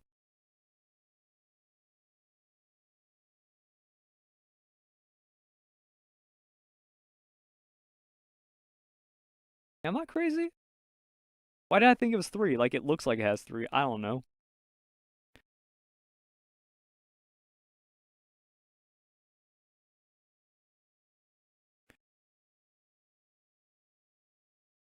Am I out of inventory? Yep. Damn it.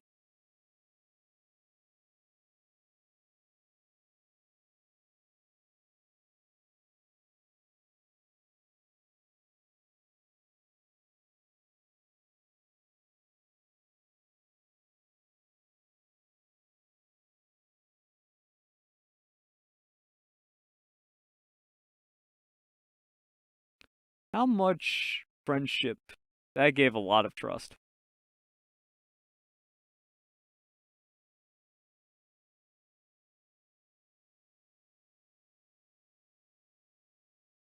I'm not PvP.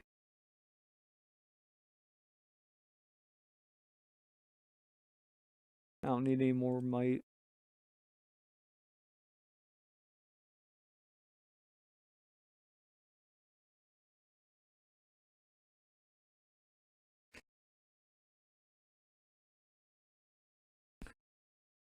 And now I'm over in my breeding base to show you guys some crazy breeding changes. So there's a chance that you can just get an alpha egg now whenever you're doing your breeding. And then here's the large incubators. I don't remember if I said there was only 3 earlier on. I don't remember if I said there was only 3 earlier on. I think that was just like the visual from it. But you can hatch a ton of eggs at a time now. And then I just have like these full-on things. So what's inside the egg? It's the new pal Braloha, because this is a pal that you want to condense because it increases breeding proficiency on your base.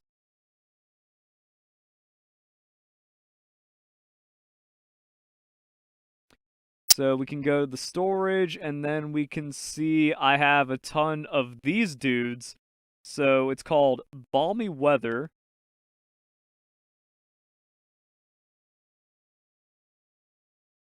While at the base, shortens the time it takes pals assigned to the breeding farm to produce eggs. So you get eggs faster. The effect doesn't stack, which is why you're going to need a max rank partner skill Braloha, and then breeding and fun stuff like that. And because the egg production is faster, can hatch a lot of them in a shorter amount of time. So boom, just collect all of them. There you go. And then you can even see the skills and all fun stuff like that. Quality of life is huge.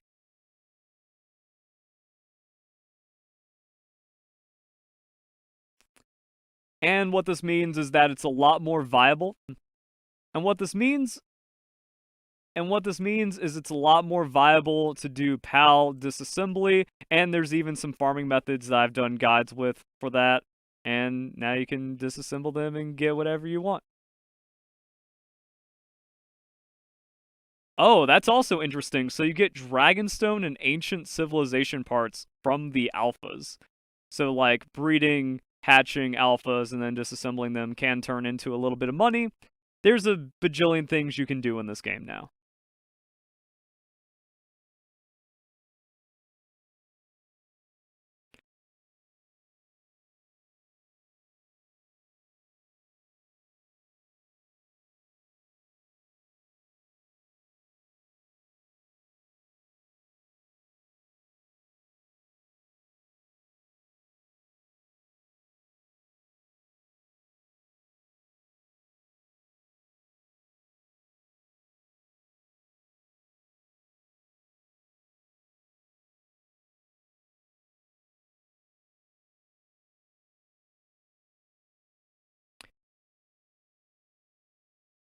And speaking of making money, instead of like trying to do some weird stuff where you're making nails and then selling nails for profit, or trying to do some kind of refining thing, you can just counterfeit coins now. 1 ingot equals 100 coins. So whatever you're doing for math or a money-making crafting chain, this is like your baseline, and that's also something you want to set up where like, yep, just put down an ore mining site number 2, make an infinity amount of iron ingots, and then you can automatically turn those into money for some quick and easy money making. Even though like some other crafting stuff might be better, or there could be like faster ways of making money, this passively, which is like 3 astagon on a mining site, will just get you tons of money.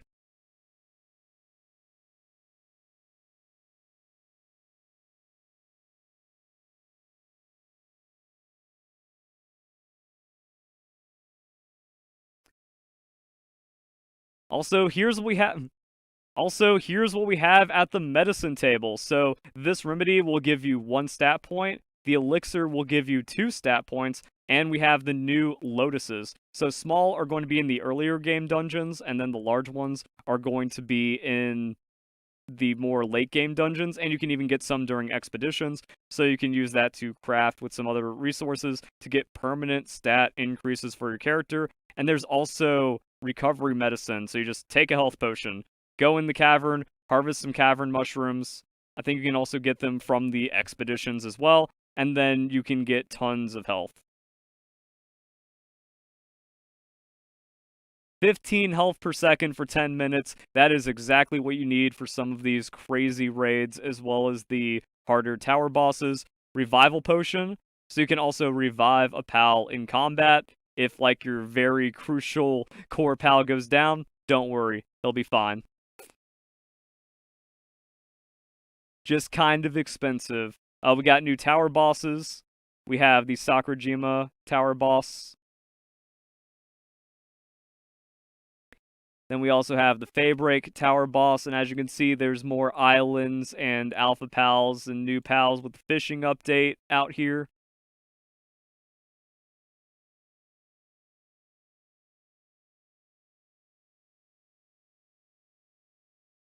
I have a separate fishing guide that goes over everything about fishing because there's a lot of passives, there's a lot of things you need to craft, and a lot of rewards and crazy stuff from that. But overall, there's going to be deep sea salvage, which gives you a lot of resources. That's how you get coralum. And then when you have a fishing pole, you fish the shadows, and you can get stuff that way. Let me show you guys.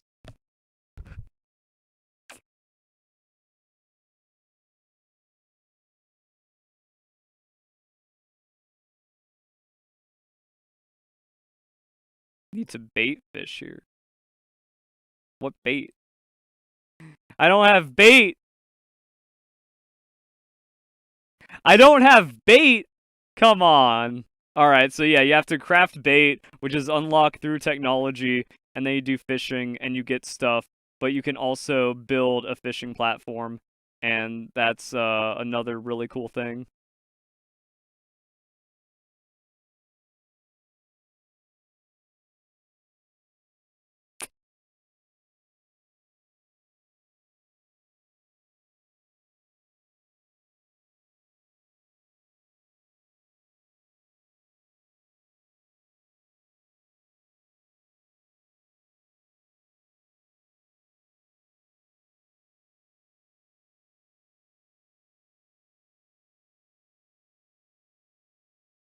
Thought I had one fishing platform.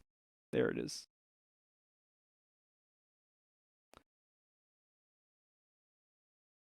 So we also have... So you can also build fishing ponds inside of your base that can give you access to good rewards as well as the fish that you can get from them. And some of these dudes are absolutely cracked.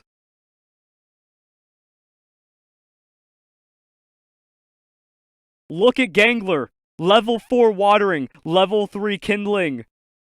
Go out and catch him. Look at Gangler, level 4 watering, level 3 kindling. It's crazy. I'm trying to think about like the fishing rod versus rushing that versus getting that, but you also need the bait. But a breeding chain into this dude for super early on just kind of like automatically wins you the base. And then that's, again, what the fishing guide is for, because we have a new legendary pal. This dude is super duper fast in water, so you want him to have like the swim speed buff, and then all kinds of other things. When fighting together, fishing minigame starts with the capture gauge higher than usual. So there's a lot of like fishing buffs. It's one of those minigames where like you click and you have to keep the fish inside the bar. You can get more rewards. You can get extra buffs to fishing. A lot going on here.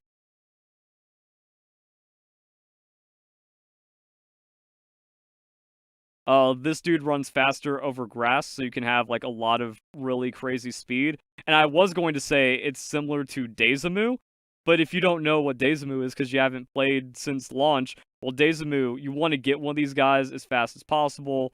Habitat, turns out, desert areas.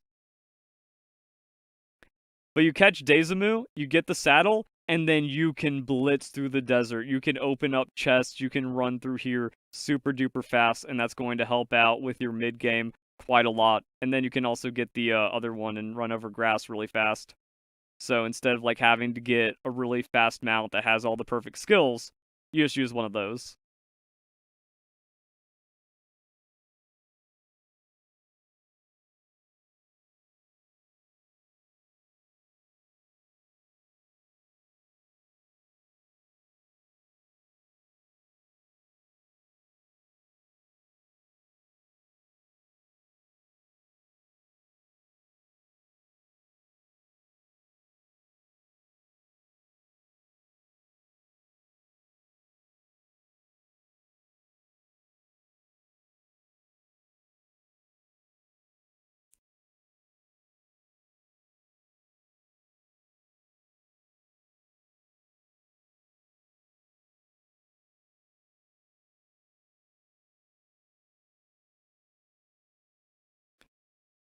Oh yeah, you might have noticed these like random rings of floating spheres. So this was like a fishing pond I took down, and it stores all the fish that you've caught inside of it.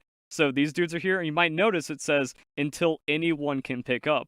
Well, now when you have like dropped items or dropped pal spheres, that's going to be 24 hours until anyone can pick them up, which is really good to know about if you are playing on a multiplayer server.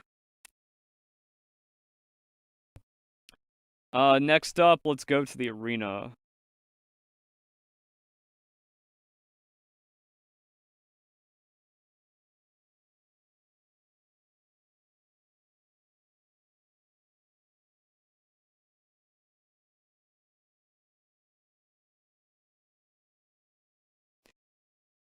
Next up, we have the arena. So on the southeast part of the desert, there's an island. This is the arena. It's like a single-player battle tower, and it's also where you can do PvP.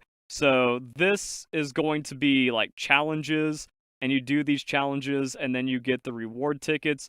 Very high-level, crazy stuff. Actually need like really strong, good passive pals with proper team setups, and then eventually you get to the point of cheesing it. But even early on, can like test your skill and your levels and your teams and get like a little bit of tickets, a little bit of rewards, and then this is more stuff. So we have the bounty vendor, we have the dog coin vendor, we also have the ticket vendor to get legendary schematics. So this is like the super end game stuff with the energy rifles and the charge rifles, and it's just like super expensive. But also, oh, we have whistles. So you put this accessory in, and then you get a crazy high damage and then we also have these whistles, so accessories that instead of having the rings that reduce damage from opposing pals, you can put these whistles in and then boost the damage of your pals while fighting. And then again, these like crazy implants where runner, so that's going to be the speed, infinite stamina, that's going to give us more speed boost. It's not actually like infinite, but it's like double or half stamina reduction. And then Serenity gives you cooldown reduction and damage. So this is one of the new passive skills. I'm just going to leave a link down below to the Pal Dex or Palpedia.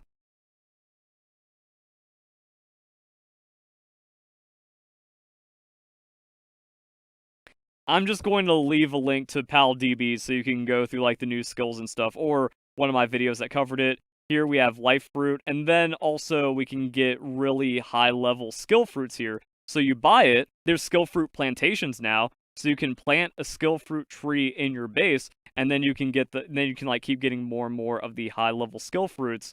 And Holy Burst is like one of the best ones. We have Dragon Meter, but we have Dragon Meteor, we have Apocalypse, like we have some just like crazy sounding, crazy powerful stuff. So you can get really rare skill fruits these way.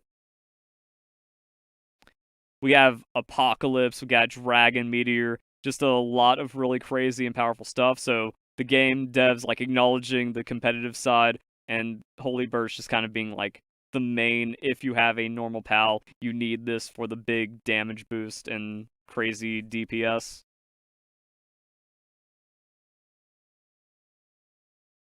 And this is also how you get the legendary schematics for the Ultrakill collab.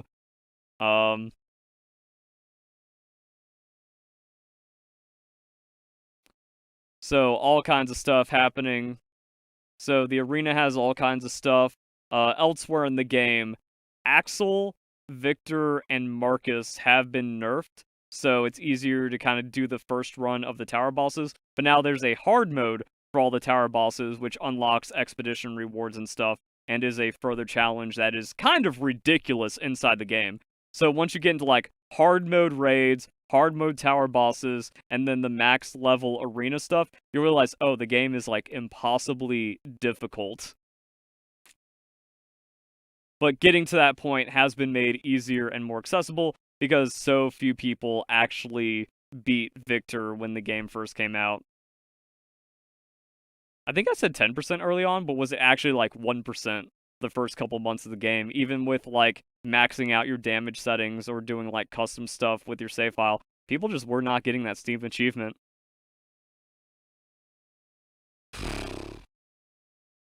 Now we talk about Terraria, and then I think I'm done. I think talking about Terraria is going to be the end of it.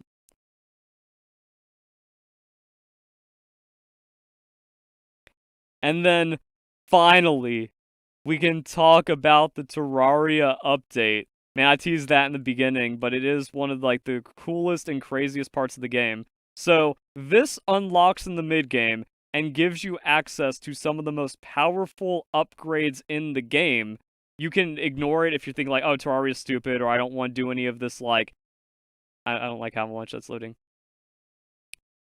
And then finally, we can talk about the Terraria update. I teased that early on, but again, this is the everything game now, and there's just like so many different gameplay loops that, oh, you have to do the alphas if you want to get more powerful, to do these, to do more challenges, to get more items, to get more currency, to unlock different things in different ways, to perfect all of your pals and stuff. But for the mid-game, we have the Terraria Island. So if you go south, a little southeast of Fisherman's Point, that brings you to one of these new islands where you can set up a base or something. But then we have the sealed realm of Terraria, which is also real nice. Like, this is just a thing you can do on the side.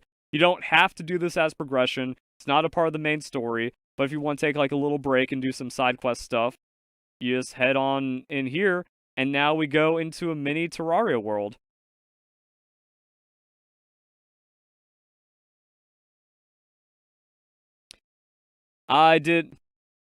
It's got the trees and everything. You can also catch the slimes and the Terraria enemies, so it's kind of like how humans aren't officially pals, but you can still catch the NPCs inside the game.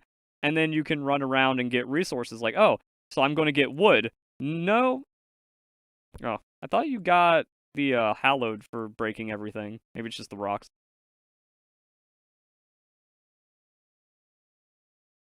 So yeah, what you want to do is defeat these enemies, but I have the mercy hit, so we'll just send out Jet Dragon and destroy that thing. And then that's going to give you hallowed ingots. And the nice thing about the Terraria update is like this is pretty much the universal currency. So you get tons of hallowed bars, and then you can craft the items and the weapons that way. I did a guide about the Terraria realm. Apparently the heart crystals were removed because they were super OP. You could just kind of like run through this dungeon a million times, get the heart crystals, and then max out your health without elixirs. I don't think that's in the game anymore, but now we got eyeballs running around, so you want to farm these dudes again for the hallowed ingots. You can even break the pots. Boom, 3 hallowed bars. There's multiple, like it's a maze down here. There's multiple structures. And you really want to go through and farm these for the chests, so you can get the schematics for the armor, which is pretty good, but most importantly, it's the weapons, and most importantly, it's going to be the Terra Prisma. Terra Prisma is the best weapon in Palworld. at least before the official release. It is the super duper busted in-game thing. You want to get as high of a level schematic as you can, and then you can use the drafting table to get that together. But also the Terrorblade is really, really awesome. So the Terrorblade, it launches ranged attacks that do a lot of damage, and it doesn't consume ammo. So really, your main goal is that you want to get to a good enough level and a good enough, like, so what you want to do is get to a good enough level and good enough loadout where you can just farm the Terraria dungeon and then you just kind of auto win the game. Underleveled with higher gear from dungeons, or you come in like overleveled and just rocket launcher everything, or you just like use really high level pals to farm, and then you can get all kinds of crazy stuff.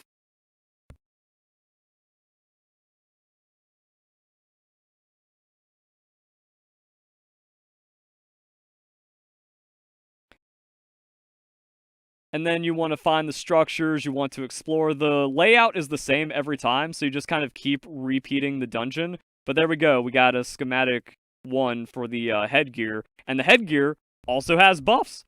When in inventory, so the headgear is going to buff the weapons. So the headgear, I don't remember like how the headgear works and stuff in the sets. I'm going to need to go back to my base.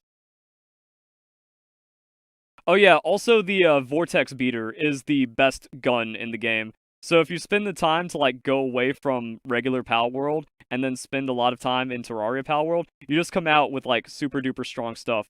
So the Vortex Beater is a ridiculous assault rifle that has an extra grenade shot and uses ammo really slowly. So like we're just shooting tons of rounds right here. Let's see, we got 2859 assault rifle ammo. Let's just drill. I just hold down this button and just fire however long we want.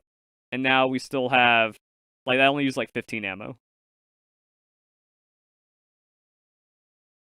It's actually ridiculous. So you want to memorize like all the chest locations, you want to farm the schematics, you want to get the hallowed bars, and then you can craft yourself a full set of Terraria gear, which can just carry you into like level 50, 60.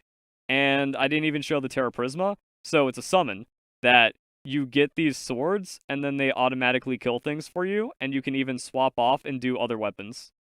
And now I just have the Terra Prisma swords running around, chopping everything up.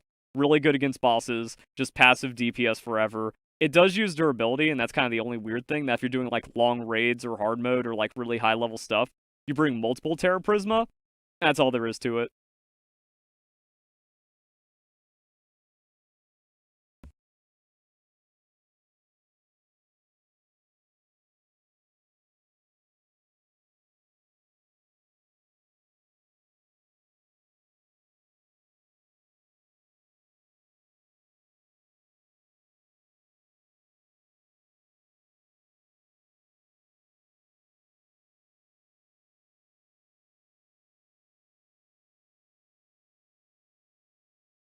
Holy shit, was I recording?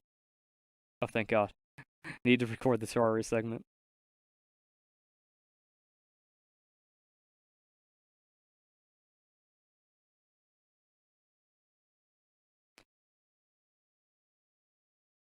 And then the Hallowed armor is also really good. So the Hallowed helmet gives you... And then the Hallowed set... And then the Hallowed armor... And then the Terraria armor is really good. So the helmets just give you damage buffs to the weapons. So if you really like the Vortex Beater, you can just get a damage buff on that. And then we have Terra Prisma.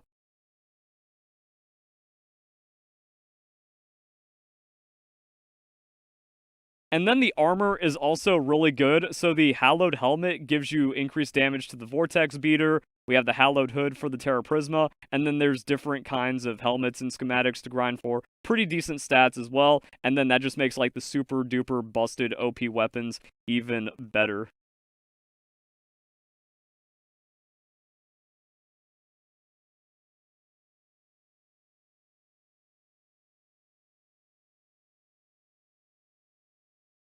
And then you use the Lifesteal Ultrakill armor, and game becomes easy. So that's kind of like the easy mode. Also, at the end of the Terraria dungeon, you get a lot of good loot, and you have to fight the Eye of Cthulhu as an alpha boss kind of thing, and it can drop the hat, which has really good stats as well. So it is a rare drop, but if you get it, it's really strong for defensive stats, which kind of makes up for the V1 armor on the Ultrakill. Or again, you can wear some of the hallowed stuff and then just make the Terra Prisma, Terra Blade, or Vortex Beater even more busted.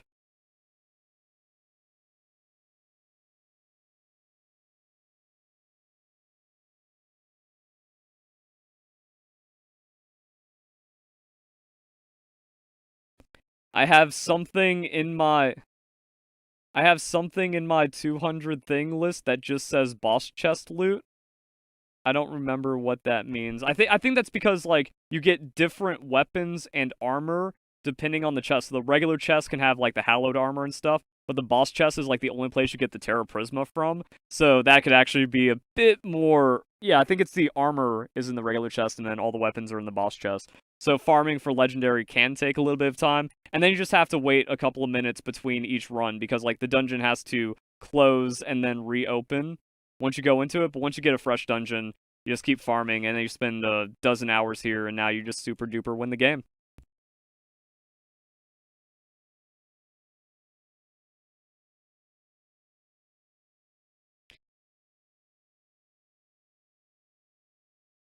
And then here's the Terraria pals you can catch, which is just kind of a thing about the game. Here's Zoe. So like I caught and oh yeah, a note about Zoe. I caught Zoe because I thought you were supposed to fight her and catch her and not do the quest line. Oh yeah. And here's the Terraria pals. So you just got these dudes, which also have like interesting partner skills.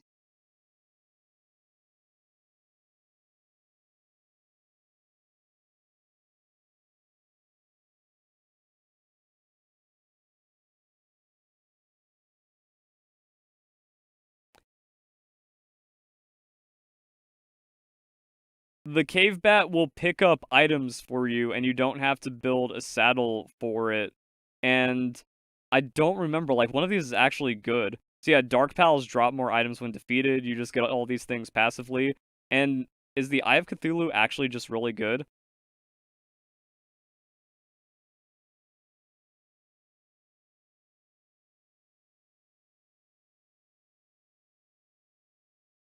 You can use the Demon Eye just to get Dark Pal increases. And I don't remember, but I think like one of the Rainbow Slime is also just like really strong. You mount it and then you get like super duper crazy jumps.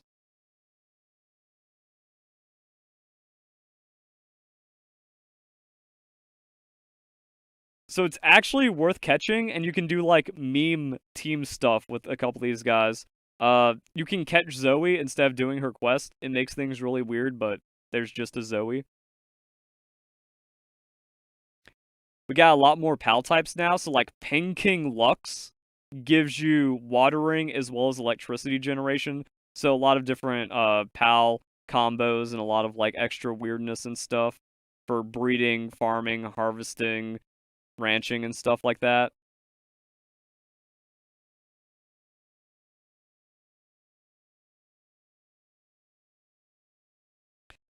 There's a Steam.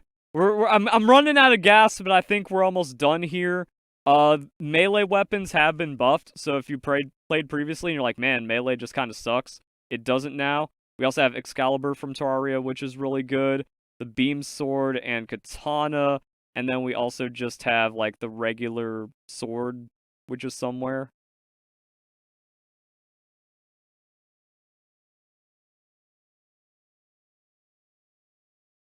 So the Terraria. So what makes Excalibur good is that it explodes on impact, so it kind of double hits, and it has a crazy fast attack speed, which just kind of makes it better than all the other melee weapons. So now, if you hold down, nothing happens, but if you keep clicking, you have a combo attack. So you have like high base damage, and then you can combo attack on the katana as well as the beam sword. Beam sword is just a slightly higher damage katana, and then by right-clicking and then clicking, you go into a stance, and when you release, you dash through. So you can do, weeb katana stuff, which actually has, like, good movement opportunities and tech. But not as good as the Terraria weapons. So with the Terraria update and Ultrakill update, you can kind of augment and make the game as easy or as difficult as you want with the extra side weapons and armor and resources. I have a weapons guide. I'm planning on making a weapons tier list. I probably forgot to even mention some of the other things, like there's training manuals for pals now, so you can just give them experience by, like, right-clicking the experience manuals on them. There's there's technology manuals, so you can get the technology points and bank extra ancient technology points. I don't remember if that was in exactly on launch.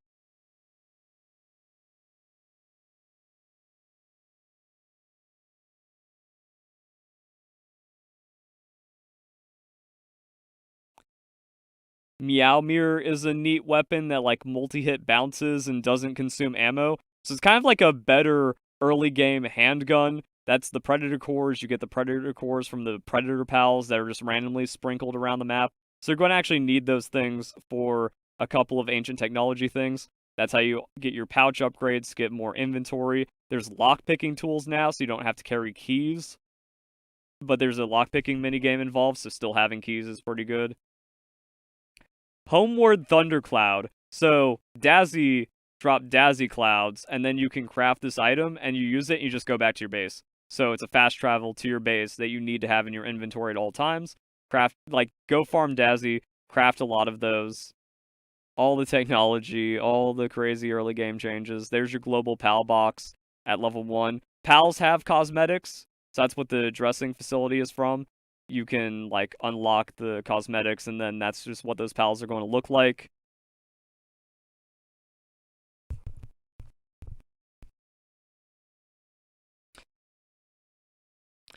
And then that is the state of the game after the Ultrakill update. I don't know if there's going to be a smaller update or if we go into 1.0. This video doesn't cover all the changes in 1.0, so you're going to have to watch that separate video.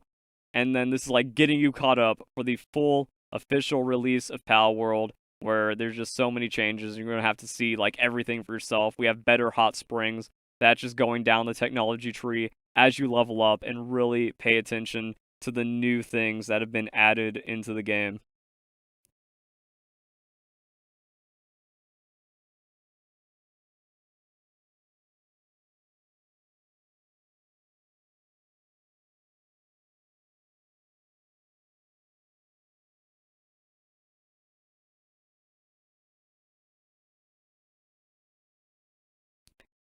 Hope you guys enjoy the video.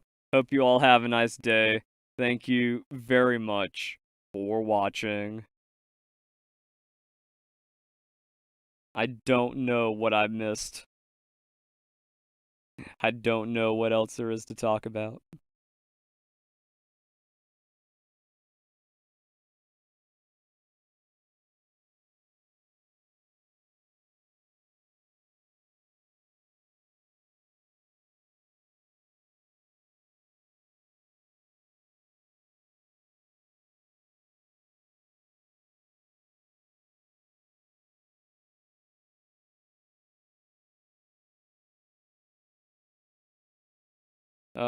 What's left?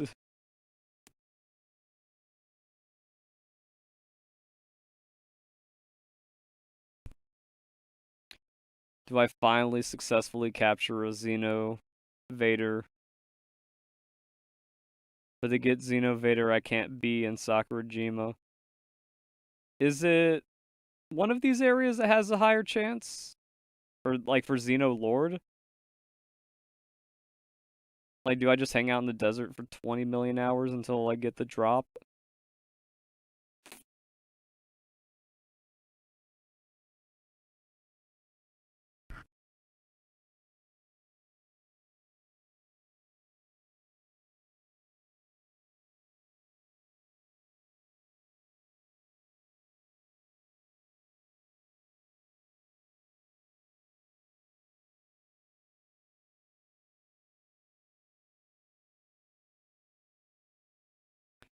Video title 200 changes you need to know about before Palworld launch.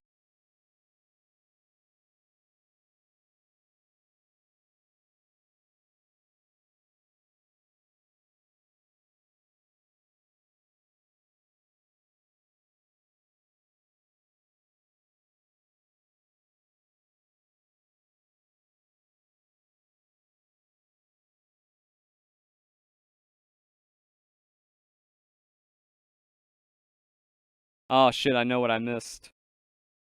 Quests and missions.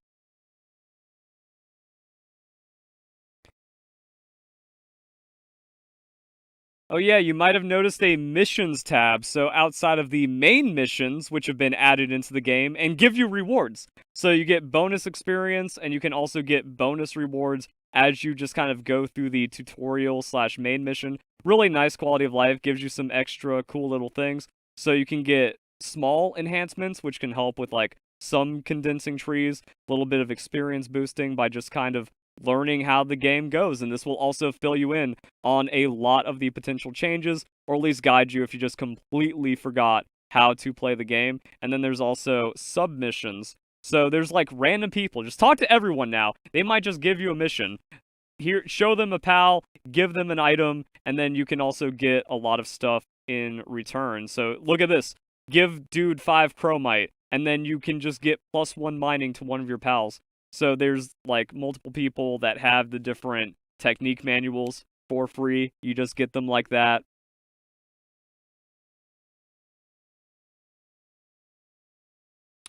They're usually hanging. These people, they usually hang out. They usually hang out around the fast travel points or inside of settlements. You can look up a map for that to find all of them. But yeah, there was like a dude over here. Show him something, get rewards, bonus experience. So missions and quests are a thing now, and there's a way you can kind of keep track and see all these things. And you can get some really nice stuff. That rocket launcher schematic number 2 just by giving some dude a Lee's Punk.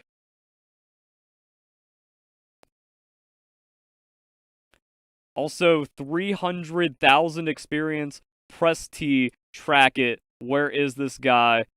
I don't... Where is this guy?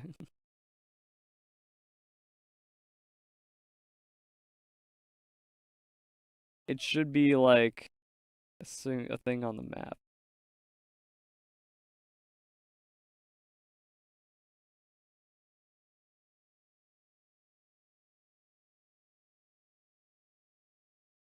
Uh, 8,000. Yeah, I don't know if where is that if we go southwest? Is that the guy out here? Oh, did I not see it? Where'd he go?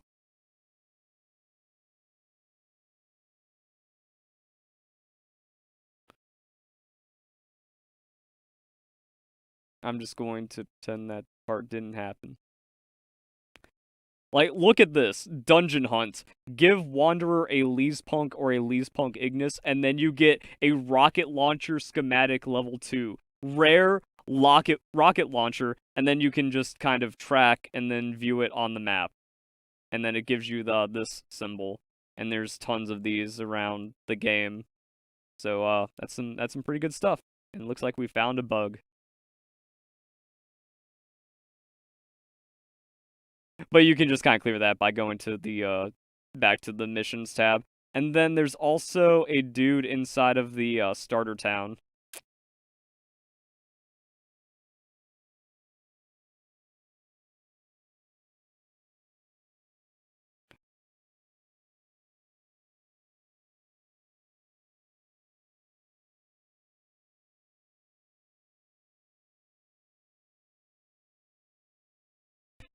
Oh, fuck. What a whole project. But hey, at least we're like banking a potential 100,000 plus view video.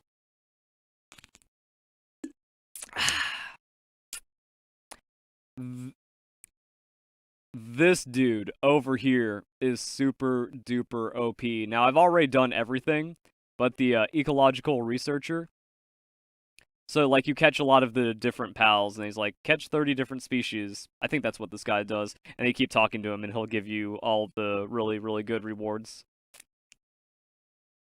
And then we have the Pal Critic missions. So he's like, yo, show me something, and then get the rewards.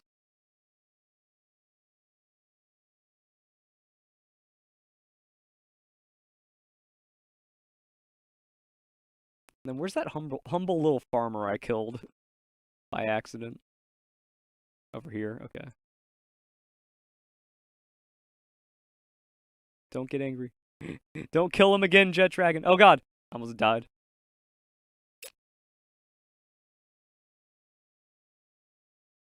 I hope they respawned by now.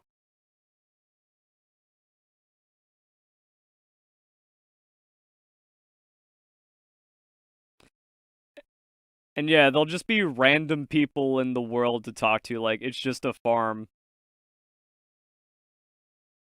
And then you help out with some, like, water pal tab to view mission info.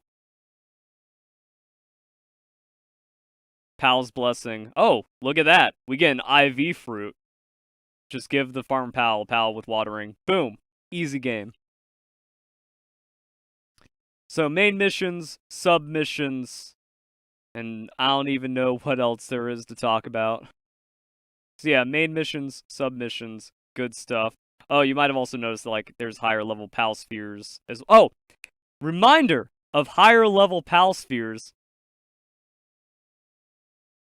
There's sphere modules. So inside of the sphere crafting benches, there's more modules that you can use, and then this is just going to give you stuff.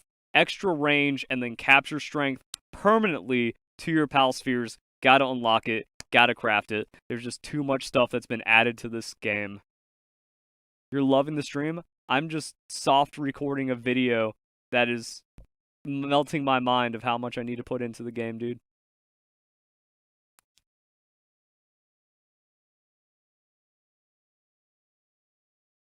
So I'm in the Palworld creator program, so they want me to, like, stream for 6 hours, and I think this is, like, kind of the best way of going about it.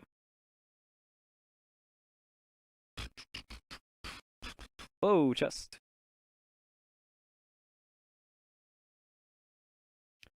We got 1 more hour to go. Inventory full. We need a trash can. We need a way to dump our garbage inventories.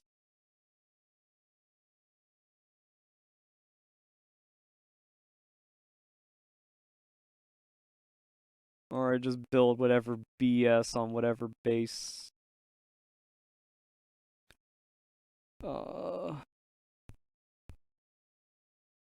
I mean, like, I think I covered everything. I don't think there's anyone else that plays Palworld as intensely that can round out that video or augment my content or help me with discoveries. I'm all alone in this crazy grind.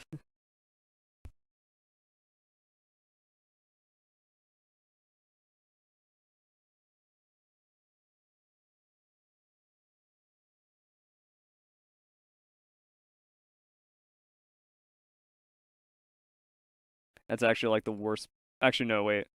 Chest settings, make it private. Oh, there we go. So that way pals don't try to drop crap in here and then waste efficiency.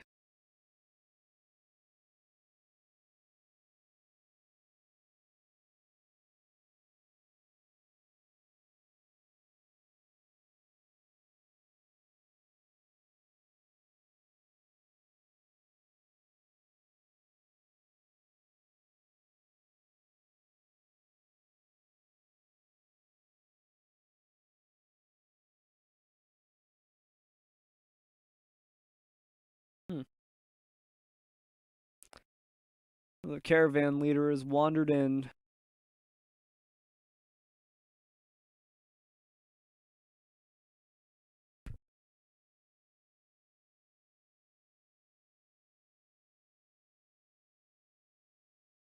I don't know what to do for the next hour. Again, it's all about efficiency and min-max and optimizations. But, like, this is kind of the ultimate production base. That's how I built it. seems to be working well, where we just always have like wood and stone being made for whatever, and then we convert those into things, and then we have the global pal storage from our initial base. Like, what more do you need? What more do you need in this game except for a production base, a gathering base, a breeding base, and then a fourth base, which can be a raid base, or that can just be like your pretty build base.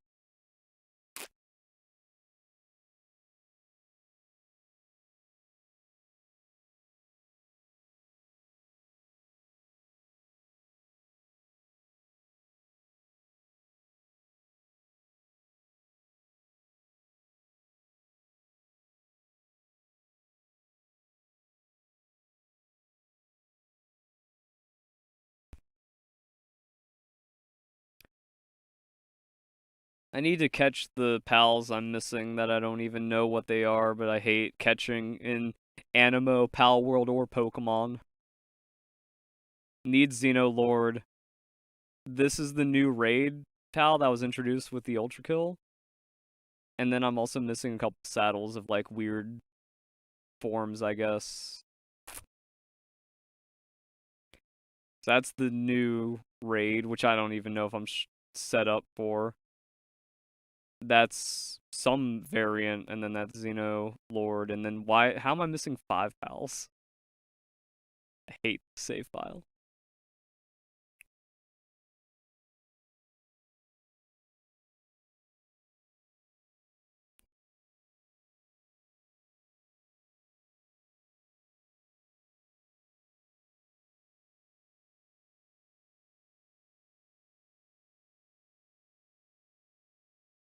No one's watching.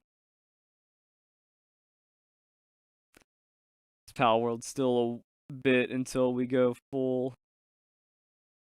release.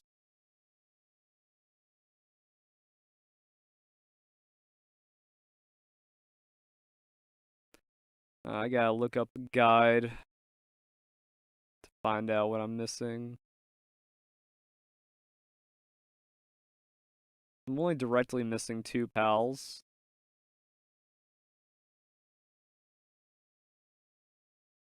I think. It's like weird form stuff then. What forms did they add?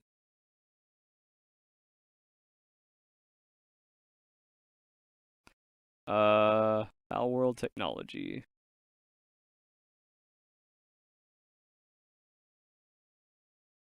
Palworld.gg.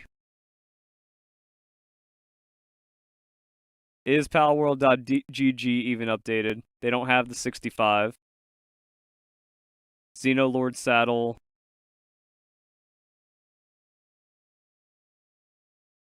Oh, I don't have a Blazemut Ryu. Fuck.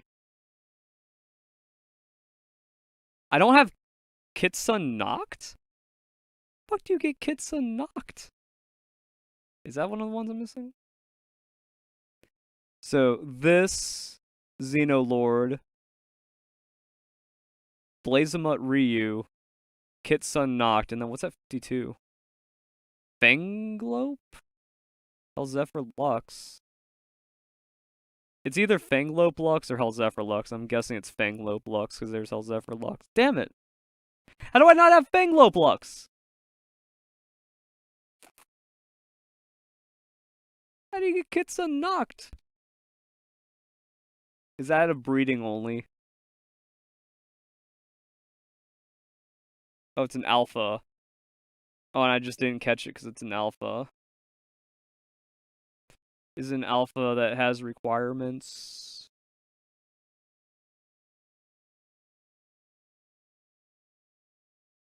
You. Where are you?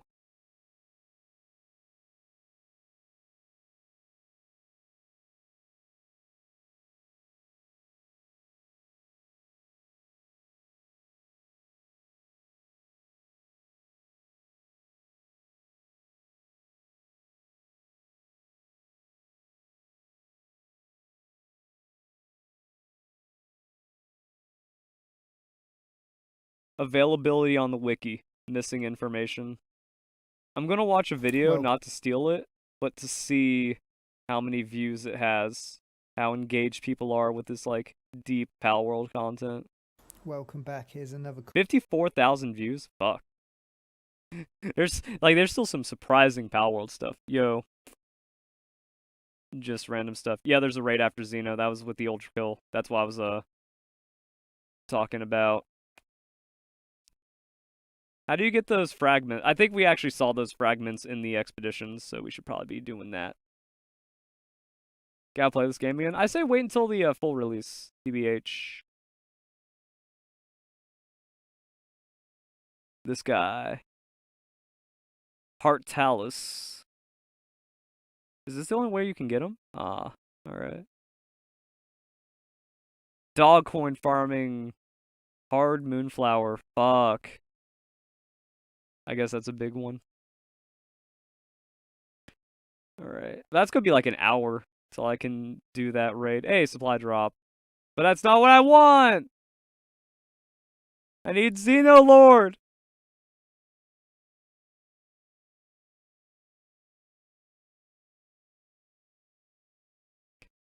Gotta fight Kitsun anyways.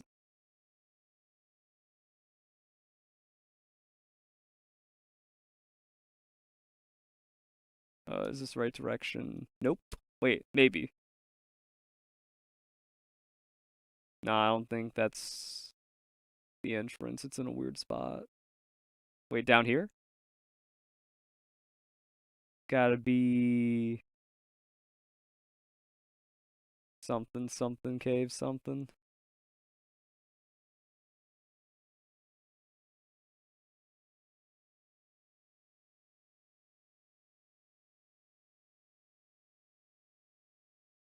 Wow. We're just so fast. We just like blast through it.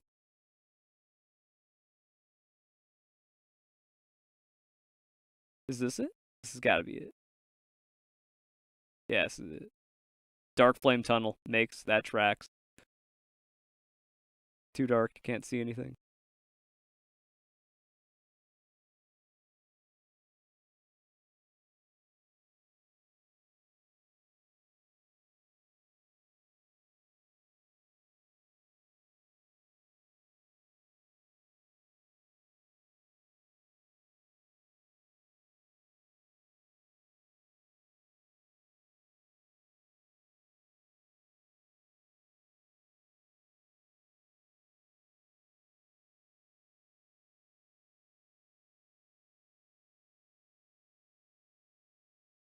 I also need to make some notes, like 10 best mount pals. Because we have like Tarantulas and shit. Best breeding combos. Dude, there's gonna be like 100 videos to make about this game. I have a week to make it.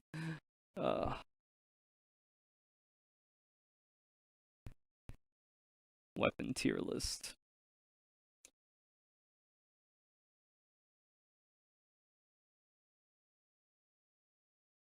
Oh, now it's bright? What the fuck? Yo, Kitsun Knocked looks sick. Hi. Boom. Oh, we do nothing. Oh my god, this thing's shitting on us. Maybe we do just have a pal out. Oh wait, I did the coin instead of the sphere. Oh, that does a pretty nice stagger though. Ah, ah, ah, what happened? Oh no, he one-shot it. Fuck! That's why I didn't want to bring that out.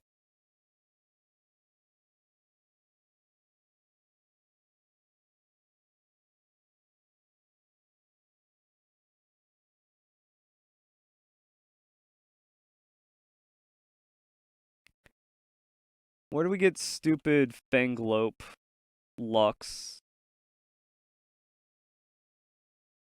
And then what's the other one that we're missing? So this is like Hearttail, or Hearttailus, or whatever. This is Xenolord. This is Kitsun Knocked. Or no, this is Kitsun Knocked. This is Fanglope Lux. And then what the fuck was this one?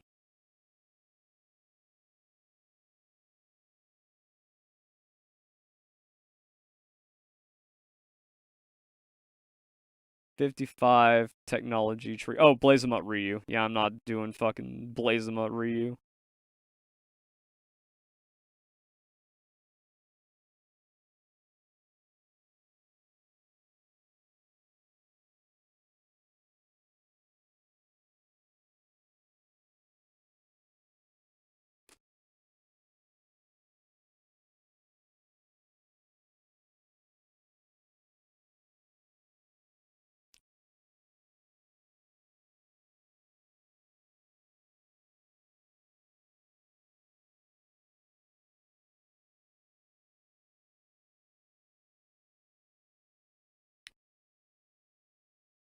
It's just like somewhere in Fabric.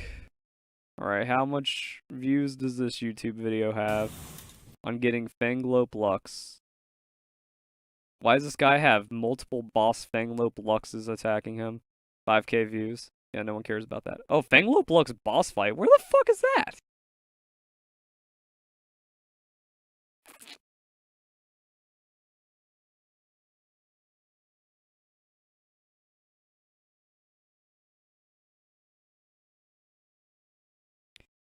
Interesting.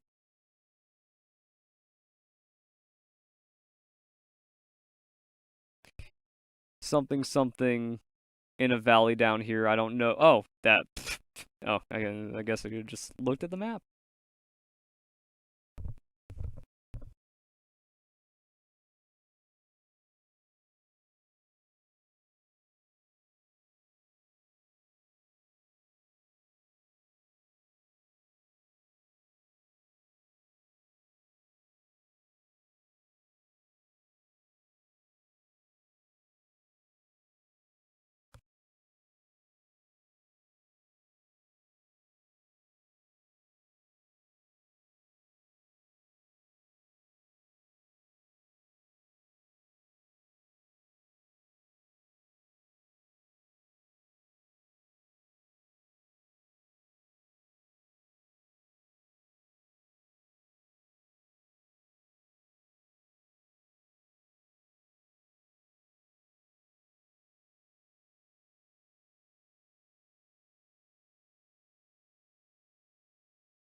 Did I miss it?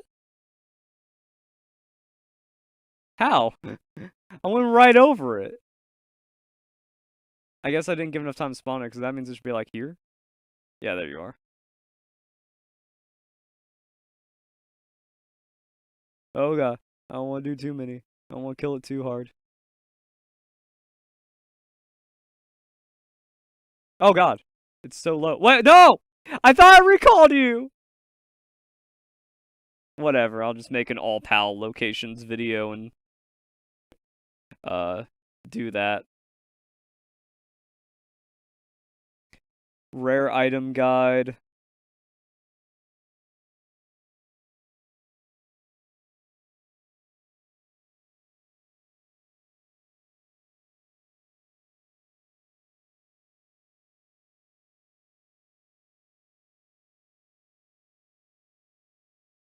Because, like, you just find the dark fragments on the ground, but if you don't know that, it's probably worth having in a guide, you know?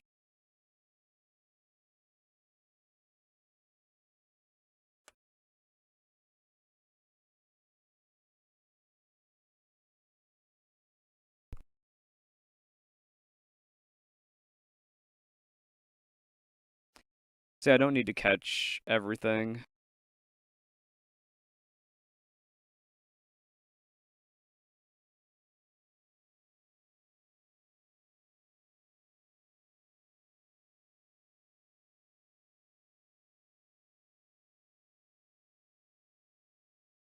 Oh, man.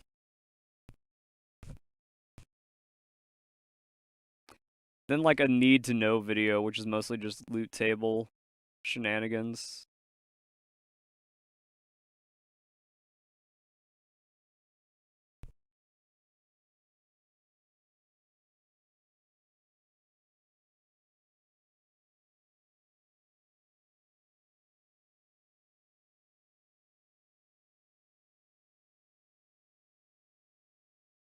What else do I need to do right now in Palworld, guys?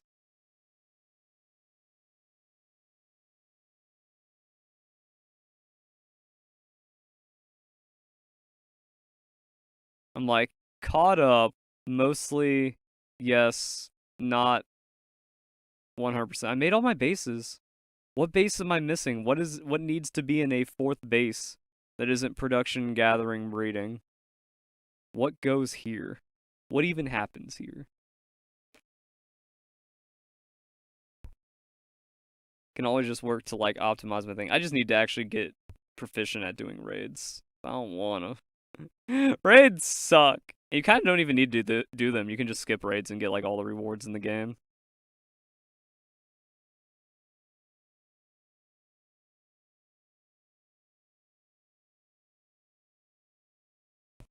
Oh wait, I don't want to go here. We could go for more slabs. Ores. This is all Lotus stuff. Yeah, the hard mode really unlocks quite a bit for the game. Cave of Fey break OP.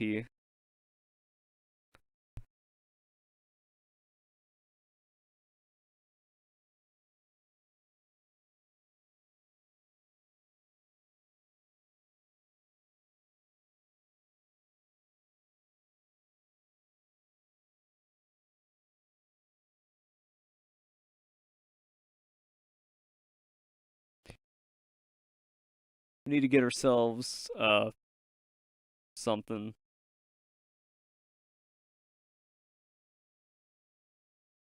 Oh yeah, that's the shiny Cativa I randomly caught a Lamau. Always just have some angry sharks on your team. Doot doo doo doo doo doo.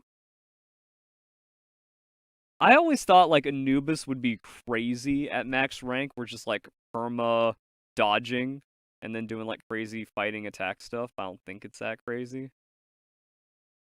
Why do I have Cell Line out here? Mostly just as a thing, but this will make us stronger. I'm so sad, like a full team of Swee with a Sweepa actually just sucks. Finish my map. Why, dude? Why? I have everything I need to know about, and then I can look up the rest on a map.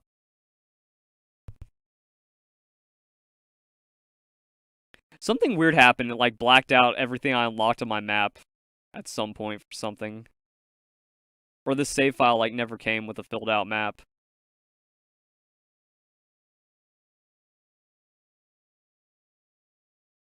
There's just a marker here.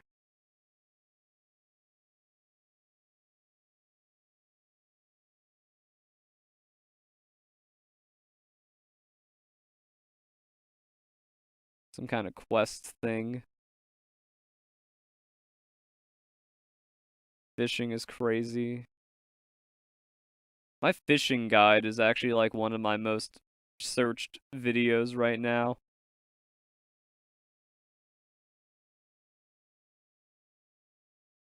Palworld fishing. It's only 45,000 views, which is really upsetting.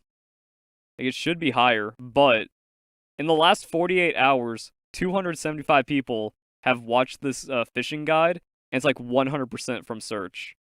And I'm even gaining subscribers, like a subscriber a day from the fishing guide. Engagement is pretty solid. Ad revenue is good. Like, the RPM is good. 10% CTR. Bro, like, people, yeah, this video has a 10% CTR, but in the last, like, couple months, it's been 20%. So people searching Palworld Fishing Guide, 1 in 5 people click on my thumbnail.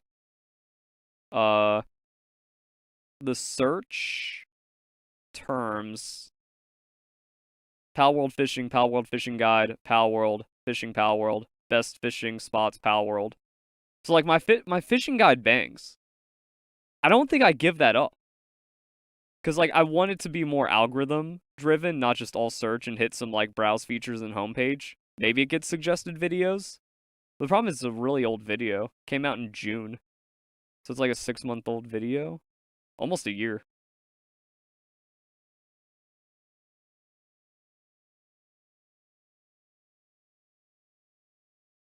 I wish it had like 500k views because it seems to be like the #1 guide right now.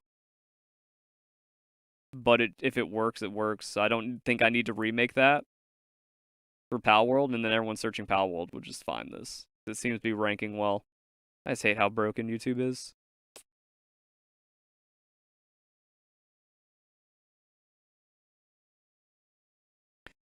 Ugh. And then, like, yeah, it's mostly just grind stuff that I don't want to do, that no one wants to do right now. Because, like, we don't know what the update's going to change. We don't know the quality of life. We don't... Everyone's going to start a new save file and stuff. I'm going to do, like, I'm going to make, like, 100 guides of every facet of this game. And then I'm going to do a multiplayer server playthrough with my friends. Extremely unhealthy due to neglect. Oopsie. You need food.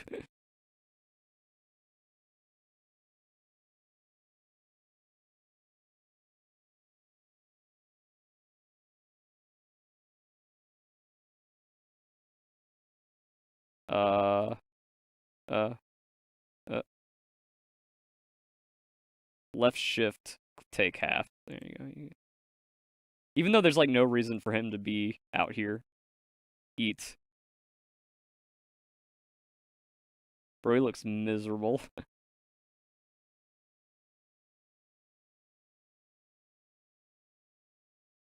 Now he's just depressed. I'll just throw him back in the base.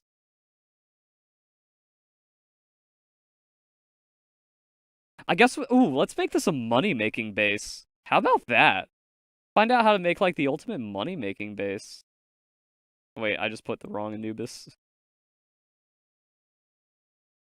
My brain is so fried, though, that'll have to be a future stream. I just don't know what to do for the next hour.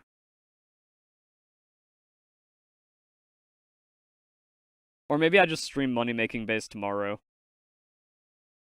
And then I just throw that into the, my partner, my Palworld partner fulfillment. Doesn't have to be like 1 6-hour stream. I just wanted to try to get it out of the way.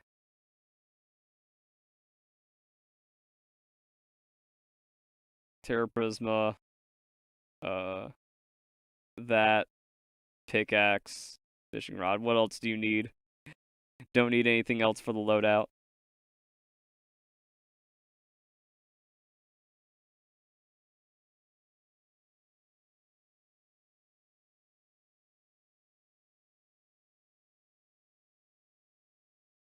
And I think we are pretty good. So that was a fun little stream. Thanks to everyone that was hanging around.